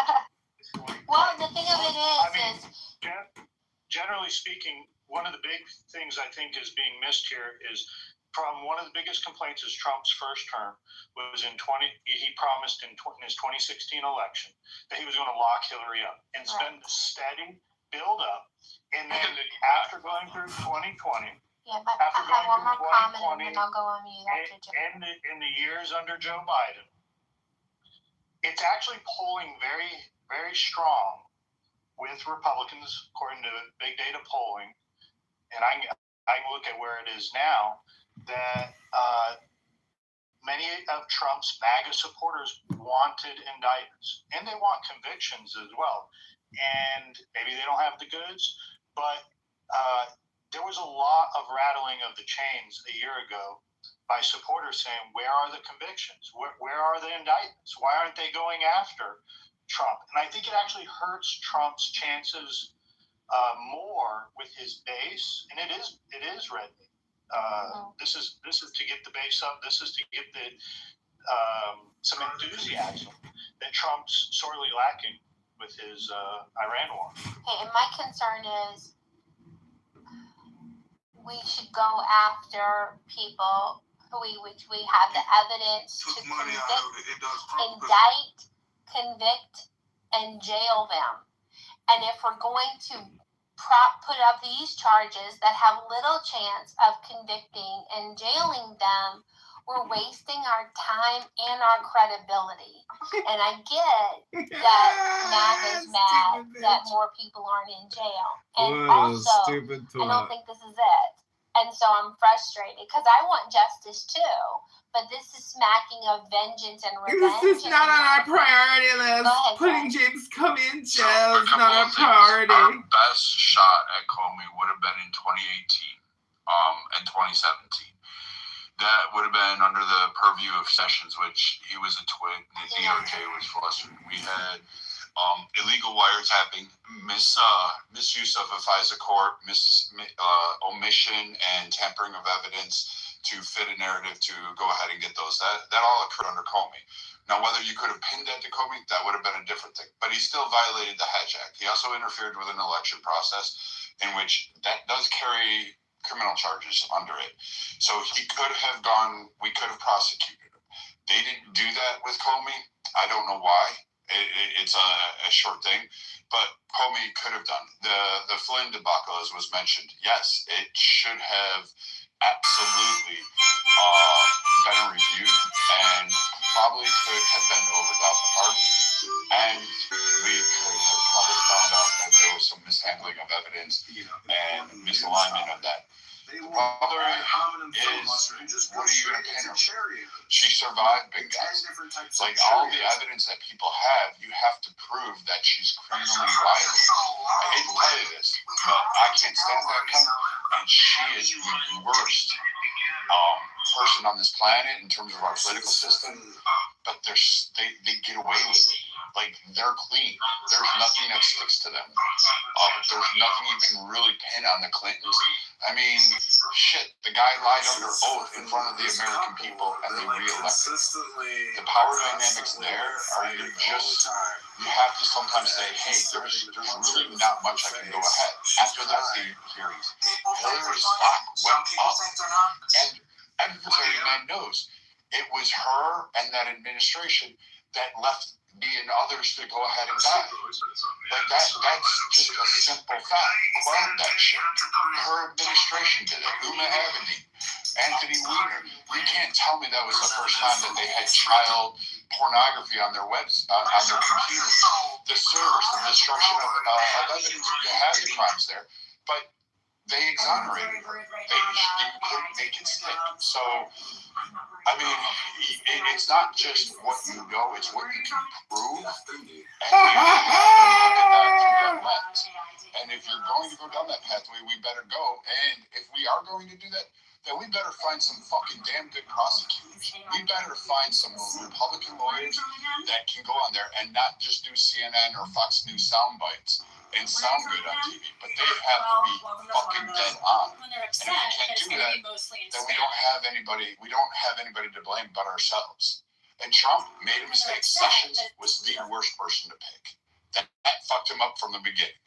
He should have picked somebody a lot better. I don't know who it should have been, but I would have probably put Ted Cruz in. I would have gave it to him and said, here you go, unleash it. And Ted Cruz would have been a dog with a bone at that time, especially because he wanted blood and he wanted vengeance. And he would have went and got it. He would have found a law. But you know what? We didn't do that. Our side wasn't smart in that area. The Democrats threw everything they could at Trump, and he didn't get unscathed. But the man came back more powerful and destroyed the blue wall, destroyed every swing fucking district there we had. He took it over, and we have the power right now. This is just a distraction. We had the narrative for like 2 seconds, and now this is going to blanket it, and everybody's going to be cheering it, and it just gave leverage to the Democrats when we should say, hey, the political violence, your voice is being silenced. We could have rolled with that. We didn't have to do this. This shit was stupid. AG just dropped the ball on us, and there was so many more fish we could have gone after, so many others, and we're letting them slip through our fingers over stupid shit. Yeah, no one in this room, but we live in a world where we talk to people outside of this room on Clubhouse where they believe an impeachment of a president means it kicks them out of office. They're not even familiar with that the Senate has to convict them. I think we live in a world today in America where these headlines and these buzz lines play a factor and make effect. It's a momentum game. And I think it was hurting Trump more to not have anything. I don't think a trial on Comey will even be heard prior to the midterm election. I'd like to see a series of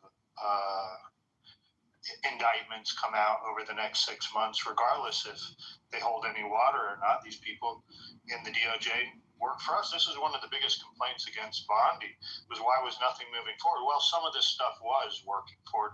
I think now it's just starting to actually come to the news cycle, because I believe they were working on this grand jury for quite a while prior to this, even when Bondi was still in office. So I don't know. This is the machinations of what has occurred over the last year from some of the base demanding some of this stuff. Well, the guy from Rasmussen Reports, he went right into Trump and told him back in the fall, Mark Mitchell's his name, and said, look, your base wants indictments, your base wants convictions, and at least according to his account, it's like, oh, okay, they want indictments, they want convictions. So we'll see. Was doing nothing better in putting us in a better position than doing something about it? And I'm on the side that says do something about it, regardless of the outcome. All right, if that was the case, so take a look at the impeachments against Trump, the prosecutions from New York City, the release of his tax returns, creating fucking new state laws, manipulating a law to turn a misdemeanor into a federal crime, and then charge him 31 times with the same fucking crime. Then you go, all right, we've got this. Then you got the Georgia, what was her name? Stacey Abrams, not Abrams. The girl that was, whatever her name is. She's Willis, Fanny. She's in a hotbed of water right now, and she's like trying to survive the next day. They tried to do it in Florida, and the Democrats lost power to Trump. I'm not necessarily saying we shouldn't have done anything. I'm saying we didn't have the people that were really going to go after it. We put the wrong people in play, and I'm kind of grateful to Trump right now because he didn't necessarily go after Hillary, because that would have been front page and it would have been a failure. It would have been a failure, another failure, and who knows how this election cycle that just passed would have turned out if Trump under 2016 with COVID shit that was happening started prosecuting everybody and losing. That would have been an epic loss on our side, and it would have hurt us much more down ticket, and we wouldn't have had the powers to basically shift a lot of things. And I still don't like Mitch McConnell, but hats off to him for securing the courts and making sure a lot of provisions down ticket, down ballot actually worked in our favor. to help propel up and to help us have that sweep of a victory. And Mitchell played it right. He set us up. Now it's up to the,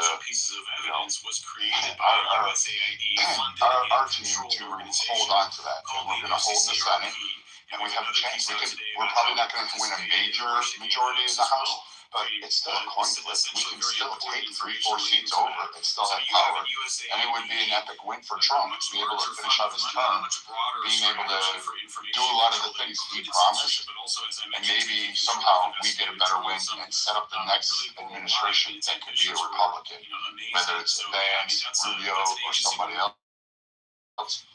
We could have a shot. If they do good, we've got 12 years at least. We've got 12, guys. We have a shot for it, a good shot. Not just like some imagination, but an actual good shot. I just don't think throwing shitty fucking prosecutions that all the media is going to cover and not cover any of the other shit, we're just giving too much fodder to the other side to use against us. It's a good point. When the Democrats did it to Trump, they weren't effective. They never got any conviction on Trump other than the arrest. They never got any conviction on Roger Stone I rise to wish a very special General Garland. Steve Bannon. They got conviction, Steve Bannon. Oh, they did. That's right. They did get a conviction. Yeah, but he kind of set himself up. He can't do that whole Sandy Hook thing. Wait, that's Alex Jones. No, Steve Bannon was the one. Oh, yeah, Steve Bannon. I'm sorry. I was thinking Alex Jones. Contempt of Congress, Bannon. Oh, it was contempt of Congress. That's right. Yeah, Bannon was contempt of Congress. But I mean, that's a nothing. Like, that's not a big win. Did what? 5 months? They were also going after him a while back for raising private funds to build the wall back in the first term. That's Do you remember that? Yep. Shit, I don't. Man, there's been so many of them. I can't. He's kind of. I think, yeah, he's got the first.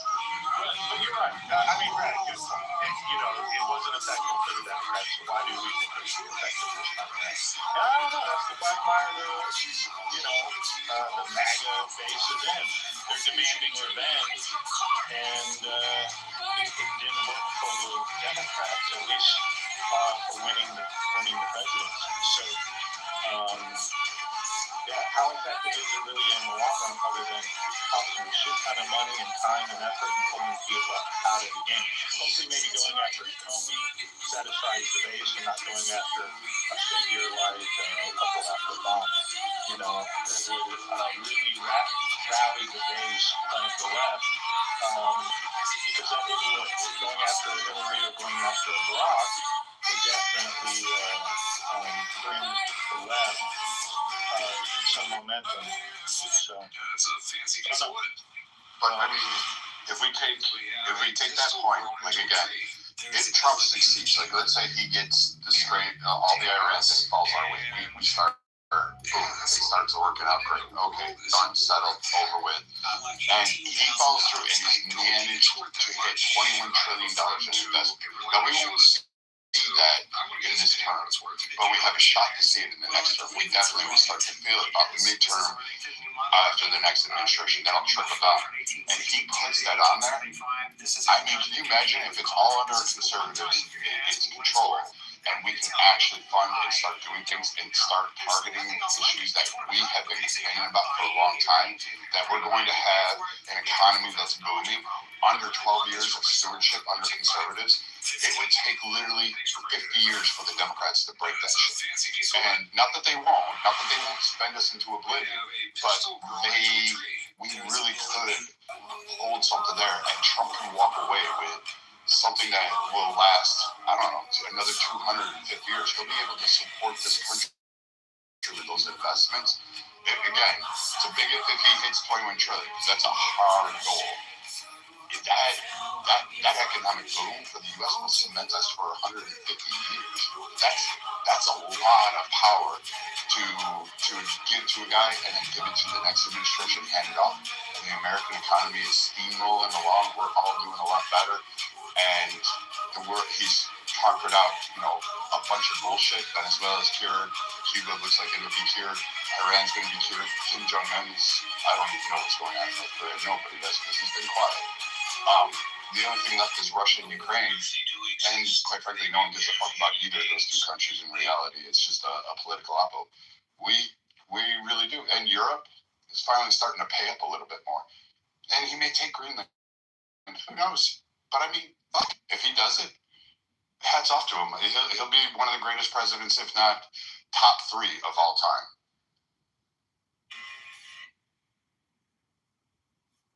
Ready for Mount Rushmore? Well, 18 to $21 trillion investment, like what is it? It's AI. So part of that is going to be AI transition because there's, obviously they're going to take over some of the workforce and everything else. So there's going to be, and I remember Elon was saying something about universal basic income, which they might have to put that into action. I mean, I don't like the idea of it, but it's one of those things where it might, I mean, it might very well, mean that we go to that,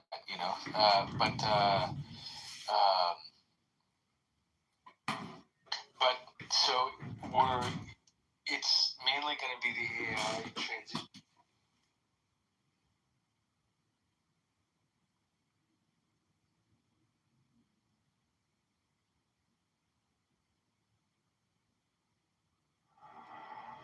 Mine is the head of man, and my insight is keen as the hawk's. By my head I invoke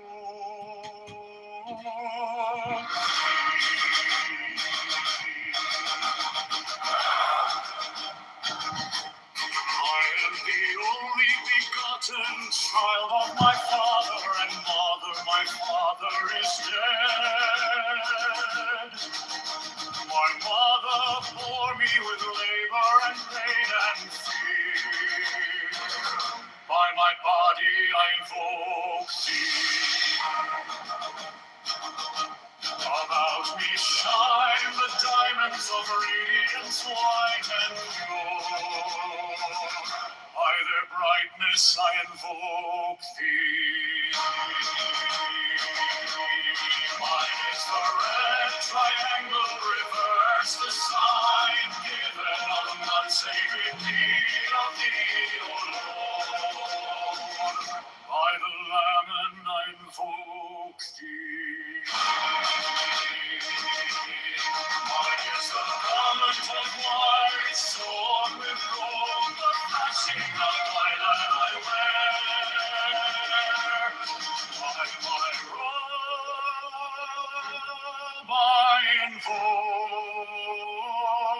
thee. Mine is the sign of the prophets and time.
singing the song that I made alone to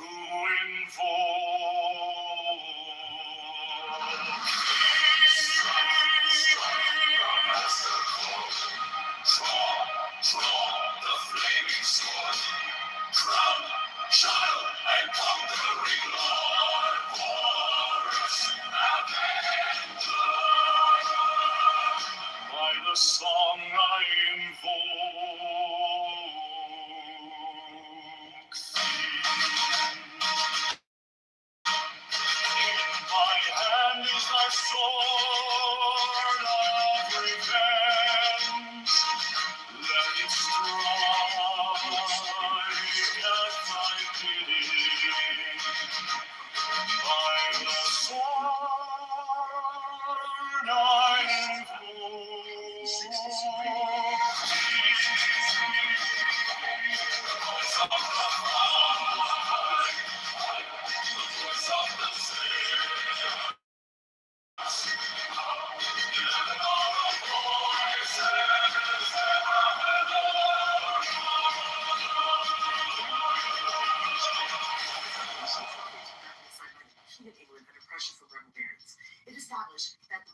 Mine is the head of the man, and my insight is keen as the hawk's. By my bed I invoke thee.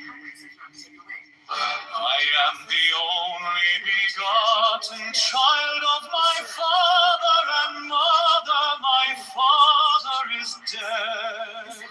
My mother bore me with labor and pain and fear.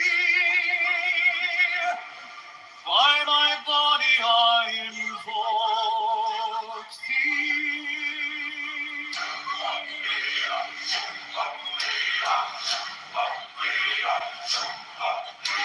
About me shine the diamonds of radiance, white and pure. By their brightness I invoke thee. Mine is the red triangle, reverse the sign, given of none, save it be of thee, O Lord. By the Lamed I invoke thee. Mine is the garment of white, sewn with gold, the flashing of day that I wear. By my robe I invoke thee. Mine is the sign of a prophet's and Typhoon. By the sign I invoke thee. Mine is the turban of white and gold, and mine the blue figure of the intermediate. By my crown I invoke thee. My fingers tremble on the beat of hell, so run I after thee in thy car of glory. By my fingers I invoke thee. I bear the wand of double power in the voice of the Master. By the word I invoke thee. I know the dark blue waves of music in the song that I made of old to invoke thee. Strike the master chord, draw the flaming sword, child and conquering Lord, Horus Avenger.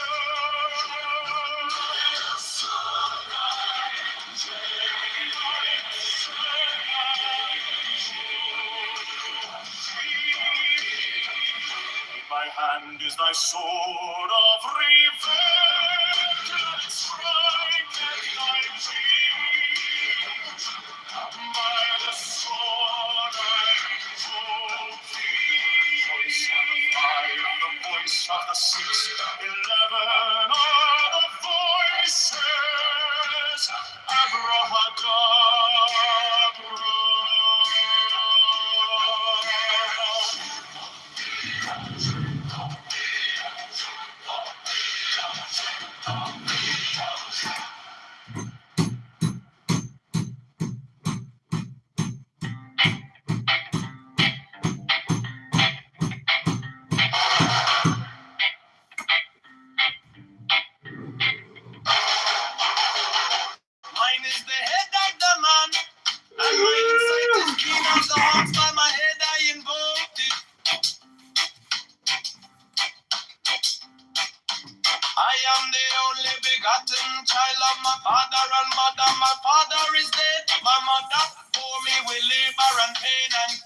my body I invoke thee.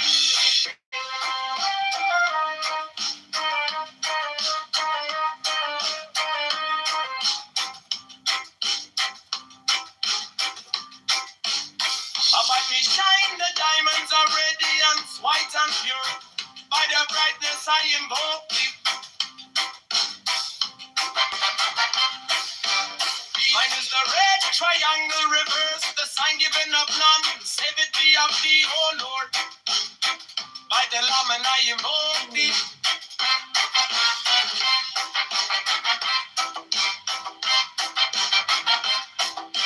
Free mine is the garment of white, sewn with gold. The flashing of eye that I wear by my robe I invoke thee.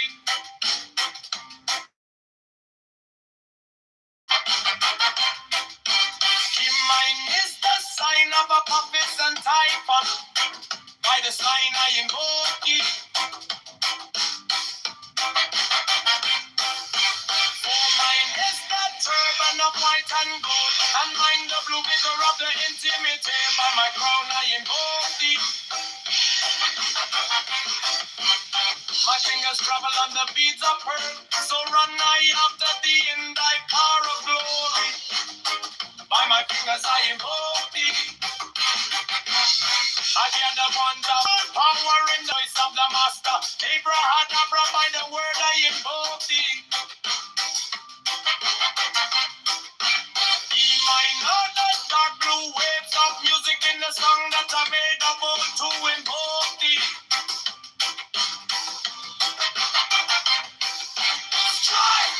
Strike a master chord. Draw the flaming sword. Triumph and conquering Lord. Warrior, avenger, by the song I invoke thee.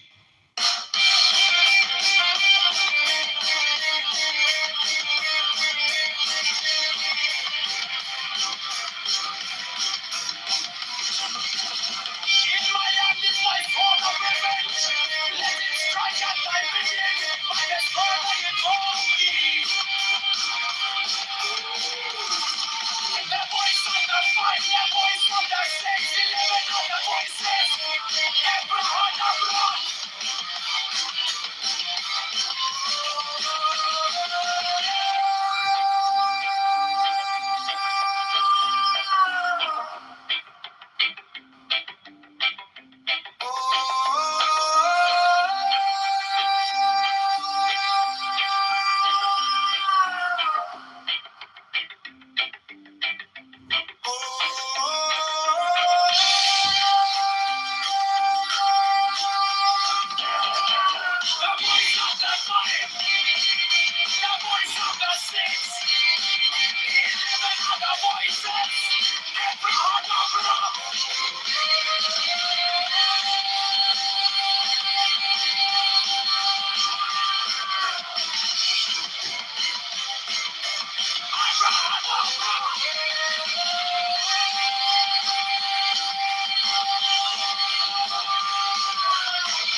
Mine is the head of the man and my insight is keen as the heart. By my head I invoke thee. I am the only begotten child of my father and mother. My father is dead. My mother bore me with labor and pain and fear. By my body I invoke thee.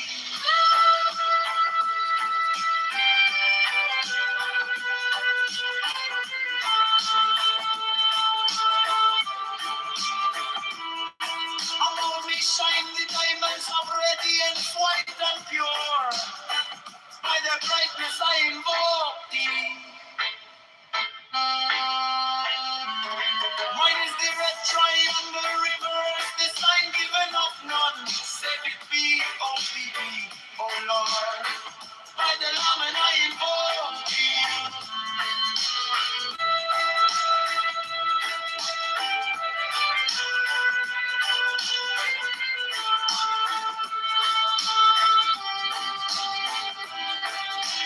Mine is the garment of white sewn with gold, the flashing of light that I wear.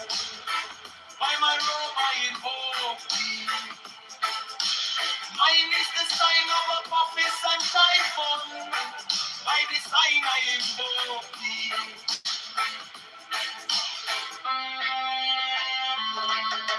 Mine is the turban of white and gold, and mine the blue figure at the end of the day. By my crown I invoke thee. My fingers travel on the beats of pearl, so run I after thee in thy car of glory. By my fingers I invoke thee. For that the wonder of the power in the voice of the master. Abrahadabra. By the word I invoke thee. Hey, mine heart the dark blue waves of music in the sun that I made a bold to invoke thee. Strike, strike the master chord, drive the flaming sword, crown, giant and conquering Lord, our Lord, Amen God, by the sword I invoke thee. In my hand is thy sword of revenge, let it strike, and I begin, by the sword I invoke thee. The voice of the fight, the voice of the 6, 11 of the voices. Abracadabra.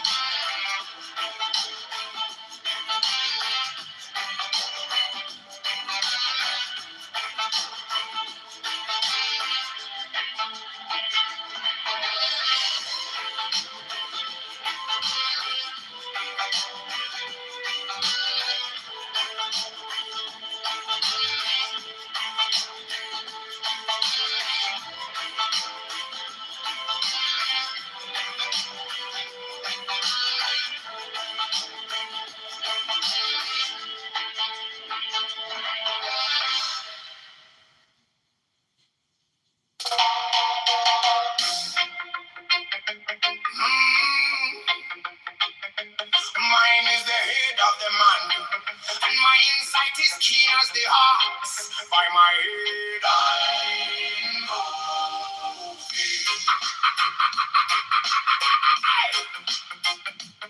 I am the only begotten child of my father and mother. My father is dead. My mother bore me with labor and pain and fear. By my body I invoke thee. About me shine the diamonds of radiance, white and pure by the brightness. I invoke thee. Mine is the red triangle reverse, the sign given of none, save it be of thee.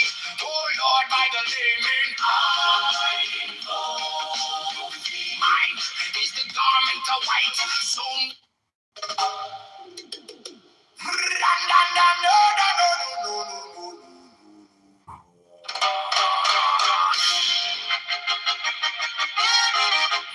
is the head of the man, and my insight is keen as the ox. By my head I invoke thee.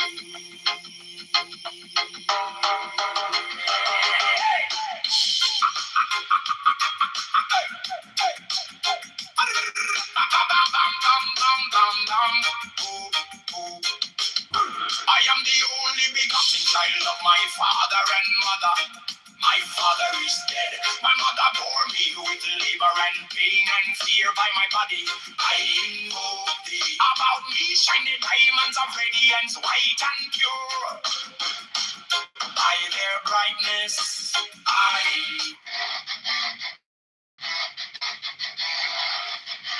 mine is the hell of the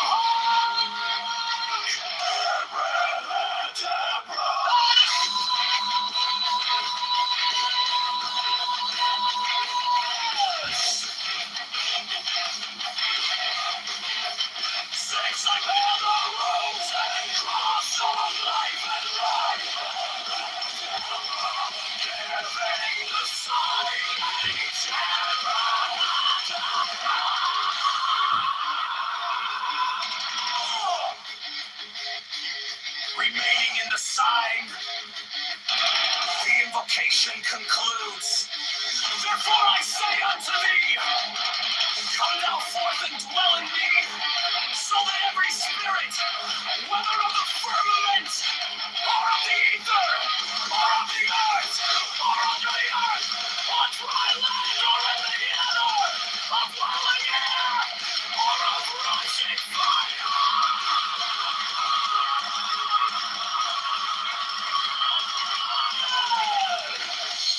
and every spell and scourge of God, the vast one might be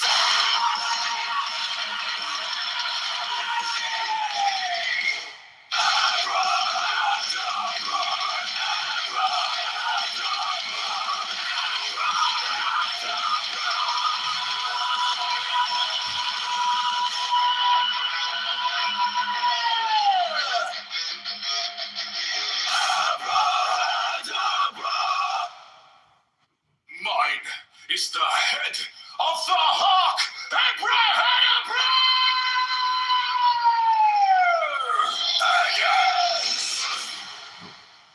I bear the rose and cross of life and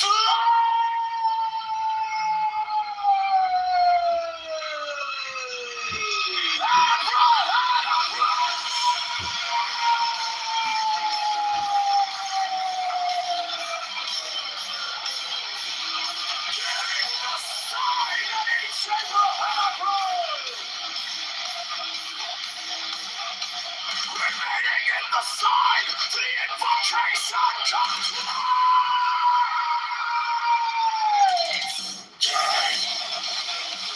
Therefore I say unto thee, come thou forth and dwell in me, so that every spirit, whether of the firmament, or of the ether, or of the earth, or unto the earth, or to the waves, or in the water, of rolling air, or of rushing fire, and every spell and scourge of God, the vast one might be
I bear the rose and cross of life and light, giving the sign at each abrahadabra.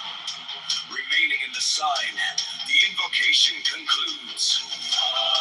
Therefore I say unto thee, come thou forth and dwell in me, so that every spirit, whether of the firmament, or of the ether, or of the earth, or under the earth, on dry land, or in the water, of whirling air, or of rushing fire, and every spell and scourge of God, the vast one might be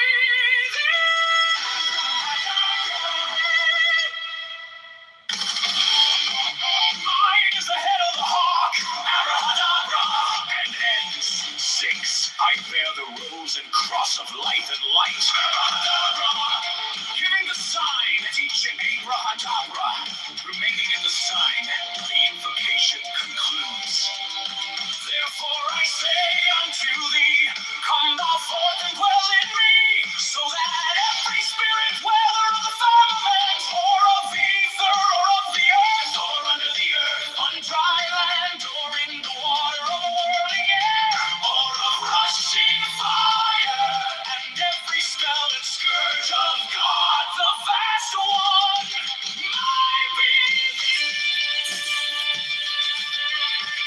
Abracadabra.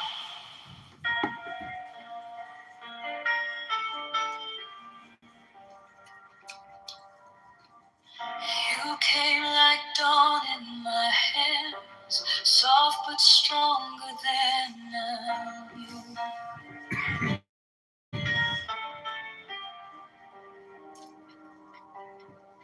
My fear turned gold in your eyes, and my whole night broke in two.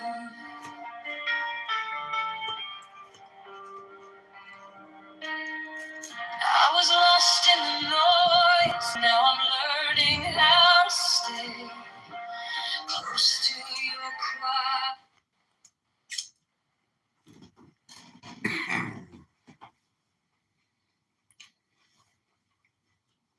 Have all the channels. Just depends on how you.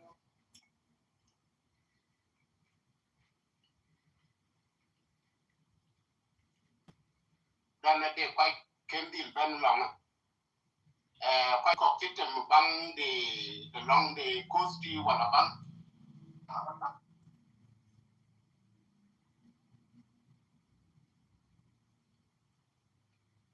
Starbucks, and that's because it's from Seattle. Everywhere else you go, you get jalapenos at McDonald's down here.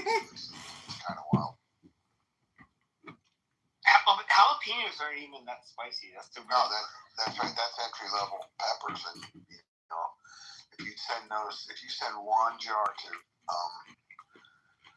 New York or Pennsylvania, you got to send an SDS. You got to have people showing up in plastic suits surrounding the jar and saying, "What the fuck is this stuff?" But it just turns out how you get started. What's the hottest pepper? Is it the Asian peppers or the jalapeno? Well, they have like so you have to look this up because for the last like decade or so you have hybrids where they basically ended up like there's like Carolina Reaper, there's all of these weird ones where it is like if you were looking at like habanero, which is this more common pepper, which is much spicier than jalapeno. This is like you literally these peppers start getting hundreds of times hotter, and literally people they get ulcers where they burn a hole in their stomach trying to like digest this stuff. Are they hotter than Szechuan? Than like the really hot Chinese? That's not been my experience. Yeah. Really? You think that's the case? Because I've had my face burned off over in Asia. Those little shit. Yeah, I mean, I've been in really like pain in Asia. Yeah, they have it's like I don't know, kind of like marijuana, like how you have these really strong strands that people end up producing these hybrids, and you have much stronger peppers now. You can look it up. They have was it the Scoville scale? I forget what it's called, but it is you have peppers that are just like insanely spicy. I haven't had those. But Jimmy, I also have my first selfie with an alligator, and I tried to grab it. I missed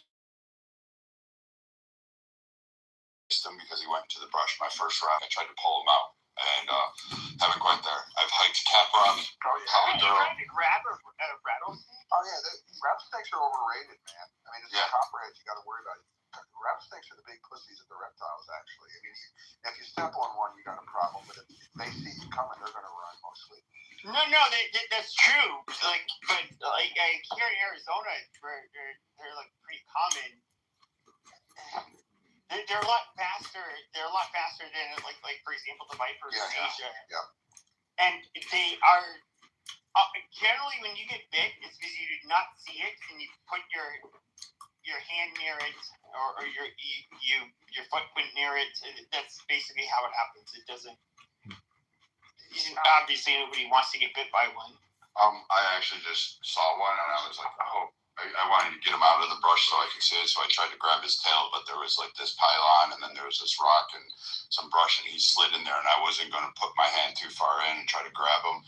So I let him go you're close. I'm gonna get one, and then I'm gonna hold the selfie with me holding a rattlesnake. They're bigger than I thought. You don't think those fuckers can leap though? Like that's the scary part. Wow. Like rattlesnakes are not. I don't even know what the strongest rattlesnakes are in the United States. You have like the. I don't think it's here in the Sonoran Desert. I think actually in the Mojave Desert they have the strongest. And we have them here. Like, well. No, I'm talking about anymore. But yeah, in Mojave, and then you have the Cottonmouth. Right. You said it right the right time. Like, you know, I live in Georgia, but when I went we have a lot of shit ton of Diamondbacks around here. Like, and we have water moccasins. Can I finish without you interrupting? You're a retard that's interrupting me. You know, but when I was in Fort Leonard in Missouri, you were talking about copperheads. You know, I had to dig an over-under when I was in the field, and I was in my sleeping bag, which we call a fart sack. You know, and when I was in my fart sack, I woke up and there was a fucking copperhead. Okay. Well, I believe in Canada. I mean, you have convinced me that Canada would not, would be like the movie Red Dawn, like y'all would fight. Oh yeah, make no mistake about it. People would definitely fight. I mean, would they like it? No. And I mean, especially, does anyone want to get, I remember when this whole thing started, when Trump threatened Canada, I wasn't the only person that was just like, are you fucking, excuse my language, are you fucking kidding me? Because the thought of fighting Americans, as much as we may have, our friendly rivalry, especially hockey and certain stuff like that, whatever, it's like having fights with your cousins. In a way, we all share the same continent. We've been through wars together. We exchanged and we're trade a lot together. No one would feel good about fighting Americans. That is not true. Not because we lose when we're not. It's not. You just don't want to do that. It's like fighting with family. Why would you want to fight with your family and feel good about that? The thought of it is just. I don't even know if we'd want to. I don't even know if anyone would have the stomach for it, because it's just so weird. There's so many interactions that we have together. That we have. A lot of Canadians have properties in America and vice versa. Go to vacation all the time. It'd be super weird to be actual foes. Hey Marlene, I have a question. I was going to say, for Donald Trump to say to take us out of NATO, that is just dumb. And if you have Republicans that back that idea, what in the hell? That's like a long-standing coalition, I guess. So, it's embarrassing. We need to keep NATO together. And Donald Trump talks about so-and-so paying their fair share and all this kind of stuff. Look. At the end of the day, sure, people are paying their fair share now, I guess, the way he says it. But, my God, we shouldn't even be in any of this kind of stuff as far as wars and this, right now. This is just really embarrassing. And I think is this 3 or 4 days? This war may be illegal. Lisa talked about that. So, illegal things, Donald Trump doesn't care. So, let's see if this holds, and when the time comes, let's see if the war ends under, an illegal, circumstance. I don't know what y'all think. Do you think that the war will end after, Congress, whoever declares this to be illegal, or will Donald Trump be able to continue doing this regardless of what is passed? I want to answer my question still. I don't have an answer for that, but I did want to answer the question, Marlene. Okay. Marlene, do you have an AMSR microphone, or something for this one? Because I want to ask you, how does it feel to wake up with universal health care and speak slowly, and sort of say it in a sexy voice, if you would? Well, I will try to speak in a sexy voice. But what does it feel like to have universal health care, though? Really? honestly, the fact that you, as a country, as successful with the amount of millionaires, billionaires that you have, and leaders of the quote-unquote leaders of the free world, the fact that you don't have universal health care is barbaric to me. Frankly, it is absolutely barbaric. Because barbarians! A breakdown of a person that had medical services in America, and the fact that you guys charge down to the gloves that the doctor uses, and that's literally whether you have money or not could be the difference between you live or die, is crazy to me. Absolutely crazy to me. I mean, I understand. I understand. Sorry, go ahead, Craig. The only thing I'm gonna say is it depends on the state. Oh, I'm sure, but I said that it shouldn't depend on the state. That's my point either. I mean, I get that there's little differences between states, etc. And obviously, like, if you're like, I assume that if you get shot and it's an emergency, that you will be serviced. You'll just end up having the debt to, I mean, the point of, I don't even want to imagine, out of your, to your next generation, to do that. So I don't. I mean, that's just crazy.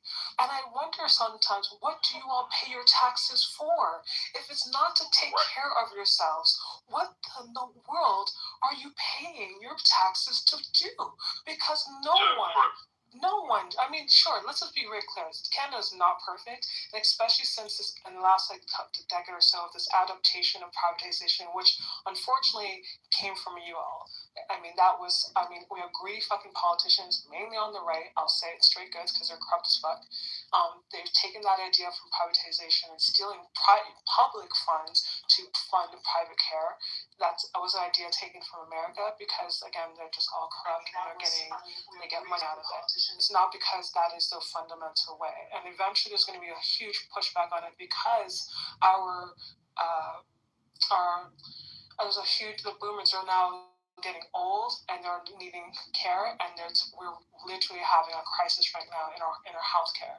But outside of the recent issues, fundamentally, no one's going broke or poor from going to the hospital.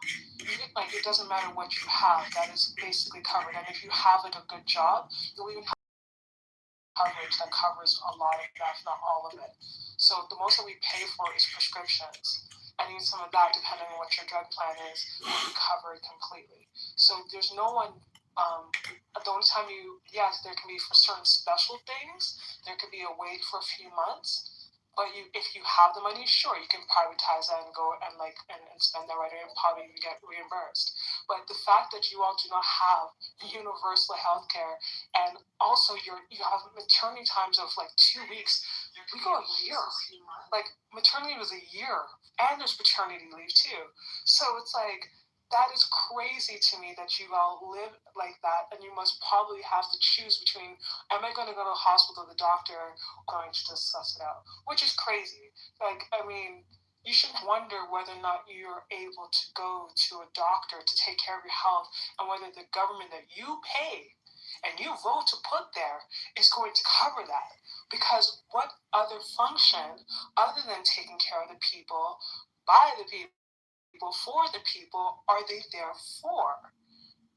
It's crazy. You guys should have already post-tested and burnt the whole shit down at this point. Let me jump in real quick on that too.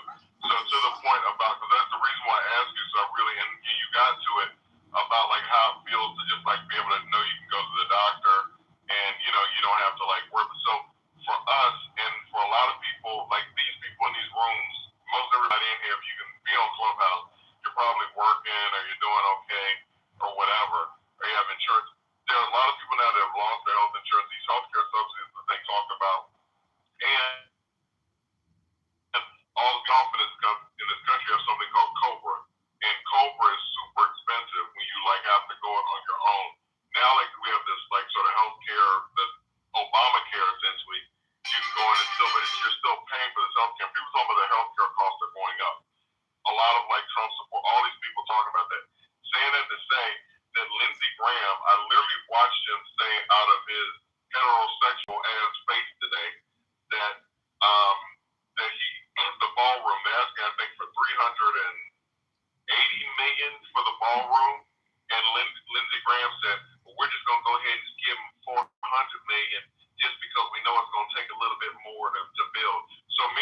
you're listening to that and you're in North Carolina, you're in Lindsey Graham, so you're in Stitch when it is, and you're out of work and your kid or you got something going on with you that you want to get checked out, but you know can't afford to go to the doctor, and we're spending $400 million on a fucking ballroom that shouldn't be built, or you're sitting there watching this war, to what Lisa was talking about earlier, where these ships have been out for a year, and the amount of money that it costs for us to run this war. I think it was like, $1 billion or something fucking, I don't know. It's like this money, it gets to where like the numbers like fucking monopoly money. But saying that to say that people, so for y'all to have universal health care, we don't, and we're literally watching people just burning through our money, and people literally out here are like suffering behind it. So that's why I was just asking just to wonder like how it feels to be able to just, if you have something wrong, you just go and just get it taken care of and not have to worry about like going into debt.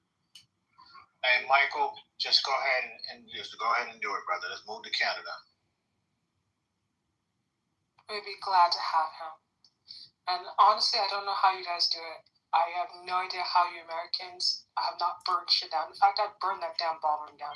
The question I think everybody on 420 when's the I'm sorry, but there's no freaking way. I think you guys, America right now under Trump has let them eat cake moment. Which is just... Hold on, when is the Michael Marlene wedding? Hold on, yeah, okay. Omar, I want to respond to Omar real quick. So Omar tries to minimize shit and feels like I'm doing too much, and he's minimizing.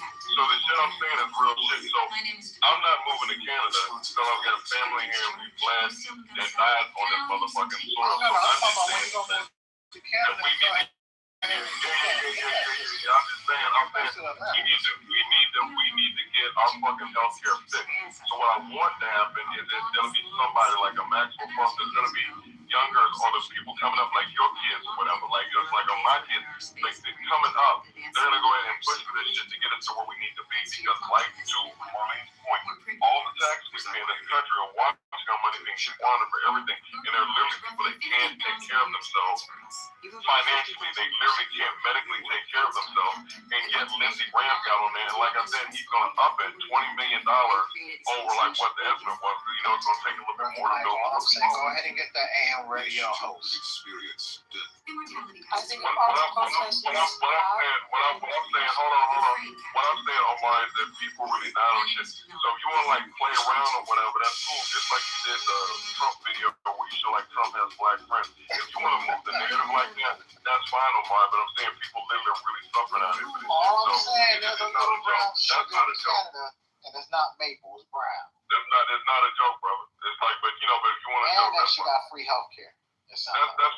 That's fine. Hey, may your family never have to deal with this bullshit or whatever the rest of us have to deal with. So I guess you living outside the bubble, so that's good, man. You good. Your proximity to whiteness, I guess, saves you from that. Yes, sir.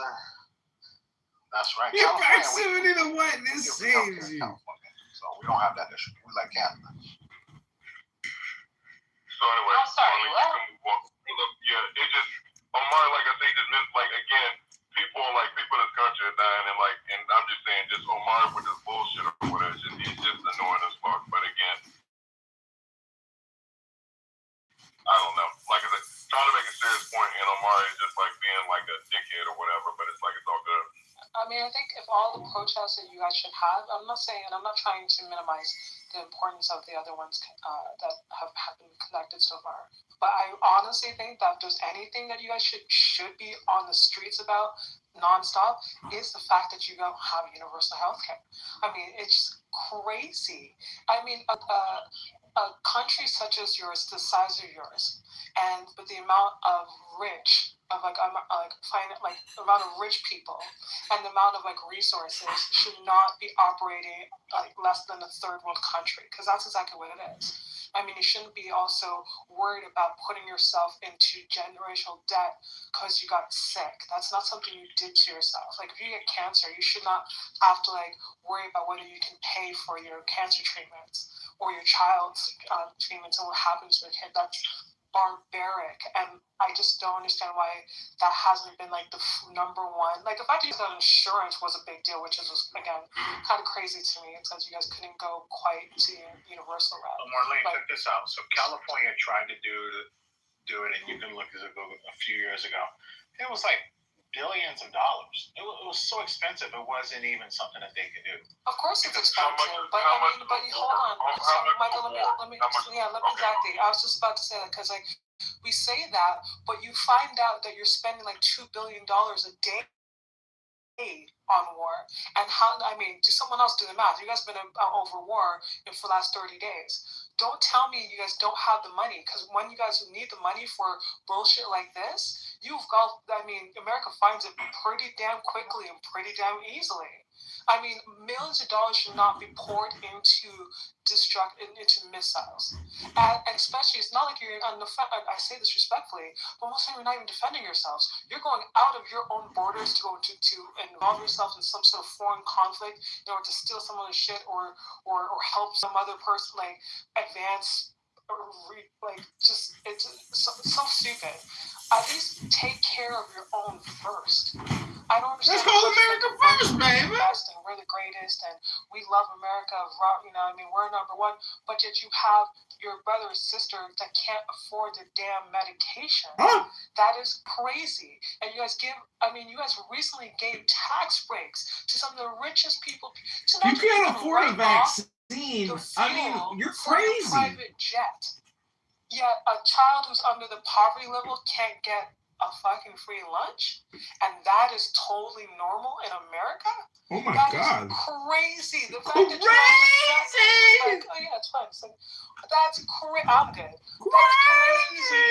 I go to bed knowing just fine that people can actually go and to the hospital and they're not going to reject it. No one's asking them for a bill or shit. They're only asking like, hey, hello? And that's it. Hello?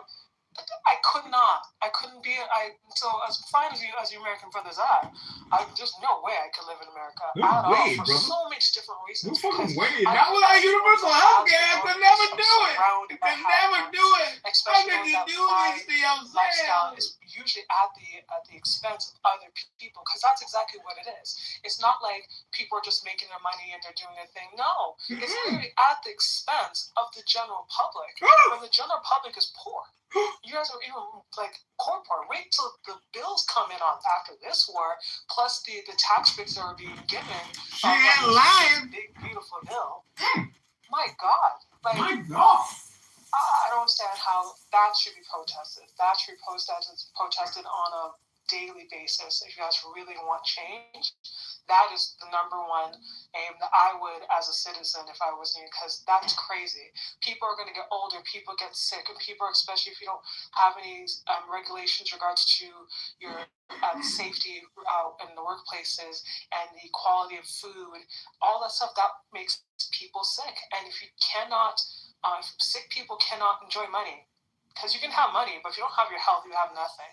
And if your whole populace is getting sick, that affects your economy, that affects the workforce. So all of it's connected, and taking care of each other and making sure that your generations are taken care of for the future is for the betterment of the country. You can't talk about, it's going to cost us this much. Actually, it's going to cost you way more in the long run. But that's just my opinion. I learned. When she went for a physical, she lost 40 pounds in a year. She talked about being at $375 per month for her SNAP benefits for her food. And she talked about the cuts, where they cut it down to $75 after Trump did what he did with this bill. And then she said the shit went down to $25 per month for food. So this an elderly woman who's having issues. I can't remember if she was disabled, but her went from $375 down to $25. They're literally killing people. This whole thing we did with USAID, where we just, out of these countries, we're killing people, but then because we're pulling money out of these programs, like Russell Watt and all this shit they did with Doge and Elon Musk and all these cuts they did. But meanwhile, like to the point that we're all talking about, this war that Trump, he thought it was going to be quick, whatever, but it's like, we're burning off all this money. We're just shitting out money. And meanwhile, this woman is on $25 a month trying to eat. So the priorities are what they are. But when I was asking the question about Canada, I was generally being serious, because I don't think I've ever asked a Canadian what it feels like just to be able to go to the doctor and worry about shit. They have waited, but they're waiting sometimes not as long as one. It depends on what. I mean, if we're talking about something special, like say like a rotary cuff or some sort, like something that's rare. Yeah, I think non-emergent, like kind of like not especially like it's like cosmetic, like sake of breast reduction, and that's because only a few doctors do it. It's not because breast reduction in 2026. I am. So let me. You getting titty reduction? You huge! Let me say this to what Craig just said. So the waiting list here in America is that, and it's having my family. The waiting list is that my legs, I agree with that comment. Whatever, soaking Epsom salt, and then die with fucking heart attack. Our waiting list is that we don't have the money to go take care of shit. So like black people, we.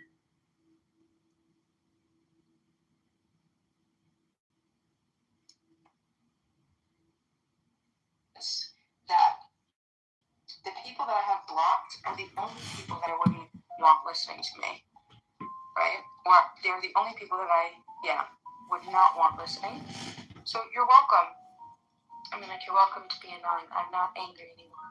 I don't know why I had to remember that, but it's a good, it's a relief, because if you block people that you don't want listening to you, they can't make it into your room if you're a mod, which is wonderful. Oh my God. And there are these 3 ladies that are demons, that are on this, and I really mean it. Listen, when I say that they're demons, I'm not exaggerating. One of them today, I swear to you, was, now I didn't hear it directly, I heard it secondarily, but it's a credible source. They were praising and admiring the devil. And I thought to myself, oh, wow, that fits perfectly. Oh, and there's John Kitover. Yeah. I'm telling everybody, John, do you know Uma? John, I think you should know Uma. I think everybody should know Uma. I really want Uma to be my neighbor. Won't you be my neighbor? Why? What's so special about Uma? I think she's just fascinating, and she's fun, and she's funny, and I feel like she's crazy like me. And I think Well, you're crazy? I think we could probably even each other out really well. Wait, why do you think you're crazy? I think we just have such a fun time. What? Why do you think you're crazy? Yeah, I know. John, what are you doing? What do you mean, what am I What have you doing? been up to? I've been seeing some videos come through, some notifications. Oh, look, and then there's John smiling in the camera. Yeah, here's me. Anything goes. What? So, do you know what I'm sad about? I was just What? reading this article. Apparently, this woman, and it's frustrating, and it gives me a good reality check. There was this woman, this hero, this savior, that apparently there was this fight that was going on at this bar, and this woman had run into the bar and said, help me, somebody's beating me up. And then she had left, and one of the women that were in the bar, who has kids and everything, she went out to check on her, and her and her friend was getting beat up by this guy. She interfered. The guy ended up pulling a gun and killed her, and she died.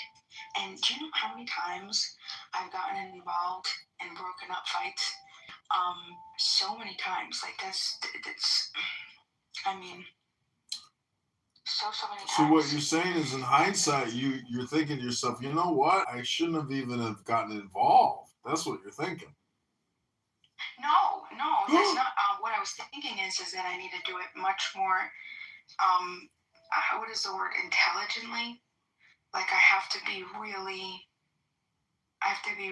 certain of what's happening, and if I'm not armed, I mean, like I need to keep a distance. I don't think I can get involved. Mm-hmm. As involved as Well, today a couple walked past my house today, and she was screaming, "Why are you doing this?" And he's like, "Leave me alone! I'm gonna punch you in the face! Leave me alone!" And I swear to God, last year, just about the same time, it was the same fucking drama. And I put it on YouTube. I'm like, this is the second time I've recorded this couple. It's so crazy because. You recorded them? Yeah, I put them on my YouTube account. Oh my God. It's the only weapon we have. I'm not going to call the police, but at least I got a little social justice. Oh, for being disturbed? Yeah, they do this all the time. It's like, take your drama, keep it inside your house. What, you think people want to hear you guys? Shut the fuck up. Oh, you're pretty funny. Do you know what? You are funny, and do you know what else you're annoying? Yes, do you... And there's like a percentage of you that's also lovable, and there's also an incredible influential, incredible influencer, I guess you could say. Well, do you know? Right, but that's a whole Do you know what a highly annoying person is versus an extremely annoying person? What's that? Basically, an extremely annoying person is highly argumentative, but a highly annoying person is just totally obnoxious without even being argumentative. Oh, wait a second. So say that one more time. I mean, I'm just kind of making it up on the spot. So do you think I'm highly argumentative, people? Oh, yeah. Some people say I'm argumentative. Do you think? Oh, you are very high on the index. No, I disagree. See, Uma is a highly annoying person and an extremely annoying person. She's both. Yes, give it all to me, bitch. You see what I mean, Beavis? She gets it. What is his name? Do you know this person for real? Speak to it before? Yeah, Alistair. Yeah, his name's John. He's very popular on the app. Oh, then I added him already.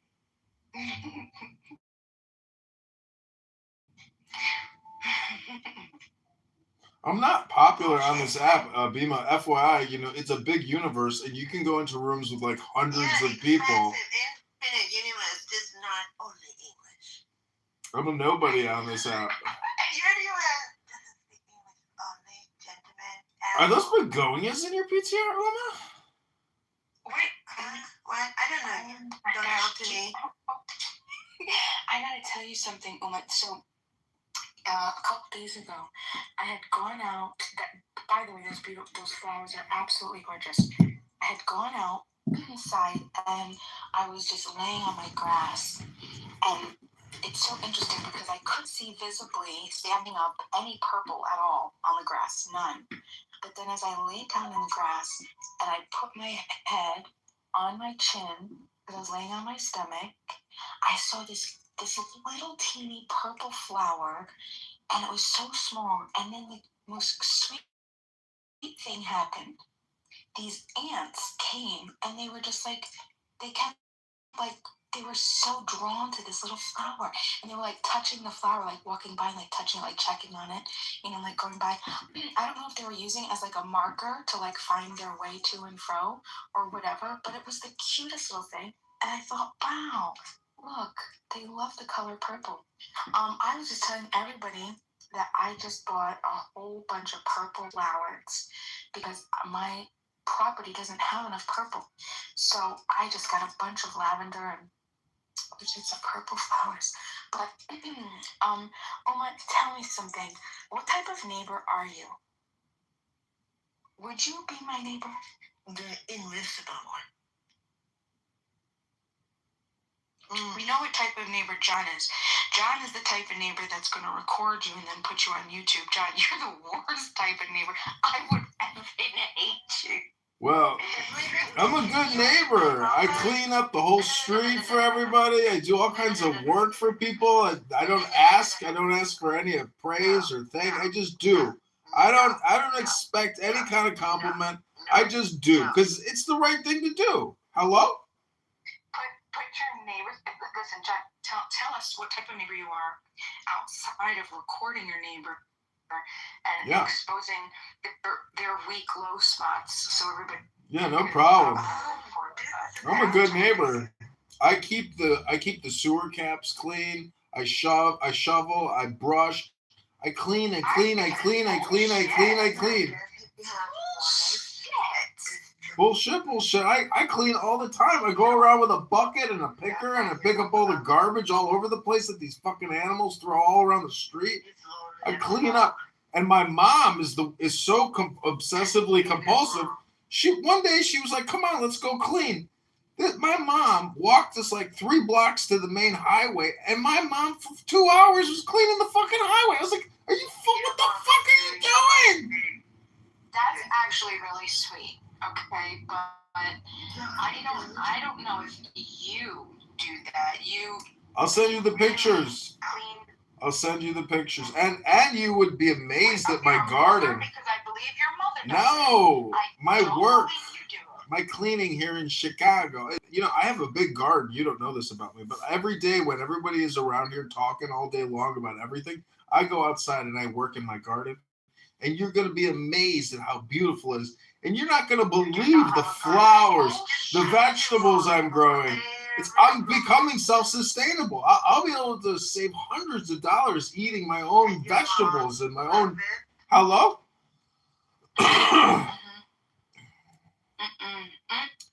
Listen, Necro is one of my top political campaign contributors. My mom called me the other day. She said, "I'm worried about you, Johnny. You're on this stupid internet all the time talking and debating, but you're getting a gut and you're not going to the gym. And, I'm worried about your mental health." I'm like, "But Mom, have you heard the people that I talk to? Are you worried about any of them?" I don't care about them. They're not my son. I care about my son. Hello? I love your mom, but I mean, I don't know how. Tell us about your dad, because maybe you take a lot after your dad. What happened there? Well, anything goes. You know what they say. My dad disowned me, and I barely talk to him. And he lives down. Yeah, my dad goes to Mar-a-Lago. He's a member of the yacht club down there. He's a big trumper, and he. Hello. I was your first. Be my one and talk to me first. Yeah, I do want to talk to Uma. Uma, tell me some fun stuff, because I just think that you're so interesting. Oh, when Johnny's not around, I would do that. Oh, it's private. If you would like, I can just leave and come back. Would you like? I can give you 10 minutes of privacy. I'll just come right back. How does that sound, Uma? Just go away forever. Did you tell me to go away forever?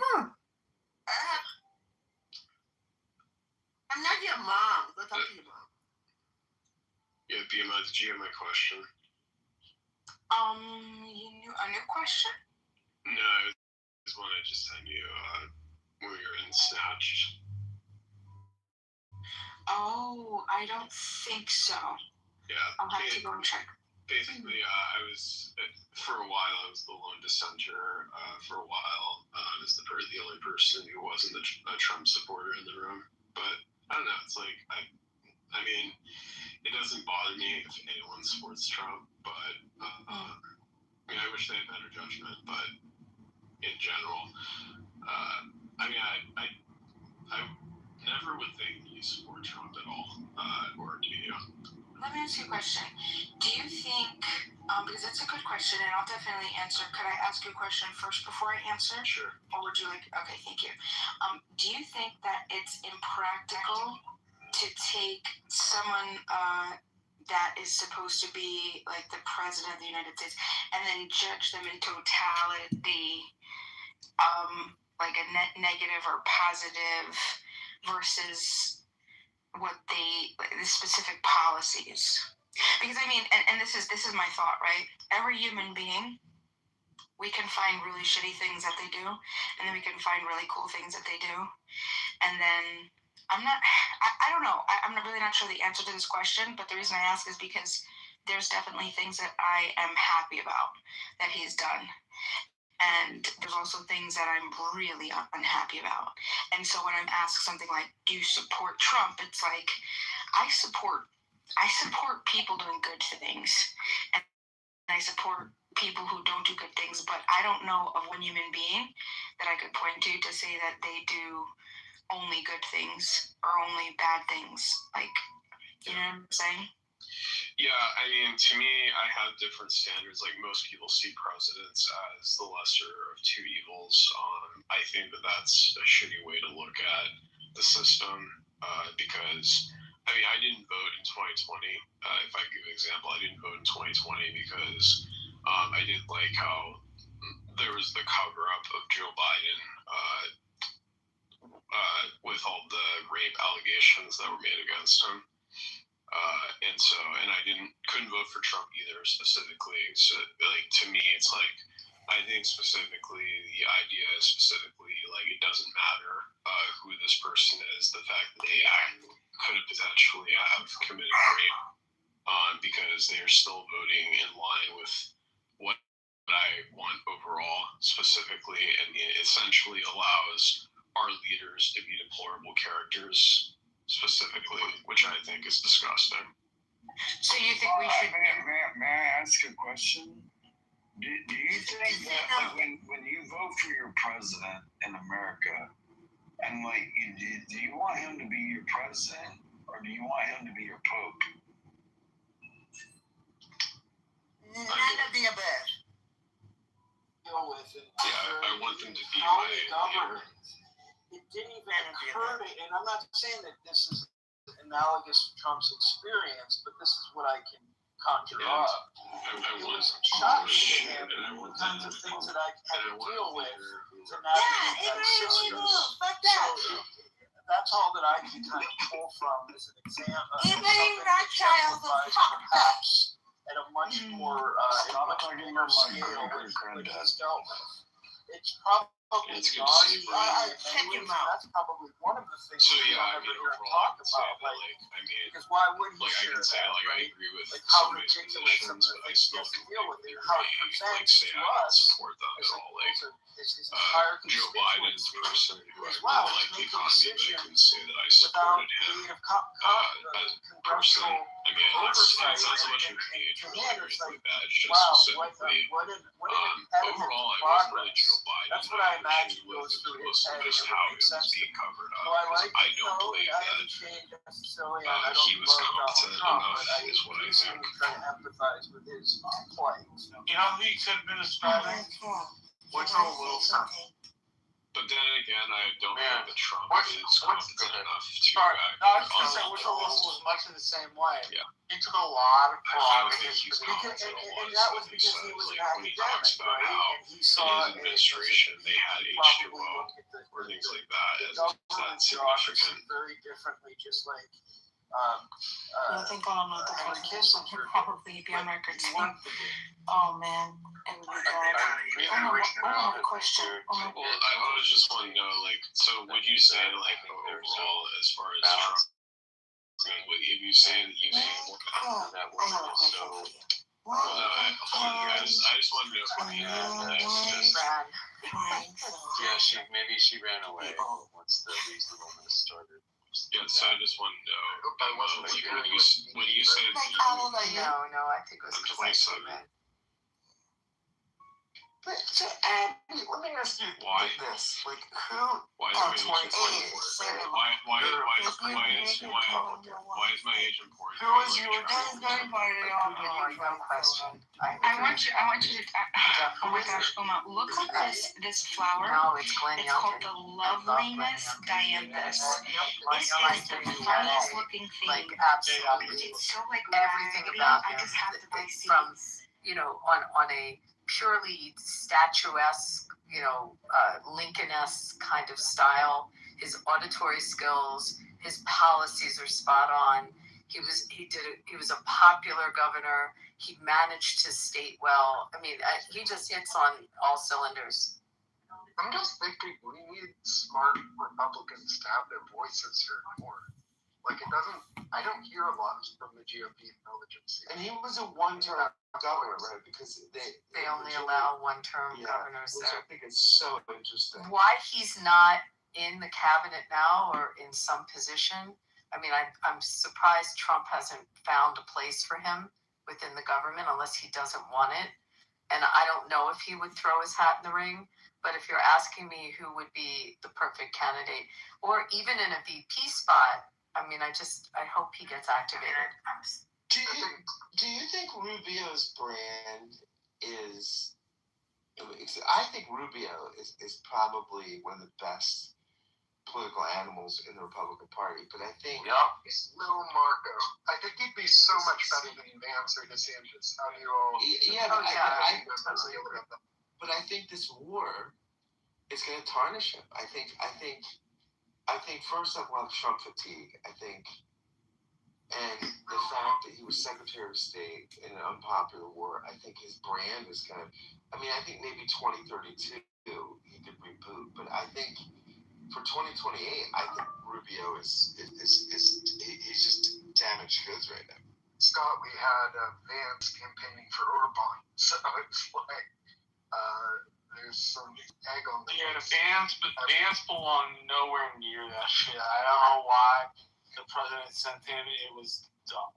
I would love if I saw Rubio in a debate with Gavin Newsom, he'd rip him a new one. Rubio would destroy in a debate Newsom.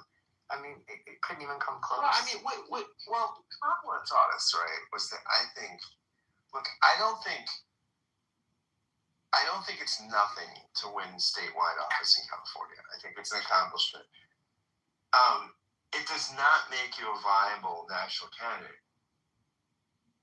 And so I think people that think that anybody from California would be a formidable national candidate as a Democrat are clinically insane. because California is just so far different than the country. I like California. I love it out there. I think it's great. But I just don't think. I mean, Harris showed us what that statewide brand. As a Democrat, as a Republican, it's different. If you win statewide as a Republican in California, you've, as a minority, won the majority, right? And so I think like Reagan, Nixon, I mean, these people that can do that are singular impressive people. But I don't have any confidence or respect for a Democrat just because they won statewide in the most liberal state in the country. I don't think that's it. Again, it's not an accomplishment, but it's not going to be. Or if I ask you if you stop beating your wife. Hey, stop talking. Let the woman talk. Do you know what the coolest thing of this? This is my favorite site to buy seeds. It's called Gurney's. Gurney, and one of the coolest things about this site is, you know how you have your grow zones, right? Once you put your grow zone in the website, and you could look at whatever you're looking at, it'll tell you, oh look, this grows in your zone, or nope, you're SOL. You know what I mean? So you have an idea of what is perfect for your zone, and you don't have to go and check, blah blah blah blah blah. And it's just so wonderful. Hey, is that like clone my Willie? I mean, Hello? The trans man. Is this a grow zone? Anything goes here. Anything. Uma's part of the grow zone. Oh, anything goes here. Anything. It's a grow zone. It's a grow zone. Hello? Ooh. He's back. He's back and better than before. He's unstoppable, this one. Oma, there's hope for you. Necro love fucking tranny. Ooh. Necro does like fucking tranny. Ooh, juicy. Anything goes. This is Rich. Anything goes. The worst part about Rich is that he has thousands of accounts, or at least hundreds. Unstoppable. Great, wonderful. Unlimited power. Bro,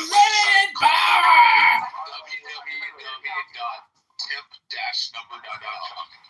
you got 100,000 trainings on your fucking website? Unlimited power. I would just like to say that Pro is like the worst human being I've ever met my entire life. Pro is wonderful. I No, love he's Pro. a horrific person. Why? Why would you say He's such terrible. horrible thing? Why? He's a mass serial killer. Yeah, that's horrible to say, Rich. He is. Rich, you make He said he wants to kill all the Jews. Rich. Go. I don't believe he ever said that. Kill all the Jews, you said? Yeah. Well, Bima said that she would join Hezbollah. Bima said that she would join Hezbollah. Bima said she would join Hezbollah and fight to the death with the terrorist Muslims if they were trying to destroy your house. Thank you, Rich. At least Rich If I lived in Lebanon, I would probably fight for Hezbollah. your mommy. If I had my family killed, blah, blah, blah. At my property taken. And Dude, bro's another Catholic Zionist. Bro, ooh. No, that is dickhead, bro. Why would you want to be associated with A-Check Pro? A-Check? What's wrong with Chick-Check? Horrible.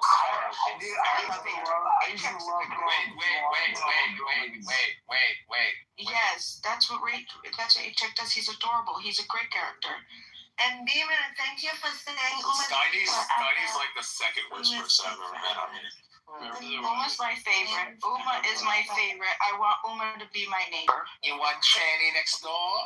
Me and Uma would have so much fun. Bima, do you remember when I roasted A-Check? Oh, yeah, I don't remember that. When I gave that quote from the show House. Never forget that. Oh, man, it was epic, bro. Awesome. Who is Hella? Hella, do I know you? Hello. Hi, Hella, do I know you? You're new. Oh, relax. She wants to fuck you, Hella. What is wrong with this one? She wants a black dick. Look at her. What's wrong with this man? Hey, Rich, the people making jokes about gay people are the people. Oh, he's like Somali or Ethiopian, so I don't know if that counts. No, I was just trying to throw you off the top of I think he's Ethiopian or Eritrean. He has the Ethiopian look, though. Yeah, he's Ethiopian. Yeah, man, that's on point. No. How do you say it? No. I want to talk about what Uma wants to talk about. It sounds like the Muppets when they say how are you in Amharic. They're like banana.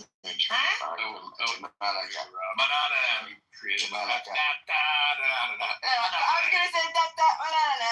Yeah, banana. It's something like that. It's like nanananin or something. Chevy, look at my PPI. I can't remember how. Oh, you sounded. Yeah, whatever. That's tranny dick. I mean, I'm black, but you're racist. No, it's not racist to clearly look at you and tell phenotypically that you're Ethiopian. You're either Ethiopian or Eritrean. Just a little bit. I'm not. It's not racist to say he's Ethiopian or Eritrean. Look at it. You're either, whatever you're either. Or Somali. He might be Somali. But he might be like northern Somali. Shut up. Chevy is unbridled. He's a. I just told you I could run that shit over and over again. Let's look through his houses. Let's look through his houses and see if he's Ethiopian. Yeah, do that. Who's beyond help? Chevy. We just have to do more. He's part of Talking Apes, so he's functionally retarded. If I had my hands ready, they're ready, but you know. I don't like anyone on Talking Ape anymore. They fucked up people. Yeah, they are. So was I right? Eritrean or Ethiopia? You just fucked up. I know. I'm right. It's one of the three. It may be. Hold on. It may be Somalia. But I'm leaning towards if he's Muslim, he's Eritrean. If he's Ethiopian, he's obviously Muslim. But and if he's or Somalian, if he's Christian Orthodox, then he's Ethiopian. Which I'm guessing he's Orthodox. Ethiopian. Well, you can't deny there are some Orthodox in Eritrea as well. Right? Very small. Go get a room. Yes. You guys fought over Islam and Christianity and gold. That's why you guys separated. We're not fighting. He is. Wait, he is. What are you two doing? I'm just checking you. You know your stuff. No. I mean, you guys fought over gold and Muslims and Christians. You guys are like the Sudanese and the South Sudanese. Yeah, I mean, who are you then? Like, what do you mean? Oh my. Who are you? Like, that's an anonymous picture. So. And he's drunk, so clearly he's probably not a Muslim. He's probably Ethiopian Orthodox. Jeremy, where you come from? What? Where are you? Not from tranny land. That's where I don't come from. And who's tranny in here? Oh, Thai girls like yourself. I'm not a tranny. I mean, you're Thai and you're tranny. Oh, then Bima, I don't like this guy anymore. I don't like the guy. Let's get rid of him. Yeah, get rid of him. He'll just come back. He'll ruin the Shabby, what Oma says you have to pull it back a little bit. So we found out that Hella is Ethiopian. This is amazing. Rich is a very powerful Clubhouse user. Can you tell us a little bit about Ethiopia? Can you tell us anything that maybe us dumb Americans don't know? First church. Not you. I'm not talking to you, Chevy. Chevy, I'm talking to Helen. Jews that now currently reside in Israel. No. But it's just not the way. It's not our selection process. Jason, Gandhi is not going to get elected in our system. we did have Washington and Adams. I mean, those were probably, and maybe Jefferson. I mean, those were a different school. Yeah. They were a different school. They were a different breed. I mean, but really, you're just talking about a different concept of how we get a president. It's not a bad concept, okay, but it's a different concept. But what Austin just said about being a good governor, I think that's interesting, and you have to really unpack that, because really the best presidents come from gubernatorial backgrounds where they managed, and they, majority came from that, and they were in a management role. And some governors have more obligations and more that they're responsible for than other governors, like just other state laws are. And I've made this argument before that probably the hardest job of all 50 states is the governor of New Jersey. The Jersey governor oversees so much more than other governors do, and it's a much more encompassing job. And you just look at, where did a lot of our presidents that came from? New York governors, California governors, right? Texas. Just think about what was the breeding ground. These big states were big or complex. They're complex. The Jersey governor has to appoint all the judges. They're not elected. It's just he oversees more under his control. And again, it's a good prep. I'm not saying that Chris Christie would have been a great president. I think would have been a great attorney general. It's kind of sad that they had a falling out. I think he would have done a good job, but the people that I don't know all the different states and their laws and how much are under what's under his control or her control. The governor of California, Texas, and New York, they're managing a sizable local economy that's larger than the economy of those stations. They have a very important job. And another interesting and weird thing, I just remember from Dan's placement of U.S. history, Ohio is really important to presidential history. For some reason, Ohio has been an interesting source of producing candidates. Garfield and Taft. lot of people. Wonder why. Well, it's one of the most populated. I don't even know how many electoral, but it's very populated. It has been kind of it was almost a frontier state in many regards. It's because it's high in the middle around on both ends. I think that's what it is.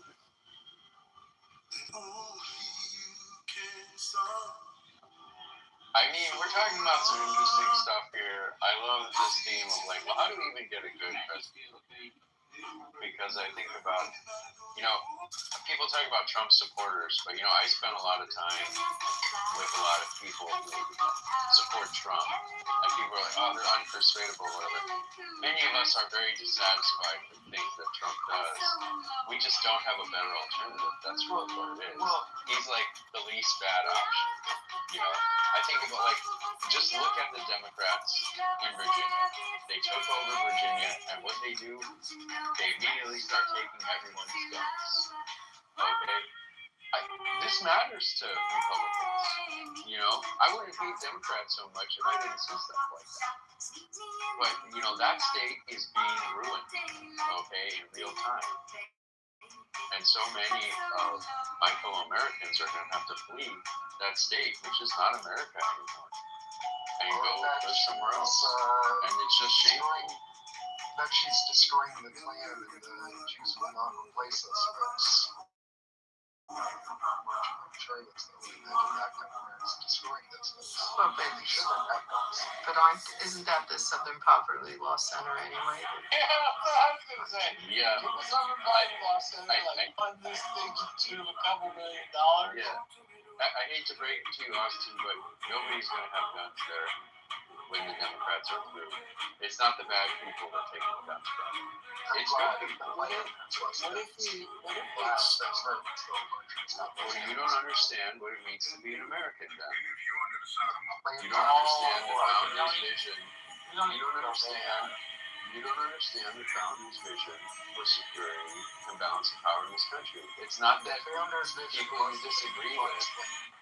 It's not that people you disagree with don't have power. It's that you do have it. But the Democrats' vision is that nobody has power. One of the challenges is that we have 4 terms and 2-term limits. Imagine you extend it to a 6-year term. The maturation that you see in the president is pretty impressive. Sometimes it's astonishing, sometimes it's terrifying. I almost think that just the 2-term, 4-year term cycle in itself lends itself to a certain type of personality growth or persona growth within the space of the presidency. And that in itself should be challenging. I would imagine if you were an employer, you were taking a position, you knew you only had so much time to get a certain amount of things done. I'm not likening it further to the presidency, but there's something about that makes it challenging in its own way that dictates how you behave yourself. If you knew you had 15 years, maybe you would be a threat, maybe you would feel insecure, maybe you would feel more, I don't know what it is, but I think that is something to consider. I think there is something to that, and I wonder if you could lengthen the terms by introducing the executive council so that there still is some change over some time scale. So, if we had 7 presidents, like in Switzerland, and I don't know, 3 of them come up for election every year, and, or every 2 years or something, every 4. But they can stay in indefinitely, or they can stay in for 5 terms or something like that. Then you get a lot of changeover, but at the same time, people could build experience, and that could be more balanced. Could lower the stakes as well.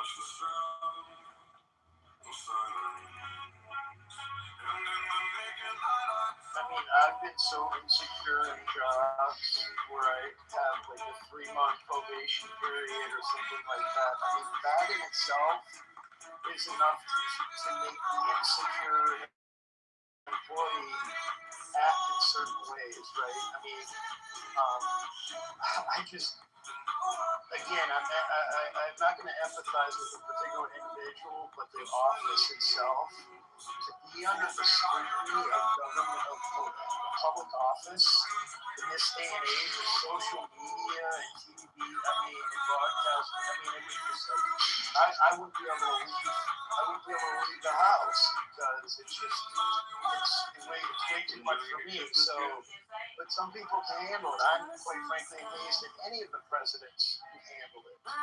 Even the Nepo babies who manage, who had some exposure. And Bonnie, what do you think? About Trump? Yeah. You can respond to the title of what we've been talking about. Either or both. I won't advise me here. Trump is obviously a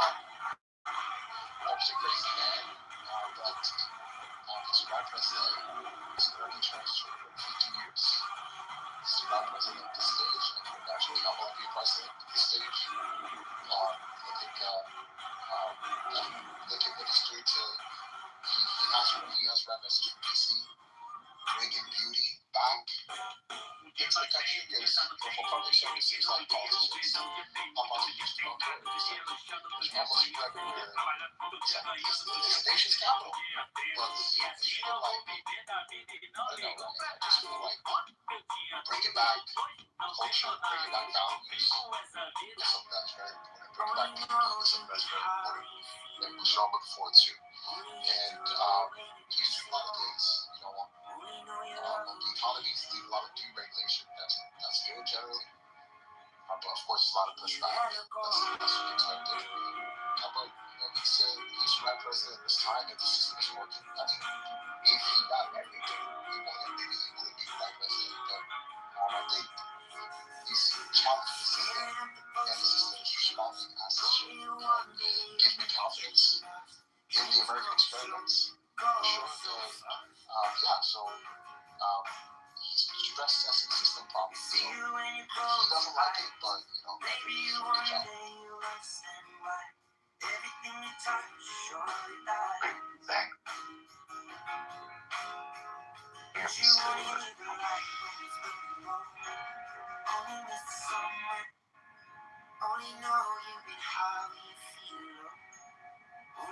That's what you guys are talking about,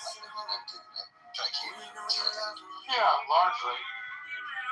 Yeah, you hit the nail on the head. Yeah. So we'll see. I'm kind of curious. Honestly, I can't picture what's going to happen after him. I don't know. For some reason, I can't think that far. I can't think beyond Trump. We'll see. I'll be interested. We'll get another president and it'll all be in. Yeah, but it's so because after Trump it's like the end of it. It's really Trump or Trump-esque since Obama left. Right? It always has to, even though Biden came in, Trump has just always been just made this nervousness. Obama triggered him, the president, and it's like got bad. I wonder how it's snap back. And I wonder how the country's going to move forward. And the next president. I mean, we can't even imagine who the next president is going to be. Is it going to be Gavin? I can't imagine it being Gavin. I can't stand when that guy talks. I can't stand it. Usually it's patronizing. What he's talking. The hardest thing. We'll see. It's easy. Leave it to somebody else. Yeah, I agree with you. We'll see. Abby, you researched this thing on John Roberts? I saw it, and as I was, and then I tried to find other stuff on it, and it's a citizen's complaint. Like it just doesn't seem like it's pulling any weight. So we don't need to be worried about it. No, I first it popped up with a sensational headline, and I'm like, whoa, okay, this is huge. And then the more I There's read only it, one of these it's not things that a aren't formal like the complaint others. from anyone. Those four have never been a salient point in their entire life. Rich is so boring. Yeah. Anything goes. There's John. There's John Kitover in his green and white fucking cowboy hat. What's going on, Samoa? Chilling, man. How are y'all doing? You know what I'm saying? We're hanging out. Samoa, what's it like spending 80 hours a week in chillism? The demon Samoa took over chillism. Wait, who's doing that? Samoa, what's it like spending your whole life in chillism? I'm not in chillism right now. Yeah, 80 hours a week arguing, debating. Oh, what's it like being a part of Nathan's art experience? Yeah, when somebody says your whole life. What's it like being a part of Nathan's art experience? Yeah, but what does that mean to you? I'm asking you a question. Well, your question was a little bit off. Right, your question was a little bit off. Samoa is a great debater on this app. Mm-hmm. He is. He totally, absolutely is. Yeah. He does it for the sport. He could take either side, pro or con, anytime, any place. He might switch mid-argument. It doesn't matter. That's how talented he is. He's quite talented. And he's educated.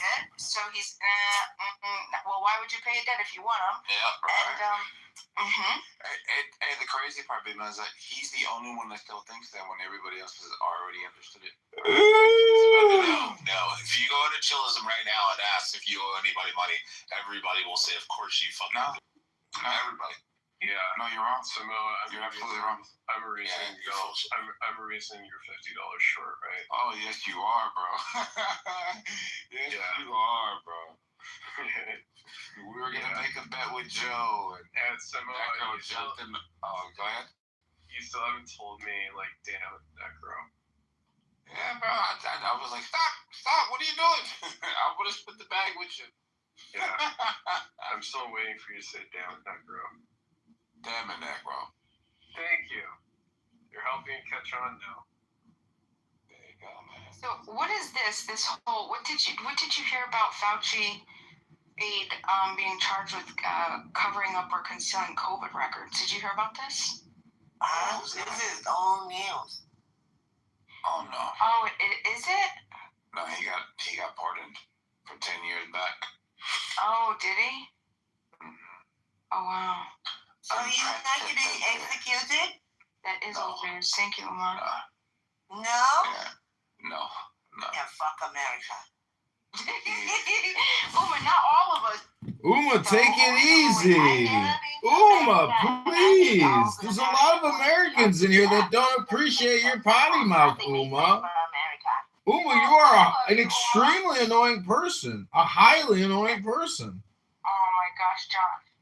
It's true. My pussy hurts. My pussy hurts. Oh, anything goes.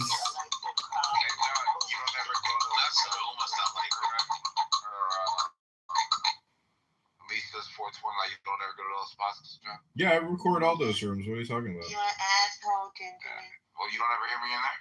Yeah, you seem to have nothing going on for you in the real world because no one could possibly spend this much time talking, debating, ChatGPTing, all communication. Hello? What do you think you're doing? Yeah. He's got a good point, John. Where's my Uma? Uma, where do you live, Uma? Oh, I live in No, I'm not saying that all communication isn't projection. I'm just saying if my analysis of what you're doing is accurate, but it's still a projection, doesn't mean that it's not accurate. Hello? Exactly what that means, John. Yeah, I don't know if you heard what I said, but even if I'm projecting, it could still be accurate for both of us. I am complete. Absolutely not. Projecting. It has nothing to do with me. Yes, because all the asshole want to fuck asshole and mommy is like, mommy is here, mommy is like, you asshole, go away. That was horrible, John. What the fuck? Crazy. Bima, Shame on Abraham Rothschild. Yes, tell me. You see your peoples? Who's my peoples? You kind of rolled through with a little drive-by earlier. Who? You. You did an honorable act. What, in Chilliwack? Yeah, you kind of just rolled through. Okay, robot, bye-bye. I don't like to go in demon time. It's demon time. So, Bima, if me and Rich were in a fight together, who do you think would win the fight over who stands up for human rights? Depends on who's getting Stands up for human rights or who? Definitely Necro. Fight. 110%. Exactly. Bima, who's your people? Oh, fight. I'd fucking mop the floor. The people that I don't like, just demons. No, because you and have. Huh? Yeah, I'm 6'4", 260. I can't Yeah, I don't. skull. Well, and it's not that I don't like. Okay, so I try to stay away from demons, but I know that they need to be loved. So it's a push and pull relationship, you know. You want to be able to pop demon hunters. Yeah. You think you can catch me, Rich? I am all starving. Look at this name. Oh, but once I catch you, that's the problem. This is new. Yeah. Well, I'd love to see you try to catch me. Yeah. Necro, keeping score, USA winning or Iran winning? Who's winning? I think that the world would win if both of them lost. I think if the war happens, the world's gonna lose. So you don't think that there's a lot of people that are quiet right now, cheering in their minds, like, about time somebody's taking Iran out the Like, China is really winning right now, is what I think. I don't think they're winning at all. You don't think? China? Yeah. How the hell do you win when 70% of what you're using China's is not coming through? ass. But to be honest, 70% of what you're using. how the hell? But how the hell would you? Yeah, so China has until June 8th until they run out of oil and natural gas. Yeah, they're gonna run out of Why would you? It's so crazy. It's actually 73% of all their oil production comes out of the Strait of Hormuz. 55% comes out of the Gulf nations, and 18% out of Iran. For what? Lead only? I'm just trying to say, like, you would think Does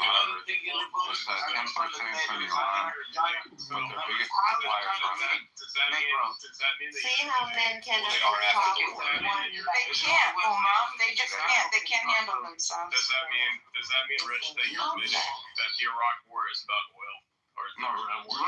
nobody cares about You can't each other out. That's not about. No, it's about leveraging, right? They're just like word fucking each other. But you can't deny that. Oh, Necro, I would never say that because I don't think so simplistically. I'm not a fucking moron. I would say that the Iraq War was specifically over the U.S. petrodollar. And control of Saddam Hussein was initially appointed by George Bush Sr. and then was taken out, and then the second we took back, switched back over to the U.S. petrodollar.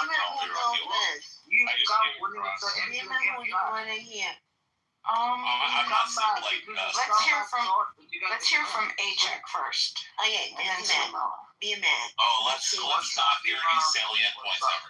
Chevy. Wait a second, Chevy. Wait a second. You don't I'm gonna be a You have somebody confidence. who correct your man. It's ridiculous. You know, Bro, John's a monitor. Yesterday, Rich, we were talking about Islam for like 1 hour. I actually thought you actually smart. You only like because I was talking about 1 Muslims hour. out there. They are. 1 hour. I actually thought you're smart. Now you just speak and you're retarded. Bro, I kept telling you during my time. Okay, hold on. A-Check. The entire time that you said you were agreeing with me and you were on my side, I kept telling you during that conversation to shut the fuck up, A-Check, and then you never make any points. It was funny. You were sucking my dick while I was fucking telling you to fuck off. I was saying, shut the fuck up, A-Check. Chevy, are you going to be able to control yourself? Is A-Check going to be able to control himself? Yes. A-Check will control himself. Right, A-Check? A-check does good. Yeah, so I gotta restate that piano tape now. Restate it because it's been sitting for like 20 Make sure you years. take before and after photos. Yeah, I have a. This is what it would look like if it's finished resaying. Hold on, A-check. I'm gonna show Vima the before. What it looks like currently. Oh my God. Yeah, I know, it's crazy. All right, PTR. Okay, but show us. Yeah. Yeah, that's PTR. It needs sanded and restained. You know, And it's missing the middle pedal, the brass pedal. But it was built in 1910. That's gonna look beautiful. Oh, I That's know. gonna look so beautiful. I just know my can't wait son. to get it. I know my son. He's the way he is. Once he starts learning shit, he's like very fucking OCD. Why don't you go talk to your wife? Well, A-check's gone. Chevy, you ran everybody off. You ran A-check off. You ran Samuel off. John's still here. Necro's here. Almost here. I didn't say Bree because I don't want Bree to. John's not even on. He's walked. Oh, I'm here. No. I'm here. I'm listening. He's in a green and white golf shirt wearing a cowboy hat, leaning back in his chair, looking at his phone. John? Yes, that's accurate. Is that him? It's in his YouTube. Go to YouTube. Hello? I'm here. I'm here. Hello? And that's really John? That's John? I'm gonna put some rosemary. I just tried. Uma, FY. Almost looks like lavender. Uma, FYI, I just tried kicking you from the room, but apparently my green bean mod powers aren't strong enough. If you let rosemary get like extra big and shit like that, I can't remember what the fuck it does. It turns into like a tree or something. It turns into like an actual plant tree. Yeah. John, you can't kick a mod. I know, it's unfortunate. But it's no longer You usable cannot for kick like. Uma stays. I know, I can't, I have no power. And I mean, I could boom the room, but I don't want to do that. I'm having fun. John, an old SL Mercedes hardtop 70s. John, you wouldn't do that, right? You wouldn't do that? You wouldn't boom the room? Yeah, of course he would. No, he would kick all of us to the audience and then start playing This Is All Hypnosis fucking like psychology fucking videos. No, it's Beamer room. If you ask him anything, you have to do it. Yeah, he'll kick everybody in the audience and then he'll start playing fucking like audio. No, it's too late to play those games. I'm getting ready to go to bed pretty soon. Those are more things you do in the morning, you know. Try to break up people's patterns and habits here on this app. Because what you know how they say in those rooms where they're like, I'm an expert at pattern recognition. I'm good at looking at finding patterns and such. Like those types. What was that, Uma? Why do you make them sound black? All I'm trying to say is that it's true.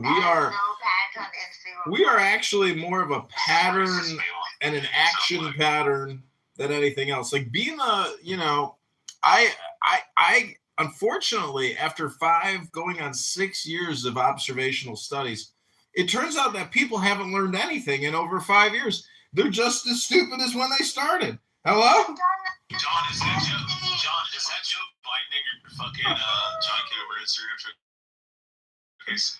I'm not sure, but go to mayorkitover.com and join the fight to liberate Chicago from the Democrats. Hello? John, you know what it looks like? Go look at it real quick. Click on the link. It looks like Biden's staring at the flag, looking away, looking when he's supposed to be like looking at the audience, and he's like just staring at the flag off into nowhere. Alyssa, I asked both of you, why Cruel War happened? It does look like Biden. No, I asked you both, all gentlemen of America, why is Cruel War happen?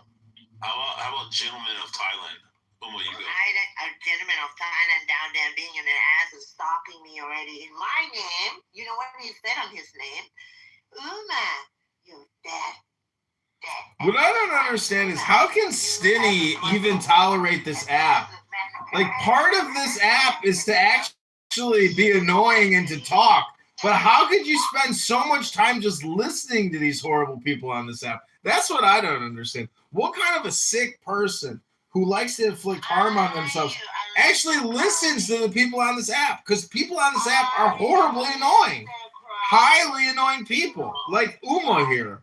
Uma, if it was up to me, I would kick you off the stage. I'd kick you to the goo and never let you up. Hello?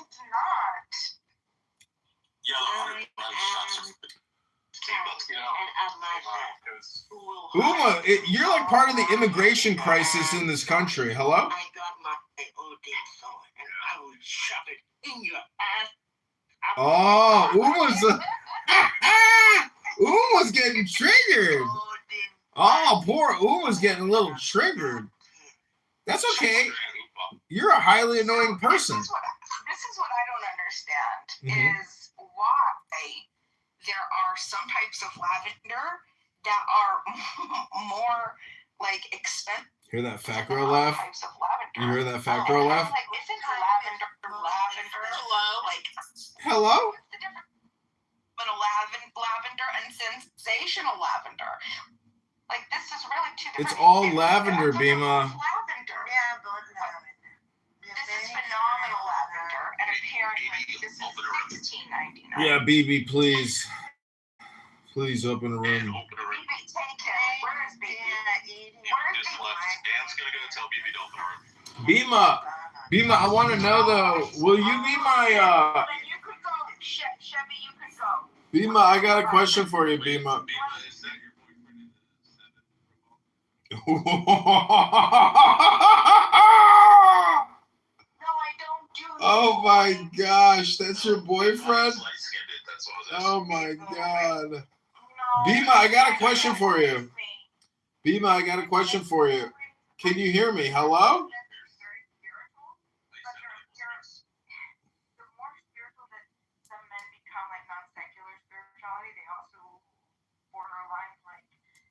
Bisexual, and that's too much. Ooh, you're dating a bisexual? For a man, for me, it's way too much threat for my mind. Oh yeah. I can only take threat from one gender. I pierced my nipples when I was in my 20s, and that took him out. That's great. I think that's getting hooked on the fucking. Anytime you get out of the fucking car, the seatbelt fucking hook him. Oh my gosh. Damn. That's crazy. Okay, Chevy, bye-bye. You're gonna go hang out with BB, okay? I'll come right back. Come back, Chevy. All right, go ahead. Bima, I got a question for you. Bima. I want to kick you, but you want to. Bima! The room's going fine, Bima. I don't know why you're crashing. No, go, because I want you to go and hang out with BB. BB's not opened her room yet. BB open a room. When BB opens her room, I will. Oh my god. I have no choice. 3, 2, 1, lift off! There's a lot of these kids are living a lot, and they don't get credit for that. Maybe because they can't name it, they can't say, "Oh, I'm living this element," but they're born it. Okay, who boomed the room? That's the name of the room.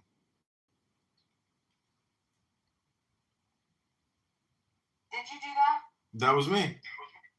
Why would you do that? I trusted you. Oh, I just couldn't take it anymore. The room was pointless, and that girl, what's her, Uma, is beyond, R-worded out, and it's just a waste of time. I trusted you. Yeah, I know. Well, I wanted to ask you a question. Listen, why would you do that? What do you think? Things in life are permanent? Everything is entropy and temporary. Welcome to reality. It's a philosophy. It's a philosophy. Because I trusted you, but I trusted you with that. Why would you do that to me? It's not. This is a game, Bima. This is just a game. This is like playing a game. I hit the reset button, and look, we're still here doing the same thing. What's the difference? Because I trusted you. This is about principle. Well, do you want me to moderate you so we can, do a room together again right now? I can't. I'm not. How can I moderate with you now and I can't trust you? You said that you wouldn't do it, and you did it, and you betrayed my trust. Well, we needed to have some decorum there. I couldn't let Uma just continue to rattle around my brain, for free. You could have let me know. You could have let me. I couldn't get a word in. It's just an obnoxious fucking bang room. Let me know. Well, no, but you betrayed my trust. Out of all the assumptions that you had. Well, just go get kidnapped again and go do some drug deals to build up your low level trust factor again. I don't know what to tell you, Bima. This room is called Who Boomed the Room? Who boomed the room? Who boomed the room? Who boomed the room? And Rich, yeah, and you're right. Yeah, Chevy's right, and I'm so disappointed. I am so disappointed. I'm so disappointed. I'm sad and I'm hurt, and I'm leaving. Oh no! She's sad, disappointed, hurt, and she's leaving. She still didn't answer the question. Who boomed the room? Like 5, 4, 3, 2, 1. You knew. Yeah, I do. It was coming. I wasn't gonna sit there and listen to Uma all night long. That's fucking retarded.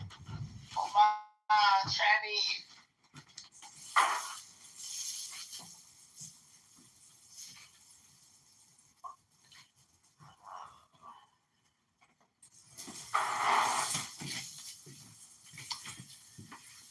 Oh.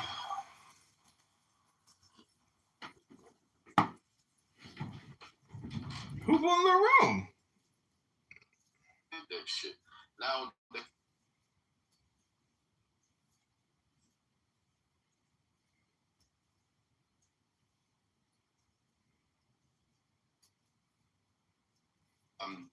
Alumi, can you go ahead and give the defense of your position? Yeah, no problem. We have it here because I actually don't want to waste my time with these subjective conversations.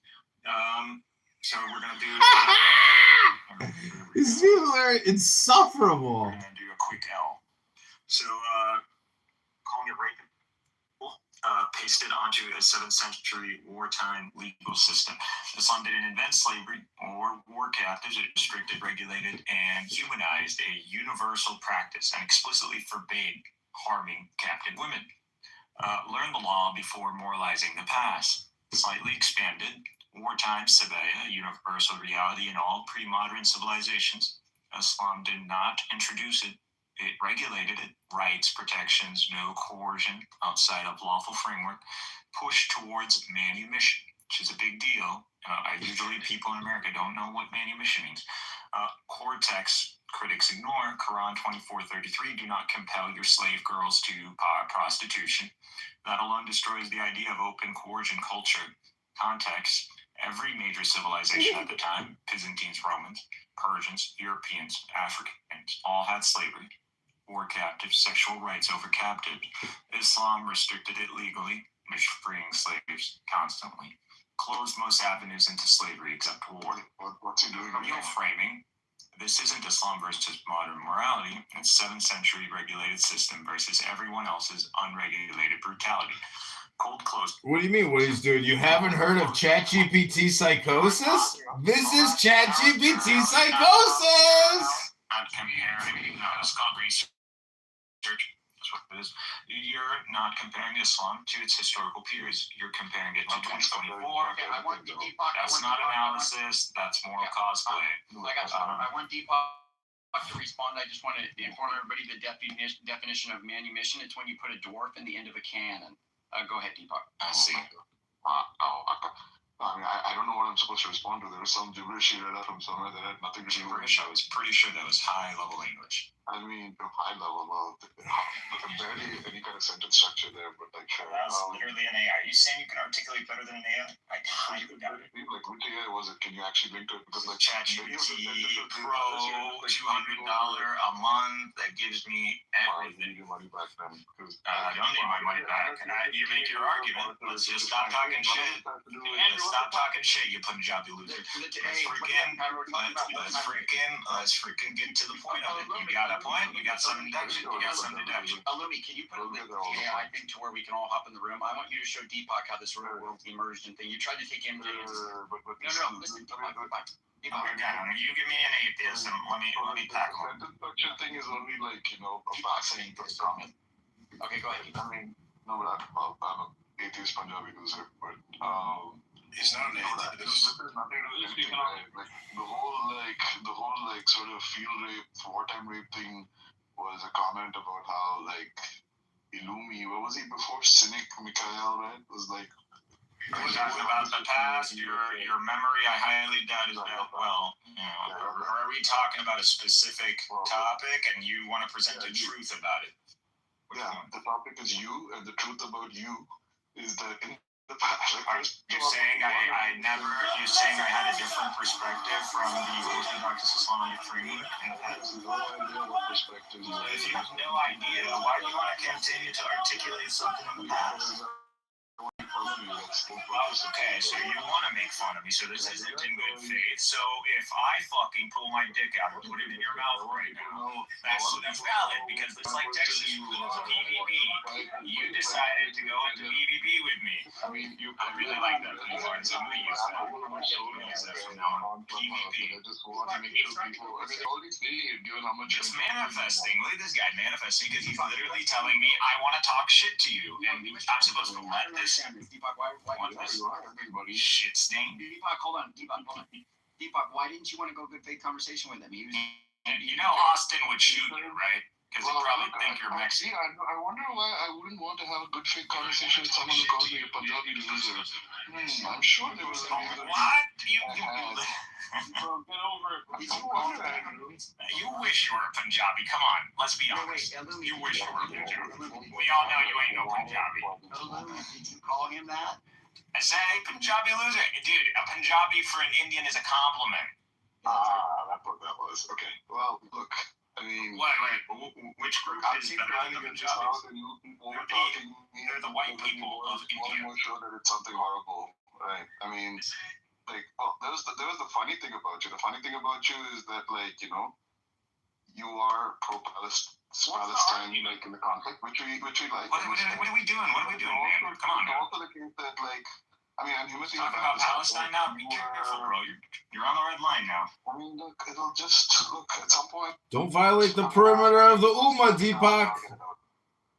You just want to move me. You're just a non-believer, Deepak. He's already threatening to move me down, bro. We haven't even started. I'm gonna ask him not to intervene. How about that? Because I'm just not allowed to do it. I'll do it myself, Deepak. I'll do it myself. No. Illumi, just don't. Okay, well, whatever. Go ahead. Right. Well, there were two things about him. One was that, like, you know, this was what, like, amused Timothy greatly, was when it turned out that despite being super pro-Palestine, whatever, which is good, it turns out he was actually, like, a member of the U.S. military for a while, and he was, like, doing, like, air support. He was in some sort of support role in the Air Force, right, for, like, bombing missions. Sucks. Pretty much. So that was one thing that was funny about him. The other thing is that we were discussing, like, wartime. No, I mean, the thing I was referring to earlier was like how, like, you know, he had family. Didn't he say he had family in it though too? And Timothy called him out for that because he called him like saying, "Wait, if you had family, why were you bombing your own family or something?" You guys, Mikhail is an Ifitata survivor. I've been trying to get out is like this is how it all started. Right? When we were discussing this, like, war, like, you know, I don't know, the ethics of wartime stuff, right? Like, turns out, and he was making this case that, like, you know, that rape during wartime is justified by, you know, by.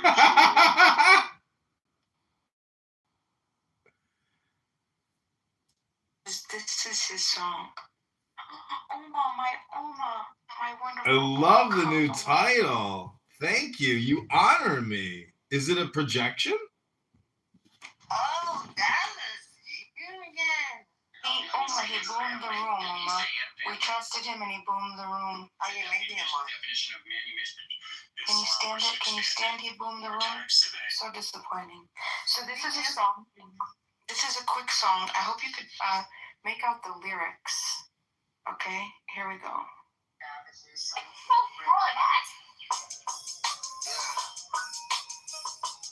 It's funny how gold things change, but the hustle remains the same, you know what I mean?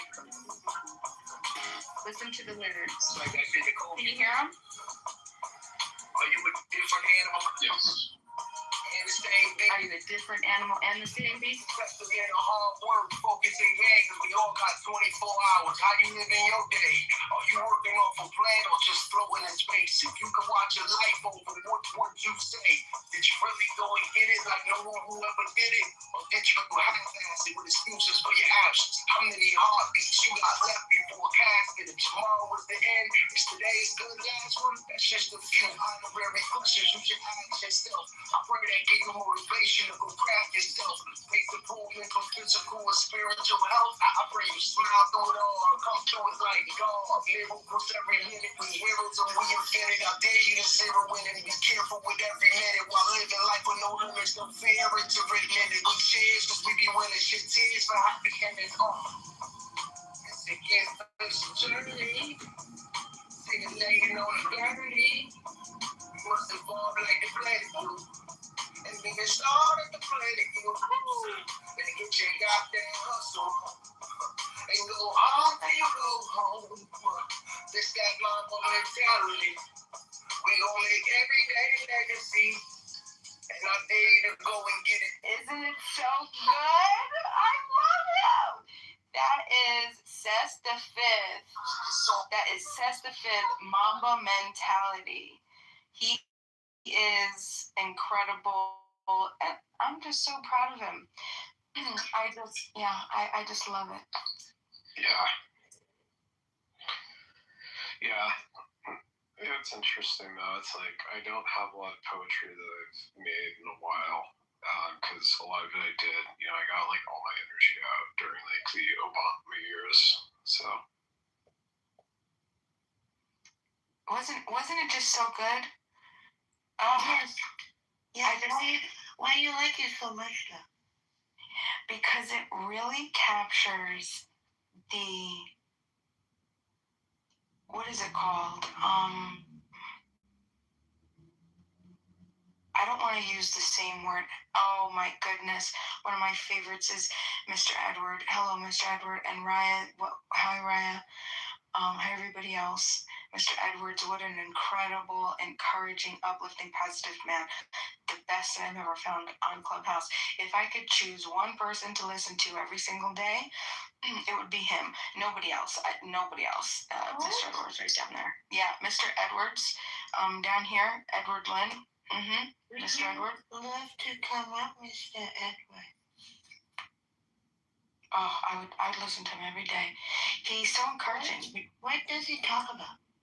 He gives out very just encouraging, positive, uplifting reverberations of go get it. You craft your own legacy. You could do whatever your mind. I was discriminated by a black female at the IRS. To be refreshed. In these cycles of depression, and we think that we're helpless and we don't have options, and it's just so good to be reminded of our incredible power. And so hi, Mr. Edward.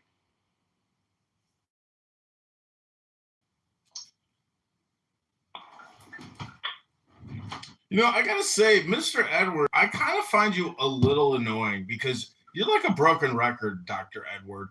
When I look in the mirror, all I do is I say, Edward is the problem. Edward is responsible for this. And, I'm just saying, Edward, try to get something new material, something inspirational to help the young people instead of just telling them about personal responsibility. Maybe just read from the Bible, Dr. Edward. Just read from the book of Proverbs. Well, you know what the Bible says, right? Personal responsibility. You got to do it. So I'm going to keep doing the same thing because at the end of the day, we are responsible for ourselves. So we got to make it happen. So. And because I'm the mod, Aleister Crowley, you have to behave. No, he's behaving. That's right. Max, it's my honor to hear your voice and this picture of you and your wife. Is that true? Yeah, that's my wife. It is so beautiful. The woman who said yes to me, so I'm very happy. How did you ask her to get married? Well, we've been in the same fellowship for 47 years. You're not getting sick of her? Nope. Why would I get sick of her? Okay. No,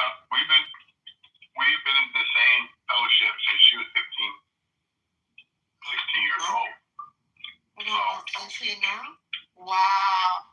We have the same foundation, the same understanding about what we both agree to, what we believe in. Our children have the same philosophy, ideology, because like Mr. Ellis has said, our foundation is the Word of God, which never changes. So that's what we do. What a sweet love story. Well, you know, Bima, I always tell people, if you really want to have a good relationship, you have to meet people in your community. Unfortunately, so many people are meeting people outside of community, outside their zip code. They meet them online, swipe left, swipe right, all this other stuff. And then they wonder why they have problems, because they don't know the background of people. They haven't been around them long enough. Then your life is small then. Huh? Then your life is just a small radius of people. Well, not necessarily. I think your life is large when you have community. Like if you just take the zip code you currently live in, just Google it. How many people live in your zip code that you've never met? But I don't care anymore about people. No, I know. but you do care about people. You shouldn't say that. No, because I can hear when people care or not. And No. 0 point, no. If you think about God, I was like, can you explain to me about just that word? And why is your wife is not a goddess in their God, stupid fuckery of programming? I don't understand what you mean by that. Bima, can you translate? that one's a mom, sorry. I can't translate that one. I mean, like, if I look at you and you're so mean, meet at 15. Some of the people here are still lost soul and being an asshole, like the one who copied my name, follow my ass around this app and thinking he is doing the right thing, cursing my dad, my parents, and all he does is just following my ass around and thinking he's doing the right thing as a lost soul in his own ass. Oh, see down in the audience. Okay. And listening from the website and thinking he has power, anything over me, and he's I know. She looks angry. No, you cannot block him. So this She one, looks angry. you just don't know how to Granville. Yes, we hear you. Yes, not depth, and I can hear your soul. Okay. So there's a couple things that you're doing right now that you may not be aware of. No, I am aware of all of my words. Okay. So what do not speak for me. I'm not speaking for you. I said you may not be aware of it. Oh, you get rid of them. How did you do that? Okay, the number one thing how you do is stop focusing on them. No. Okay, all right. No. You don't know the whole story. I mean, I'm using this app to be a tool to learn how to read listening to soul and voice. And I let them bully me. I give them unconditional love for a certain period of time. I'm sorry, but I don't even know what you're talking about anymore. You're talking about Aleister Crowley. Because that's the name. And Freemasonry, fuckery, occult, or whatever America has. Oh, you don't like books? You don't like reading things and then talking about them or trying to incorporate it into your personal psychology or your own artwork? I know, but English isn't your first language. What do you speak? Tagalog? No. Vietnamese? No, I don't want to speak to Aleister Crowley. Okay. Uh-oh, go to hell. Ladies and gentlemen, is that personal responsibility? Edward, if somebody was personally responsible, would they ad hominem project like that? Hello? I'm surprised she hasn't kicked you, Mr. John Kitover. You boomed our room and we trusted you, and we're not happy with it. Yes, we are not happy with it. Well, you guys are in the same room doing the same thing. It's just nothing new under the sun. No one can boom a room. That's just an expression. That doesn't. No, you know what you did. and this is, I would say, This is retaliation. Disorder, not accountability. Oh, NPD. Now I got NPD. It's just one of my problems is narcissistic personality disorder. You were entrusted with green being, and you did it anyway. Yeah, well, unfortunately, Uma is a highly annoying person. I couldn't take that. I wasn't gonna leave. Nope. Betraying my trust. Do you understand that? Has nothing I never believed that I had your trust. You're putting out false beliefs. Oh, good, Dennis is here. Hey, Dennis. Dennis is one of my top students as a coach. Dennis has been a huge success story. Dennis, maybe you could share with everybody about your bull riding journey in Spain, how you flew above the bulls. Mr. Edward, I think I would advise you to close your ears. Tread fucking lightly. It's bad now. It's bad. The room has turned. It's turned downward, and it's only down from here, Mr. Edward. I would not want to expose my incredible Edward's gonna talk down to us now. influential. Hold on. I do not want to expose my Mr. Edward to this. Go ahead, Edward. Talk down to us. Well, so one of the things I've learned in life is to be motivated. So my motivation is really simple. I'm very careful how I hear. Just makes the world bigger. Edward, do you still use an AOL email address? Try to get ahead with the times, Edward. Maybe you should listen, Edward, when everybody tells you that you're very fucking condescending. Listen, Edward is Be like, oh, everybody says I'm condescending and I talk about the people. Please allow Mr. Edward to respond.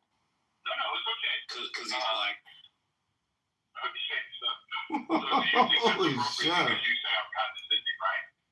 Do you think that because you say that I'm condescending, that means I'm condescending? No, everyone on this app says you're condescending, except for my shark. No, I do not say. I don't think, Edward, I don't think you're condescending, so he's making an all or nothing statement here, Edward. Liar. You gave me a laughing emoji when I said it. Well, you're teasing him, but it's not totally accurate. Hey, bro, how you doing today, bro? Nick John great again. What's up, bro? You know, one of my favorite Tony Soprano... Pro, you know what my favorite Tony Soprano quote is? What are they doing? They're adding me. Like, they just come in and they add me. What do you mean? Those are my burner accounts. Everybody on stage with my burner. I'm not sure. So Edward, can we try to keep this topical and stick to the room title here? Mr. Edward, I've given you authority. Oh, no, I just want to talk to Bro today. Find out what was the most motivating thing that happened to him today. What's going on, bro? Hearing him speak was the most motivational thing he's done all day. What's up, buddy? How you doing, boss? That's that my life, bro. What's good with you? Nothing. I just got home here. Well, my mother's apartment, watching some UFC. Yeah. Nice. Well, I'm heading to the airport. Get ready to go to Fort Worth. I'm flying to Dallas. We have a cemetery funeral convention for the next 3 days. Something positive, or I'm hoping. Yeah. Well, it's convention. You know, convention season comes. You see all the new stuff that they have, all the new software, and how to grow our businesses. So it's going to be very positive. Edward, do you think, What's the name of the convention? Edward, ICCFA, the International Cemetery Cremation Funeral Association Convention in Fort Worth, Texas. Edward, don't you think there should be federal funding to preserve our national treasures of, burial sites, and then maybe even money to support families so they can, get a proper burial? Don't you think the government should help pay for some of that? Hello? No, I do not think the government should be involved in responsible for their citizens. I think the citizens, remember what JFK said? Do not ask what your country can do for you. You should ask what you can do for your country. I get it, but Oh wow. you know what the socialist said? That system is for slavery system. You know what Bima the socialist said? She said from birth to death, from the baby ward to the crematorium, Bima believes the government should help you at all steps of life, and that universal health care is a human fucking right. Yes. Hello?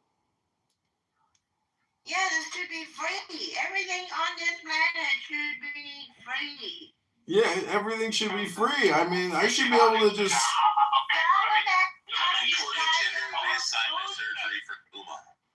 so let me ask you a question. Okay, how do you come to the conclusion that something should be free? Because we just say it. We don't think about it, Edward. We just fucking say it. That's what a good communist socialist does. That question was presented to Bima. Bima, please answer. Every fucking thing. Everything I said. Bima's the one who made the claim. Okay, not so John. I'm just going to ask the question, Bima. Why do you believe that they should be free? Because they're as free to breathe. Wait, well, Bima sounds so fucking different. I think things should be free. I don't think things should be free. Okay, so what do you think should happen? I think that each individual and human being in the world is their own sovereign, wonderful creation. And I want to make sure that they have the full freedom scope as much as possible. Excuse me. You're interrupting my flow. And I can kick him out if you do that again. Shut the fuck up, Uma. And so, you're gonna go.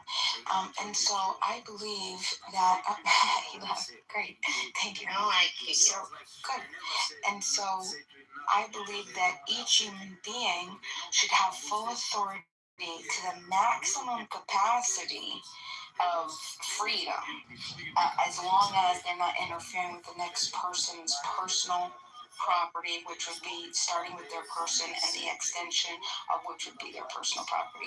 So ultimately, I want maximum amount of freedom, least amount of harm, ultimate sovereignty over one's life. Tap the screen now. Okay. Send them straight to you. So, do you know the breakdown of the word freedom? Free delivery. Well, the way that I understand it is how I would explain it is the ability to move and make choices without negative consequences. Okay. So if you look at the word freedom, it's made up of two words, free and dome. Free means dominance. Okay? Free dominance, meaning I should be free to dominate over Edward. That I should be able to control. No. Okay, Yuma, please, 1 second. Yes, no. All right, go ahead, Yuma. You can speak. This is the priority problem. Because in seeing, what is the most important for you, Mr. Edward? Your soul or your wife's soul? Can you answer? Which one is more important for you, mister? We're equally responsible for life. Every human being's perfect. We are soul.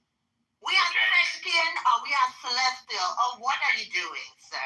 Okay, so you're acting like you're a god over other, and where are all the goddess? Okay, so I try to figure out where you're heading. So could you please explain to me? There's no goal or objective here, Edward. There's no goal or objective, Edward. Okay, all right. So this is what I would do is, Ms. Bima. We have sovereignty. We have agency. Every problem I've ever had in my life is the one that I made a choice, and I suffer consequences of the choice I made. So in life, I'm going to continue to live that way. So I am personally responsible 100% for the outcome of my life. What about that Cameroonian kid that put the copper in your phone? That mined copper in your phone? Did he have the same ability to do whatever you're doing? Before that, he was just not listening for what Bima was. What about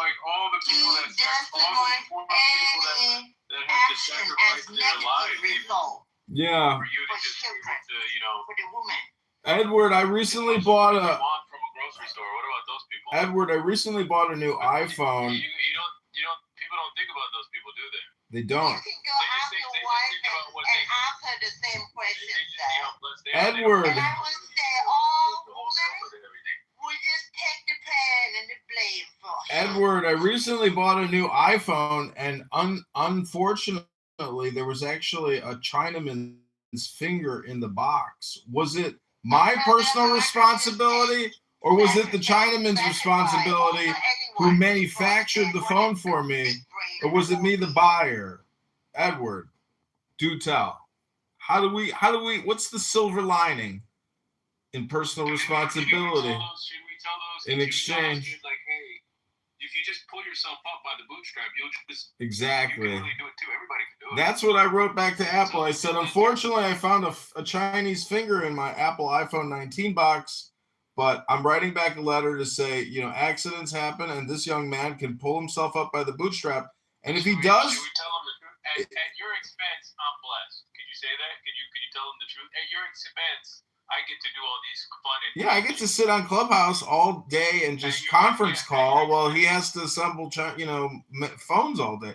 And there's also security jump nets outside the window if he can't take it anymore. That's how charitable we are. Sweatshops. Yeah, slavery is actually just, called something else now to try to keep it polite. But the truth is, many people's lives, they will be slaves for their entire lives.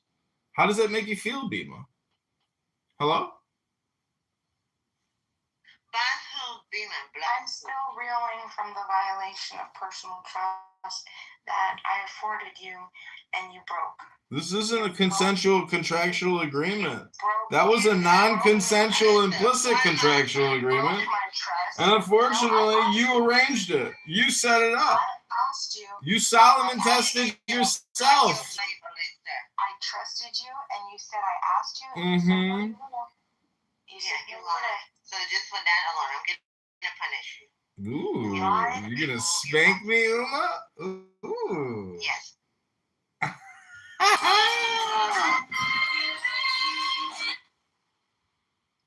She kicked me. Generally, is that RNA vaccines were new, right? Except for maybe experimental treatments at the time when the COVID vaccine was developed and widely deployed. This is all pedantic, nitpicking on the part of the law.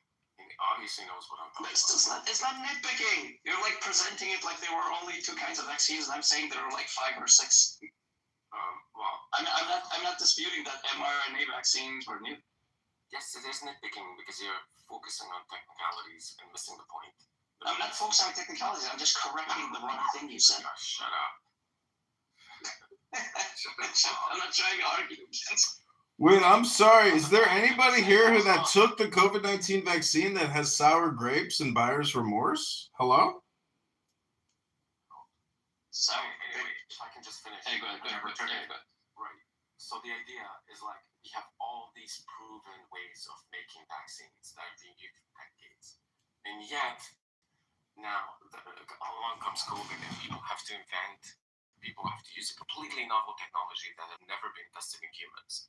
Not only that, it has to be administered universally to people who never come into contact with anybody else, who have very low chance. I don't know, truck drivers in Canada, or blah, blah, blah, or people who have COVID in the past 6 months. Suddenly, it doesn't matter if you had COVID and you're likely immune for, I don't know, how many months or years. You have to get the vaccine universally. Universal vaccination. Not only that, we were told you're stupid to think this vaccine is not safe. Not only trust the science. Trust the science. Exactly, trust the science. It was all complete. You guys are all potatoes. None of you went to school. Just them. They went to school. Right. Why does it have to be completely novel technology, never previously tested? Why do you have to lie to people and say you can test the vaccine in 6 months or a year? Traditionally, FDA tests require 10 to 15 years prior to being approved, a medication being approved. It's because it was a national emergency and Operation Warp Speed was a $2 trillion federal funding package. They had to rush it through. Don't you know that Pfizer, Moderna, J&J have your best interest at heart and they would never, ever lie to you? And they got to make their billions in profits at your mistake. It's called propaganda, and it was long in the making. It's called Operation Warp Speed. It's a federally funded program underneath the George Bush administration. Look it up. And they just recently arrested Dr. Fauci's assistant, and the whole criminal network is coming down, but it probably won't because no one actually cares. Hello? Let's wrap up the meeting soon. Like, Bob, you're the medical professional. You want to answer any of this? I agree that maybe some places, I think some of the policies were taken overboard.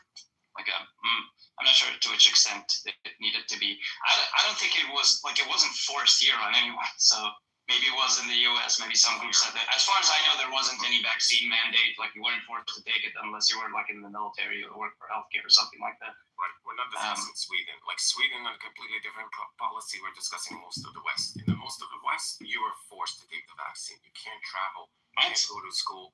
You're gonna lose your job. I'll travel, but yeah. In the U.S., like the. What I would be concerned there is like state enforced mandates, not like your private company. Yes, state enforced mandates at scale in almost every state. State enforced mandates. Yes, there were, Bob. Yes, there were, Bob. Not in the sense that I think Bob means. Like you could argue like to what degree there was compulsion based on like say, like, I don't know, when you travel, did you have to show like the team? Yes, you can't even come into the United States unless you're vaxxed. It was Thomas Massey that got rid of that. Say you're vaccinated or something. If you travel to a different country, you have to show your vaccine card. No, look, we're talking about the U.S. now, right? Just for simplicity of case, we could talk about every single country as opposed. Yes, we're talking about the U.S. You had to get vaxxed, otherwise your ass couldn't come into the country. Well, that is different, right? That is different? How is that not forced compulsion? Do what we tell you to do and take an experimental cocktail in your bloodstream, otherwise you can't come into our country. I'm saying it's different in the sense that, all countries have, far more stringent requirements for crossing their border. Like, if you're going to go from, fucking, I don't know, well, here's an example. Except for the illegal aliens, the millions that poured in over the border, those didn't count. They didn't have to vaccinate. If you're just going to overtalk, right, and just don't participate. Okay, just kick me, because I already said what I want to say. You vax miserable people can live with it. I could care less at this point. Yeah, take care of the anti-vaxxer, because you guys all got, buyer's remorse. Hello? No, I'm just saying, obviously, bye-bye. Bye-bye. Bye-bye. We're not talking about that. Those are just going to be far more stringent. For example, if you have the HIV virus, you're just not allowed in the US. Oh my God, you're not? If you have HIV virus? So for instance, you can go to school. I don't know why we all know that. It depends on what we mean by compulsion. What is compulsion? What does this mean? What is compulsion and what does it mean? What is compulsion and what does it mean? My company don't tell me what your opinion is. I know the facts. I started talking and you interrupted. You're interrupting me. Do not talk over mother chort. Right, and make largely the same point you were going to make. There was a degree of compulsion. You mother. Workplace mandates. You mother chort. So yeah, look, I'm not saying that. We need to determine what the word compulsion means. And even, given the information we had at the time, might have been hello? The wrong judgment to make, right? Right. You would just let the anti-vaxxers just horribly exaggerate what happened. It's poor judgment. It's difficult to take seriously. Poor judgment. Because you use an unproven vaccine technology to globally vaccinate everybody, right? The potential negative consequences from this could be catastrophic. There are plausible medical reasons to think that the side effects could have been catastrophic. Specifically, it contains a substance that like the cell that crosses cell membranes, the mRNA was enclosed in a type of fatty acid that can cross cell membranes into any tissue, and it delivers a foreign substance that your immune system can recognize as foreign, and it affects all your tissues. So plausibly, it can increase autoimmune disorders. So there's that plausible medical reason. That plausible biomedical it had plausible side effects. So why do you have to use this unproven technology and globally vaccinate everybody? Well, I'm not sure, you're saying it's unproven, right? But, this medicine did go through, this thing did go through, stage 1, stage 2, and stage 3 trials. They were accelerated in the sense of, being parallelized, right? Which trials, the FDA trials usually aren't, right? You go through stage 1, then stage 2, then stage 3. But, the kind of trials we kind of require for any such, vaccine, any such category of drug, right? It went through. Right? I don't know. So I don't know what you mean by unproven. Maybe you think it's unproven. Right? Ozempic is unproven. Why are we letting people take Ozempic? Okay, explain to me, because it went through the usual FDA approval process. Explain to me if the typical FDA approval process for any medication, let alone a medication going to force everybody to take, takes about 10 to 15 years. Is it reasonable for you to say that this vaccine is exception? And it could have undergone those processes in 6 months. I don't know actually. One thing I do know is that stage 2 and stage 3 were done in parallel, right? Which is supposed to shorten the time. Now you're saying that a typical thing takes 10 years, right? So it's reasonable, I suppose, to ask how could it possibly have been shortened to 2 years? I mean, I'd have to look up what an answer to that is, but I imagine why it takes 10 years, Deepak. Because you're looking for longitudinal studies of the long-term effect. Yeah, right. Stage 1 and stage 2 are not the problem. Stage 1 is just looking at cells in a petri dish, or giving it to animals, and then stage 2 is giving it to a couple of people. But then stage 3 and 4 is you give it to 10,000 people, and you observe for long-term side effects. How could you possibly determine if this thing has long-term side effects, specifically autoimmune side effects, just from looking at studying it for 6 months? Off the top of my head, I don't know what the answer to that is, right? Bob, do you know? Well, obviously you couldn't. No. I haven't checked deep into that sort of thing. Yeah, I mean, this is the kind of question that I assume there were screenings, but they probably weren't as rigorous as one would want. They did have, just so you guys know, they did have multiple states that were vax or fire. The more stricter states, they'd have a vax or fire. It wasn't even an alternative. You couldn't do testing. You had to do a vaccine. If you did not do it, you would be fired. So it was true. Yeah, that's good. Yeah, that's great mandates. Yeah, absolutely. Yeah. Yeah. Sorry. I mean state mandated. No, I'm not talking about just private, corporations. That's fine. Or private companies. That's not a problem. Obviously, I just saying mandated that it couldn't work anywhere unless you were. No. Sorry. You couldn't work at a state-funded job. Yeah. Yeah, and the level of and a lot of states allowed for testing. Yeah, a lot of states allowed for testing as an alternative, but there were some like New York, vax or fire, Washington, Oregon. There were several states that were very strict, and they would basically say if you didn't get the vaccine, you would be fired. That was it. And so it was immediate vaccination or immediately subject to being fired.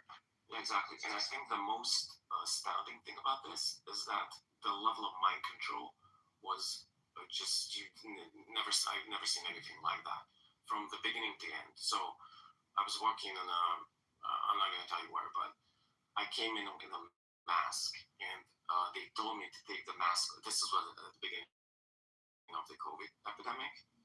like maybe like 2 weeks in or a month in, and I came into my workplace in a mask, and our facility had a policy that you couldn't wear a mask because Fauci declared that masks are not effective, and if in fact he wrote an article. What the fuck you have to do with Hungary?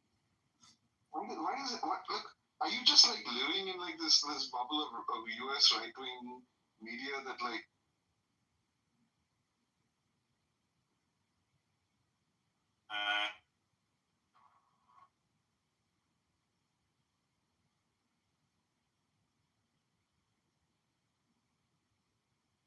These people.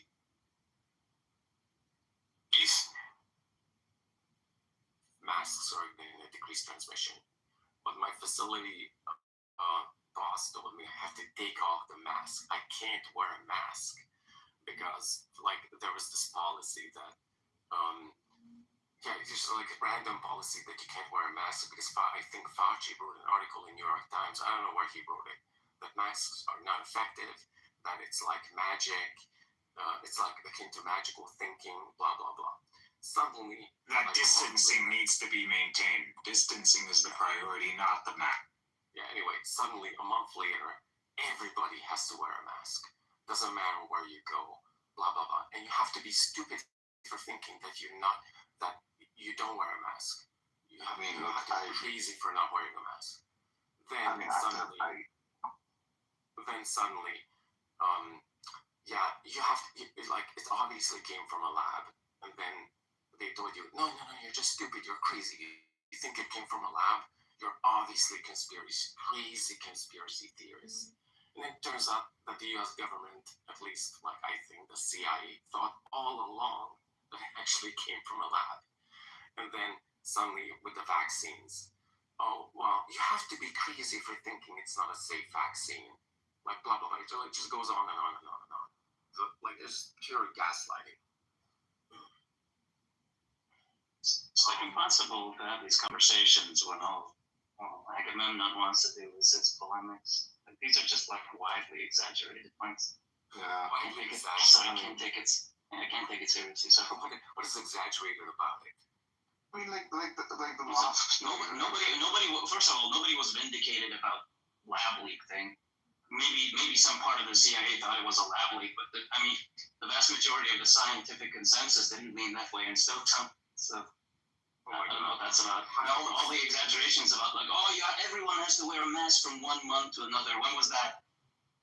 Like are you saying from 1 month nobody should wear a mask, and the next who said that? Which government official or said that? Oh, you're a fucking idiot if you don't wear a mask in a matter of like a month. Who said that? Oh my god. The problem, a lot of the problems with COVID, and I encountered, and nice and stuff.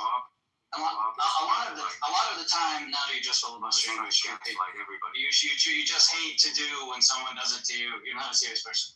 Okay. A lot of the time, what's wrong with the conversation? I love you. A lot of time, what's wrong with the conversation about COVID? Thank you. A lot of time, what's wrong with conversations about COVID is that everyone takes all of the stuff that happened in a time span of like 2 years and compresses it into the meat grinder. It's like, oh, this happened, then that happened, and it was like, oh, but those were like 10 months apart, bro. And there were good reasons for saying one thing at one point, another thing at another point, but people just go, oh, they said this, and then they said that.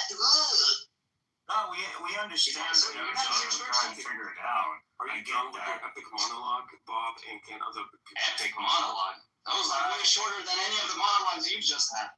But in lack of preparation, even though they knew, we have corresponded.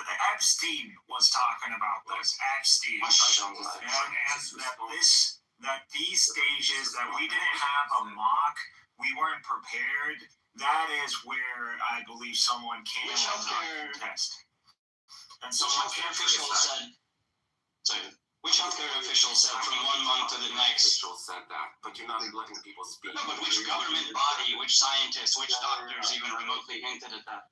Well, like I'm sure it wasn't Fauci. But what did happen? What did happen within the U.S.? You overtalk everybody now. His sidekick Deepak, he just wants to overtalk. No, I just want to try to bring some clarity to this. This is what Aga does when he's nervous. Like when he thinks he has a point, and when he thinks he has like the argument locked, he'll just patiently wait, and then he'll give his rebuttal, then patiently wait. When he knows he's completely out of his depth, he just flounders, filibusters, complains, bitches, cries. This is exactly what. Come on, we both know it's true. Come on. Calling the kettle black. This is exactly. Come on. No, it's not exactly what I do. Well, I actually behave quite consistently. Look, if you had a point, you would just let me respond. No, I wouldn't. Okay, so you're not gonna let me. I have points, but I frequently call you out for your like dumb rhetorical shenanigans. So you're not gonna let me respond. No, of course I am. Well, you were in a dispute with Deepak just now. I'm just saying. Okay. Look, on the mask thing specifically, like there is a version of this that's like greatly exaggerated, but it is true that in the U.S., like in the month, like immediately after, like the disease spread, right? There was this general guidance from the FDA that like masks are ineffective, unless like maybe there's an N95 or something. Right. A month later, yeah, I mean, I think like the science just improved, right? Our understanding of the transmission improved, and they were like, yeah, that's the biggest thing I ever. And it did turn out, and what we found out later is that like, there was a great deal of uncertainty. Right? It's not like the FDA knew that masks worked, right? They just had like they did kind of over-report their confidence, right, in their belief that like masks would be ineffective. Because there weren't studies that showed that masks could have been effective. They wanted to highlight that they were ahead of this, and they knew what they were talking about, and that's what they wanted to highlight. Look, I agree. The government gaslit us. Yeah, it's completely false. It's not that there was data that masks are not effective, and then suddenly the data came in that masks are effective. You could know from the beginning, from the first SARS epidemic. In fact, this is what I did. Like when COVID started, I looked up like data on masks and SARS transmission from this first SARS epidemic. And there's data that it reduced transmission by, I don't know, like 80% or something like that. And in fact, this is the data I took to my facility administrator when they told me not to wear any masks because they're not effective. So this is the way I know this stuff. But the data didn't change. What happened is that they were trying to conserve masks for healthcare professionals. And that's why they lied to people that, hey, masks are stupid. They're like it's akin to magical thinking that a mask is going to decrease transmission. And then suddenly when more masks were available, like, I don't know, a month or 2 months later, suddenly, oh yeah, the science just changed. It's a complete lie. We should have all been listening to Agamemnon, you guys. Well, you should have been using your common sense and your God-given rational faculties instead of being led by Fauci. Again, what is with you and Fauci? I don't get it. Like, are you always been like living Yeah, they're all very mad about Fauci. Either the fact that this poor man trying to do the best he could. Fauci, you just want to latch on to this general right wing, like, Huh? No, I don't get what Agamemnon has against Fauci, who lives like a continent away from him, right? Like, it's just the same right-wing spiel. Like, it's not very deep. Look, shouldn't he be like talking tribalistic polemics? Just like, what was the talking point I was supposed to say? Yes, no. Honestly, it is an easily defeated talking point when you look at the whole international. Just do a poll and ask the vaccinated percent, and essentially that comes with against the science. Then what about Turkey? What about all of the Muslim world? What about India? What about China? What about all these guys? Are these guys all sitting in the White House and conspiring around the same satanic globe as what you believe Fauci or Trump or anything? No, I don't. No, they were doing exactly the same. I completely agree. Mass vaccinated are extremely defensive, angry, and super uninformed, brainwashed. Was like propagandist fools. Which involved lying to people, not giving them complete information. I'm sorry, I trust Erdogan. If Erdogan is saying there need to be, and we got their scientists over there and they're like coming up to the same conclusions, that's fine. And Pfizer was a Turkic guy too. Like the guy was, I understand. I do believe everything to be skeptic of everything. I agree. I'm skeptic of governments. I think that's just an American thing. But nevertheless, you got other people who don't align with the United States. You got Israel, for God's sakes. These guys, if Fauci and the whole him being doing, you got Israel. What are you going to do about that? Yeah, I'm merely talking about the quickly changing recommendations in the United States and most of the Western world. I don't know what happened in Turkey. I'm telling you that the recommendation changed quickly and radically in such a way that it was obvious that the science didn't change because science was there all along. It was more like a pragmatic recommendation designed to maximize masks for healthcare workers. But ultimately, it involved lying to people. That's not how I remember it. I remember it being far more complicated than that. But there was an element of deception. Maybe that's too strong a word. But yeah, there was certainly like at best it was like a sort of paternalistic response. There were some bad messaging for sure. We could have done better. Deception about coercion too. That's a different matter, though. Like there might have been more coercion. Like even Bob said, right? Like in many cases there might have been more coercion than meets the eye. Again, we'd be like comfortable with. Right? No, but the problem with this type of coercion and deception is that it had negative health consequences. The medicine itself, the medical science itself, right? That's the point that I was starting with. Anyway, I don't know. I feel like we've been trying, at least I've been trying to honestly reevaluate, right? Like what we got right and what we got wrong. I'm not sure. Anyway, whatever. Like I have to go to sleep now.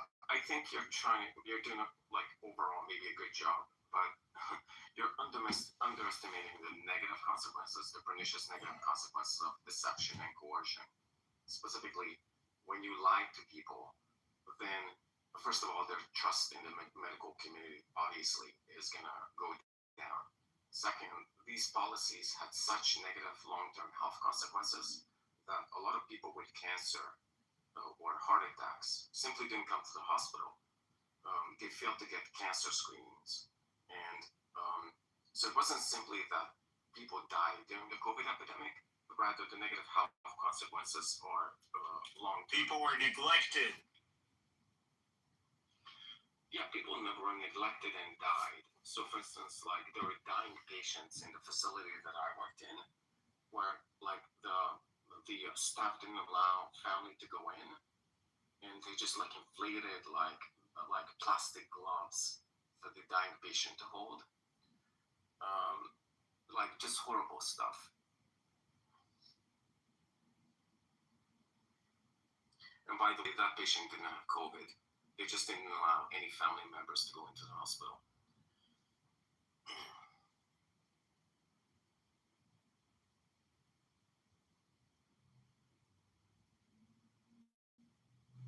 And did we learn from the lessons of COVID?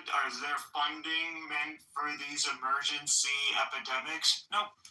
Were we prepared as hospitals in major metropolitan areas to prepare for the same numbers that we were receiving during COVID? Nope.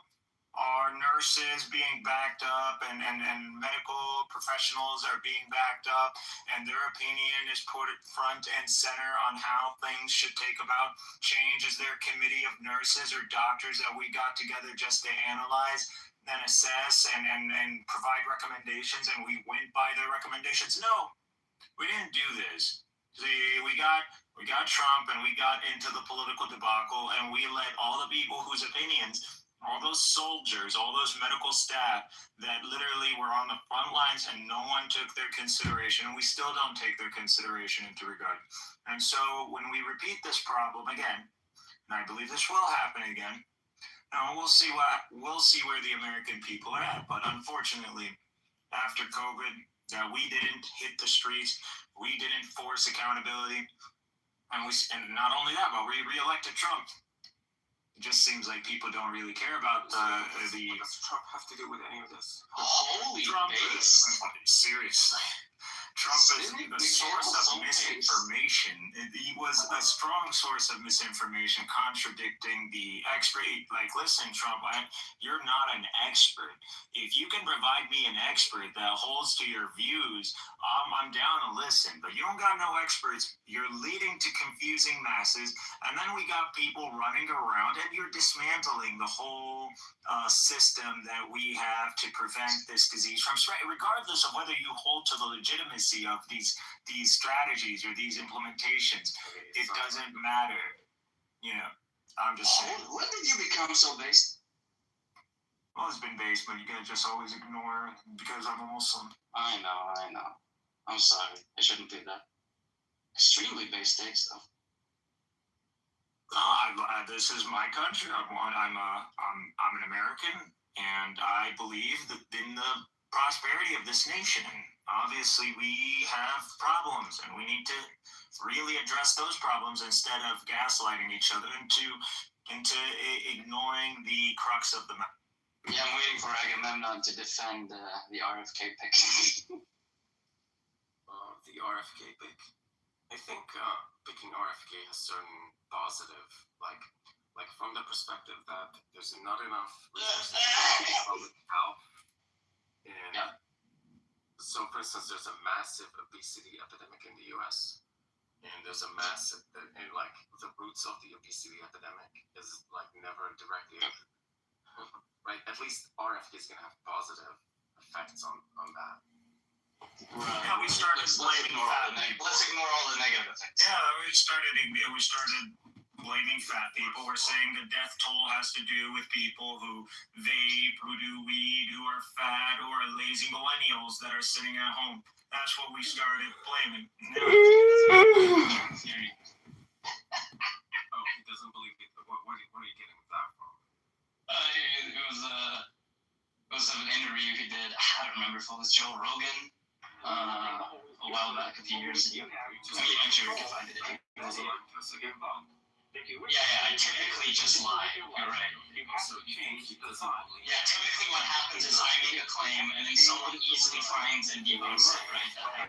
Bob is Trump and we just believe anything he said. He doesn't believe it. I believe he believes in disease. Have you missed that he's like an enormous vaccine skeptic? So what you are right. This guy is somehow eluded you.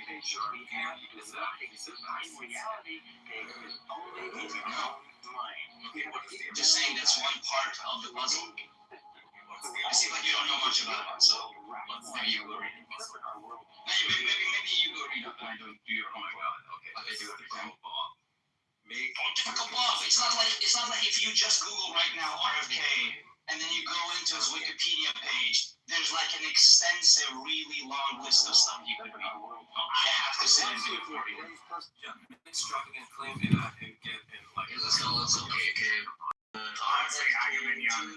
Wikipedia. That's the only thing that Agamemnon. I'll do this for you, Agamemnon. I'm feeling particularly RFK Jr. Here he is. Remember, the claim you're trying to support is he doesn't believe in germ theory. Okay. Right.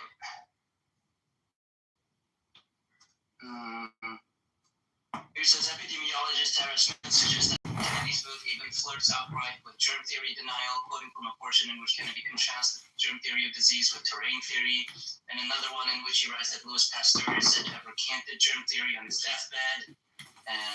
There's lots of proven claims among which is a common trope among germ theory denialists. And then I do remember he was on Joe Rogan one time and spoke.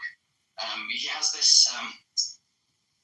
He believes, or that's what he heavily implied in that interview, some particular version of miasma theory. It even is in this article. Kennedy praises what he calls miasma theory, in which he says he emphasizes preventing disease by fortifying the immune system through blah, blah, blah. Historians say this is an inaccurate understanding of miasma theory, which has been done. What are you talking about? Just slow down, man. Well, maybe you should just educate yourself instead of me having pointed theory brought up. is this person who claims he doesn't believe in germ theory without some explicit statement he makes. Okay, we're playing that game, alright. Okay, so what is the statement he made which entails he doesn't believe in germ theory? For example, he doesn't believe in HIV, AIDS. Just like he's a huge conspiracy nut. The fact that he would deny germ theory, or at least, again, let me just flirt with germ theory denial, is completely expected given all the batshit insane things he also believes. But you are just trolling in this conversation, so I don't care to have it anymore. Oh my God. Because I asked you to provide the sources for an extravagant claim, which is the director of NIH doesn't believe in germ theory. You're saying no, but that's completely expected given all the other batshit insane things he believes. Yes. As if Trump is somehow understands or sniffs out or is a good Trump is a moron. bloodhound. He's talking about science. As if Trump is a keen bloodhound of competence, and it would be completely beyond the pale for him to have appointed some complete whack job. Yes, such a stupid idiot. Well, I'm going to support my friend. Say it's completely expected in the universe where the sky is pink. No, but I'm just speaking about your incredulity. You're like, oh, could it did something? Then yes, one reason to think that could have happened, that the secretary of the HHS could have been a germ theory denial. One piece of big evidence is that he believes in a lot of kooky shit. A second one is Trump is a horrible judge of character, and he doesn't care that the people he surrounds himself are competent in their fields. He just cares about the fact that they're loyalists. So those two in conjunction makes it, really plausible. We're past the era of cabinet members being competent at their jobs. The person he picked to be Secretary of Defense is some guy who holds the rank of Major in the National Guard and has since been a drunk.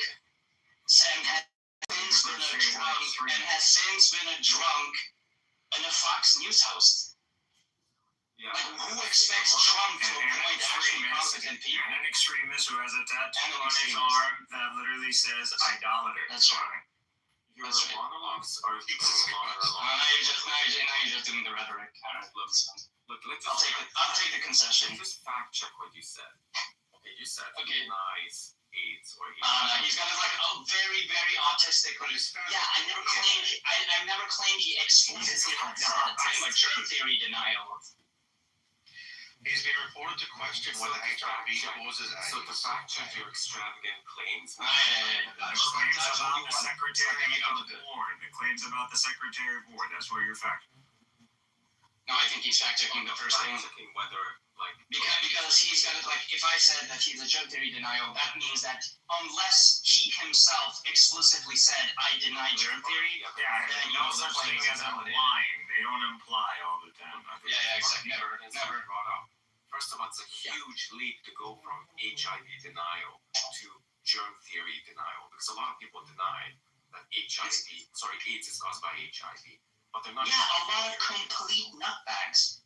A lot of absolute grifting quacks. But the point to bringing that up is just to establish plausibility that that's the sort of quack he is. So once you have that, it becomes much easier to accept the fact that he rejects germ theory. Yeah, you're such a toddler. Okay, so right? That's the evidence you brought up. Right, Aga? We agree, right? Fact check it. Right? So he doesn't deny that AIDS is caused by HIV. There it is. He said that AIDS isn't. Why are you defending Trump, man? Because he's a polemic. He just cares about the tribalism. That's all. He doesn't actually care about atheism or theism. He just wants to play. Throw another temper tantrum, Bob. It's not a temper tantrum. What do you mean? I'm just calling you up. What? You're ranting. I'm not allowed to fact check your claims. You're ranting. You are allowed to fact check my claims. Okay, so let's fact check it then. Let's fact check it. Let's you and me fact check right here. I'll have my fact check goggles on. That sounds kind of creepy, but you said that the evidence he's a germ theory denialist is that he denies that HIV causes AIDS. So that was a huge jump. Okay, I didn't say that. First evidence you brought up, which is obviously demonstrably false. He doesn't deny that AIDS is caused by HIV. He said AIDS is partly caused by HIV virus. Rather, there are also other factors like he says amyl nitrate, so also called poppers, is another cause of AIDS. Okay, that's not as ludicrous as saying AIDS isn't caused by HIV, and it's completely. Yeah, but I didn't say any of that in the beginning. Right, but you said he denies that AIDS. He said he denies AIDS is caused by a virus. No, it wasn't me who said it. I don't think. Oh no, I might have mentioned it at some point, but it was way after the other episodes. Like lying or like have memory loss.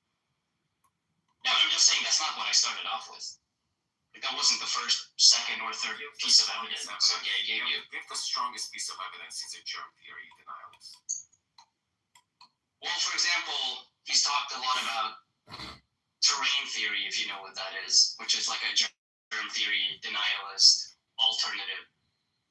He talks a lot about that. He thinks that's more important than pathogens. Okay, what's the evidence? He's like skeptical about viruses being the cause of certain illnesses. Another huge piece of evidence that he's a germ theory denialist. It's just like a lot of rhetoric downplaying the roles of bacteria and other similar pathogens. He's never actually explicitly said, I don't believe in germ theory, but I don't think you have to go there. Also, he's a complete nut job in basically almost every field. So it's not, you can create a very, very plausible story about him just believing in wacko shit stuff. And so germ theory, like this incredulity about him not like rejecting germ theory, just, I don't know where it comes from. We already have high priors about him believing this sort of nutty stuff.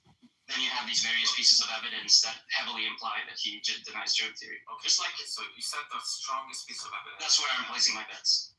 Okay, so you said the strongest piece of evidence is that he advocated for terrain theory. I mean, I've never heard of terrain theory, but I just looked it up. It says terrain theory posits that the body's internal environment or terrain determines health, suggesting that a balanced, healthy body resists disease, while an imbalanced one allows microbes to cause illness. Okay, like, is there something really wrong with this? Like, oh my god, yeah, you're gonna do the hyper charitable route of they say, well, actually, if you look at it in some way, doesn't it just kind of make some sense, kind of?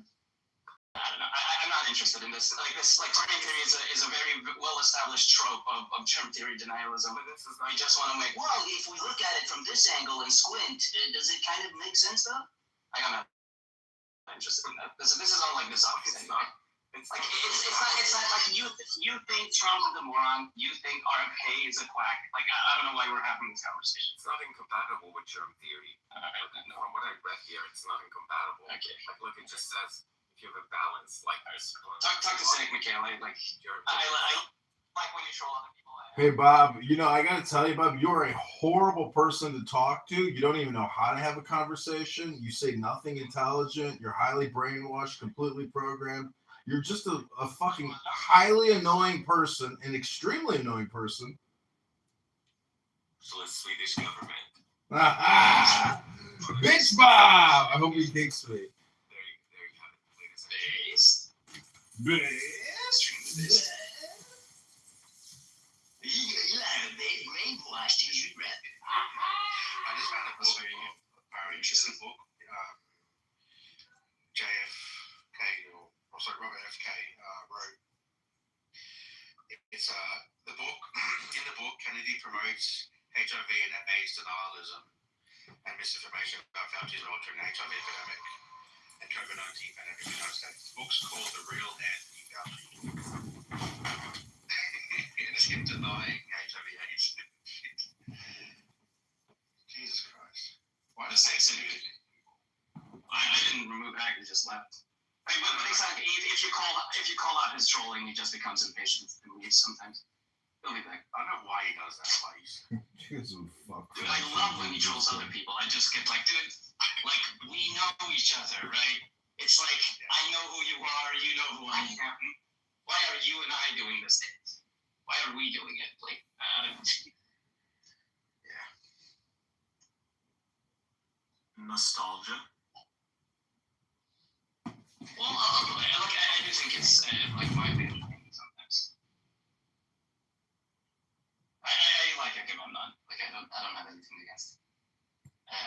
think he's a good person to have in these spaces. He's a good he brings a lot of technical arguments.